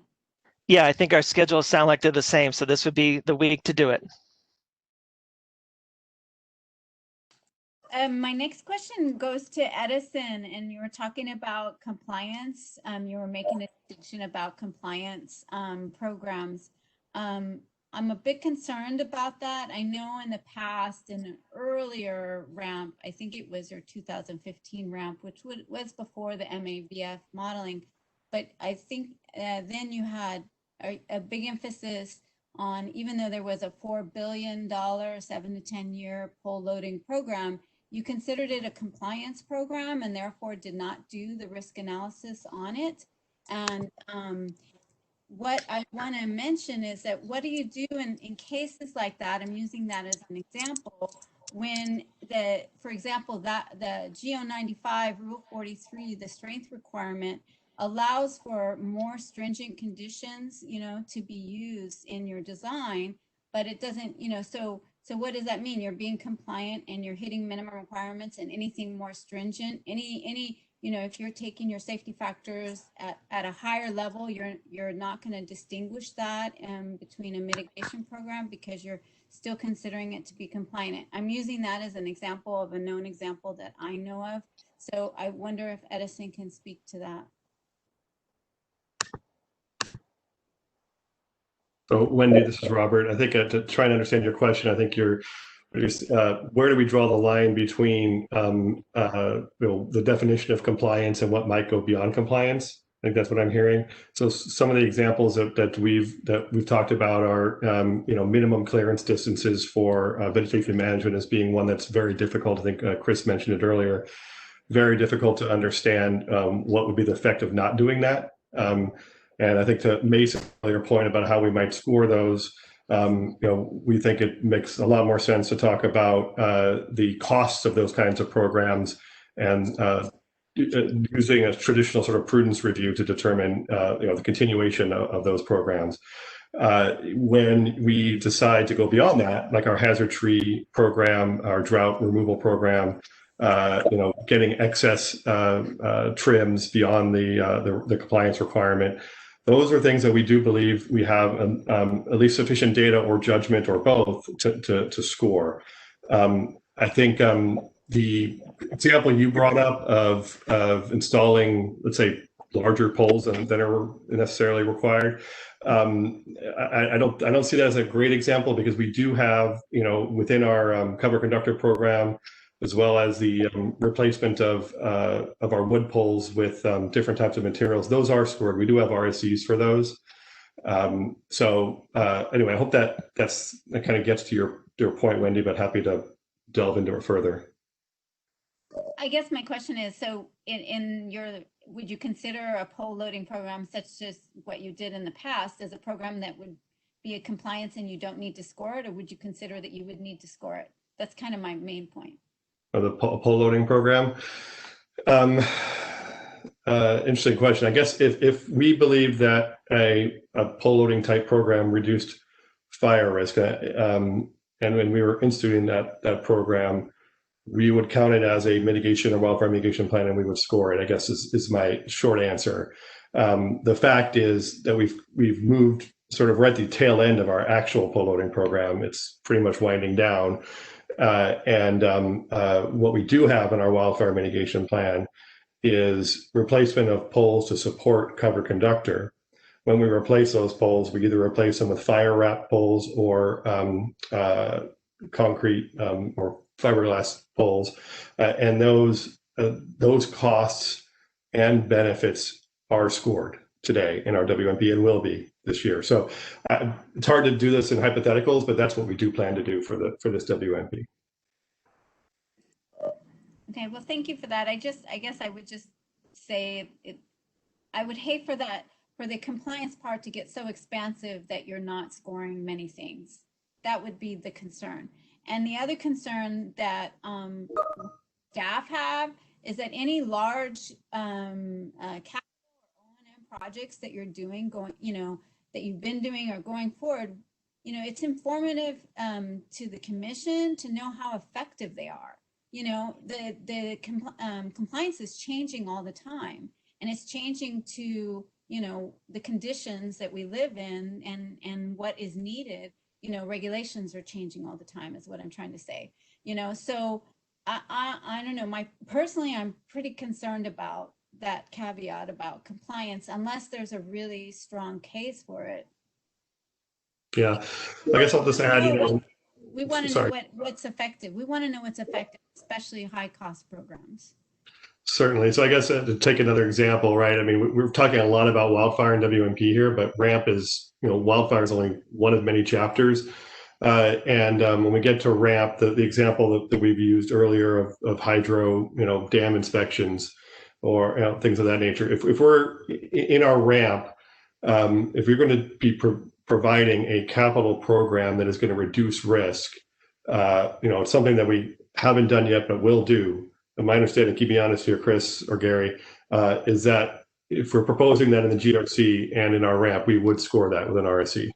What I think is difficult to score is an RSE of the ongoing, annual inspections of the dams, for example. It's something we've always done. We have no idea how much it reduces risk. We know it does, but we could tell you what the cost is and then ask for a prudence review to determine that those costs are reasonable. So I think that's the distinction I'm trying to draw. Agreed, Robert. Okay, well, That's correct. Thanks. I think I'm not sure the timeline we have. I had 2 more questions. Marty, can I check in with you? How we're doing? Yeah, go ahead. Okay, thank you. And the question I had come out of this morning that is really for ROUs and interveners is how, again, I think I mentioned it earlier a bit, but how do we, the MAVF process is supposed to be about prioritizing and, the mitigations, prioritize, and anyway, it's not just about the mitigations, it's prioritizing. And it seems to me the way it's been done so far, or at least what we've seen, is mainly prioritizing very large system-wide, programs and projects. And what we, at least in the RAMP evaluation, what we're saying is we need you to be prioritizing within those programs, within those large programs and projects, especially, these very large projects, that you can only do so much every year. Well, you're somehow prioritizing, each year which circuits you plan to harden or to do something else. So do you think, has anyone thought about this as far as whether there needs, in the granularity issue, there needs to be some kind of system-wide prioritization and then more granular prioritization within it, or is it all in the same? I mean, and I haven't really, and if no one knows, that's okay, but I just want to throw it out there. Wendy, I think you're kind of talking about something that's been near and dear to my heart, where sometimes people confuse a program with a specific mitigation. I kind of want to walk through that for real quickly. We'll have a program in place that says we want to replace some equipment every year. And typically in the past, we've have like a fixed budget for it based upon the GRC, and it says, okay, here's $10 million to go, for example, replace substation equipment. But the way we do it internally is we don't just take that $10 million and we're just go spend it on something. We have an internal process that we're looking at what's the best place to spend that $10 million. And then sometimes we don't really know what that is until the year of, and sometimes projecting it out for a GRC 4 years out. It's like, well, we're going to ask for 10 million a year, but we don't know exactly what the work is going to be because it has to do with how inspections come back and how testing, we look at the oil levels in substations and dissolved gas and all that stuff. And then, maybe in year 2, we'll say, oh, we need to do that one. And then what we'll do is we'll put that in a list of substation equipment, and we'll kind of rank which of the substation equipment needs to get done first. And we are using, we've used the method in the past, and we're converting that right now to using the MAVF to be that method to identify what is the top $10 million worth of work to do. But it's not known, like right here, we're sitting talking, we're all friends, and in the RAMP, we don't know exactly what that piece is going to be until we do the yearly analysis of all of our equipment. Substation's an example of that. There's similar things that have regarding anytime we do an inspection and you get information back. So to some extent, I know exactly what you're talking about, but to predict exactly what it is beforehand, is not always known, but we are using tools to do refinement within the bucket of substation equipment. Maybe that inspires some more thoughts in your mind. So I'll stop right there and see if that helped.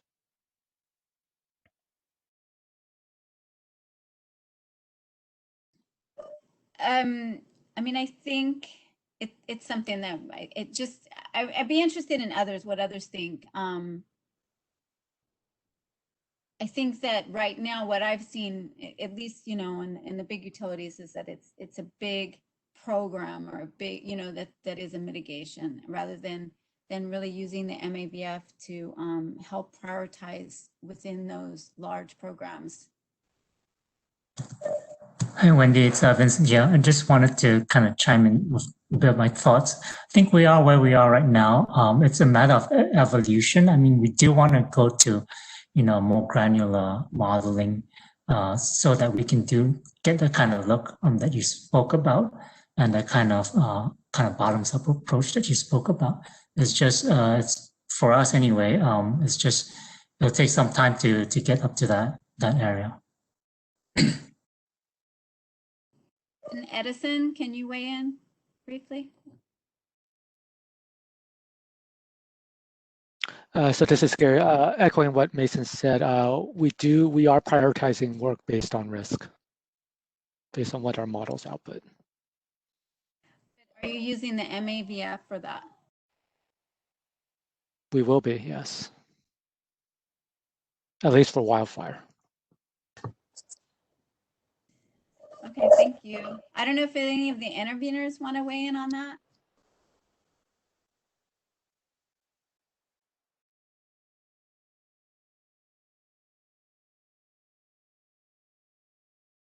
Yeah, I think also I'll do is just reiterate what I said earlier, and that is tranches need to be functional. You know, when you divide things up into tranches, there should be some difference in priority in mitigation that you can actually apply. That's what I think the value of the MAVF is. I think that we agree. I mean, I think one of our issues is you want tranches that are granular enough that you can identify not just what the right work is, but the amount of the work to do. So it's sizing programs, not just identifying what the programs are. And part of sizing programs is figuring out what the highest priority segments are within a group of assets. Thank you. I don't know, Cal. I have nothing to add to what they've already said. Yeah. Okay, thank you. I just have I agree with Joseph and and thank you, Henry. I'm just trying to get through my questions. I have one last question, and it's regarding the risk modeling again. My concern, and just understand that I'm a senior utilities engineer, you know, but I'm also a licensed electrical engineer, and with some power engineering, you know, expertise. And one of the concerns I've been having is about specific risk, like related to electric operations outside of wildfire, which, you know, mainly are electrocution, electric shock, arc flashes. In the power engineering industry, as far as I understand, we normally look at that safety risk for all humans. You know, we don't usually consider, you know, animals are more dealt with on the reliability side. You know, if the squirrel gets unfortunately killed. But for humans, we usually look at them all in the power engineering world, you know, and the protection engineering and stuff, at least the way I understand it. So I'm wondering if the utilities and if interveners have put any thought to addressing these risks. And what I've seen so far is separation between whether it's a third party, whether it's an employee, whether it's a contractor. And when you separate it, it's very difficult to look at it all together. You know, for example, when I do a lot of volunteering and I go out to schools, if I'm talking to kids, one of the first things I do is give them a basic education on electrocution. It's really our most basic, safety risks that people need to be aware of, around these, electric utility systems. So I'm just kind of wondering, has there been any thought about that particular risk? Because I feel like it gets kind of lost when it's all split up. And I have concerns about that. Wendy, this is Chris Vias with Edison. Thank you for your question. And I'll rely also on Gary to weigh in. But in our 2018 grant, we absolutely identified as risks, the risks of what would happen if apparatus is down. And we did not value less, whether it was a member of the public or an SCE customer or not. We didn't separate out like who's a more valuable life or who would be a worse tragedy if there was loss of life. So I think we're speaking the same thing. Our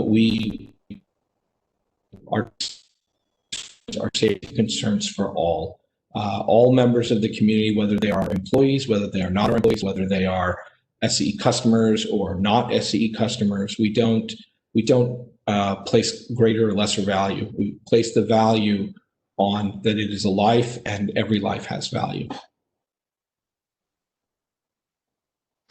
Yeah, I want to echo what Chris said. Absolutely. It was the risk was called contact with energized equipment, and we did whether it was an employee or whether it was a contractor or the public, they were valued the same. And Wendy, this is Chris. We anticipate that will continue. We do not anticipate changing that analytical approach, that lens with which we look at life. We anticipate that will be the same.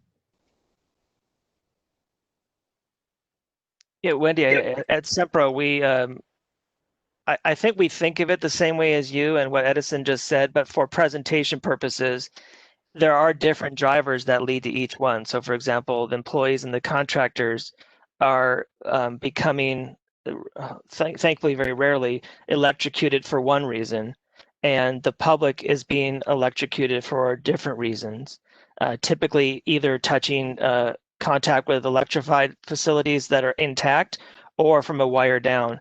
And so we think we're looking at the whole picture, like you said, but for analytical purposes of how to reduce the instances, the mitigations are slightly different, one stakeholder group to another, but the valuations of the life and the importance thereof are equally the same from our perspective. And so this time around in our ramp, we have a chapter of touching contact with electrified facilities, specifically targeting the driver of the public touching intact facilities, whether that be through just carelessness or working like window washers, vegetation fruit pickers, things like that. The focus is mostly around the awareness program, and then for us to make sure our standards are being met for signage and things like that. Yeah, I just want to echo what's been said already. We use the same MAVF to value the different risks that we have, employee, contractors. The risk scores are additive. So if you want to look at the overall risk to both populations, you can do that. And the risk drivers are a bit different. That's why we manage them differently, and perhaps in different departments too. And it's more a reason of how, it's more a case of how we look at it and how we deal with it, manage it, more so than a case of valuing employees differently from public. Wendy, this is Chris Vias with Edison. I also want to say I appreciate your question. We focus so much on wildfire in discussions like this because it's so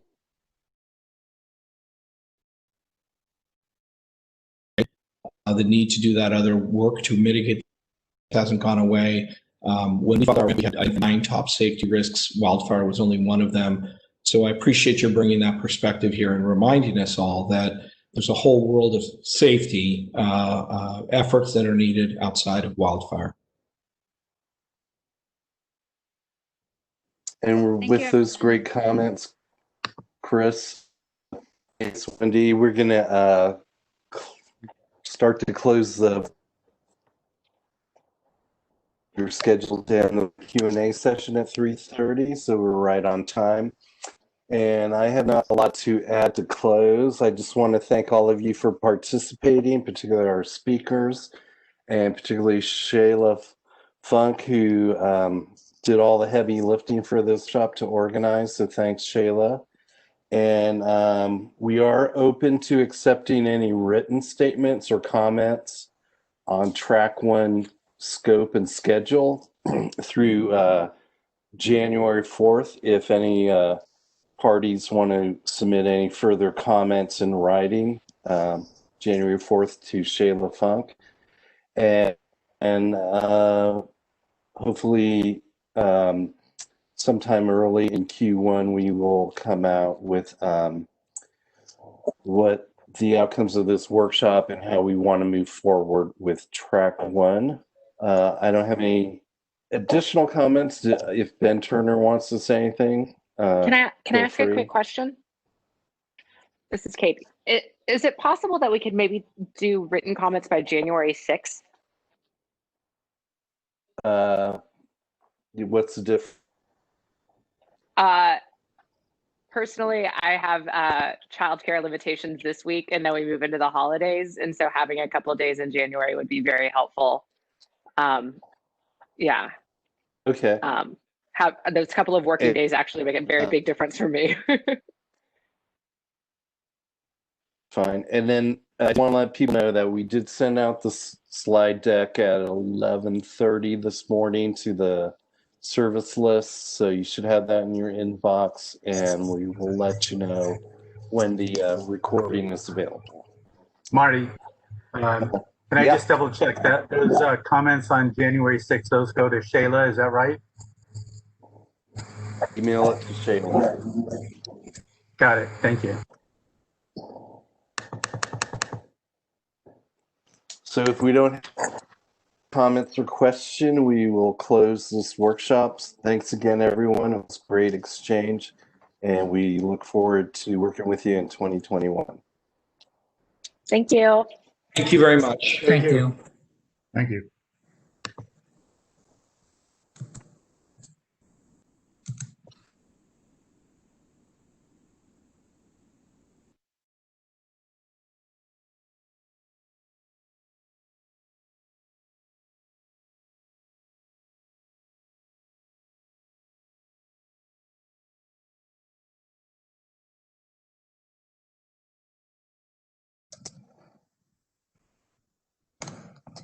Thank you, IT, for all of your support today, and Holly as well.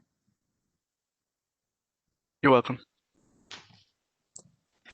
When can we expect to get the video recording?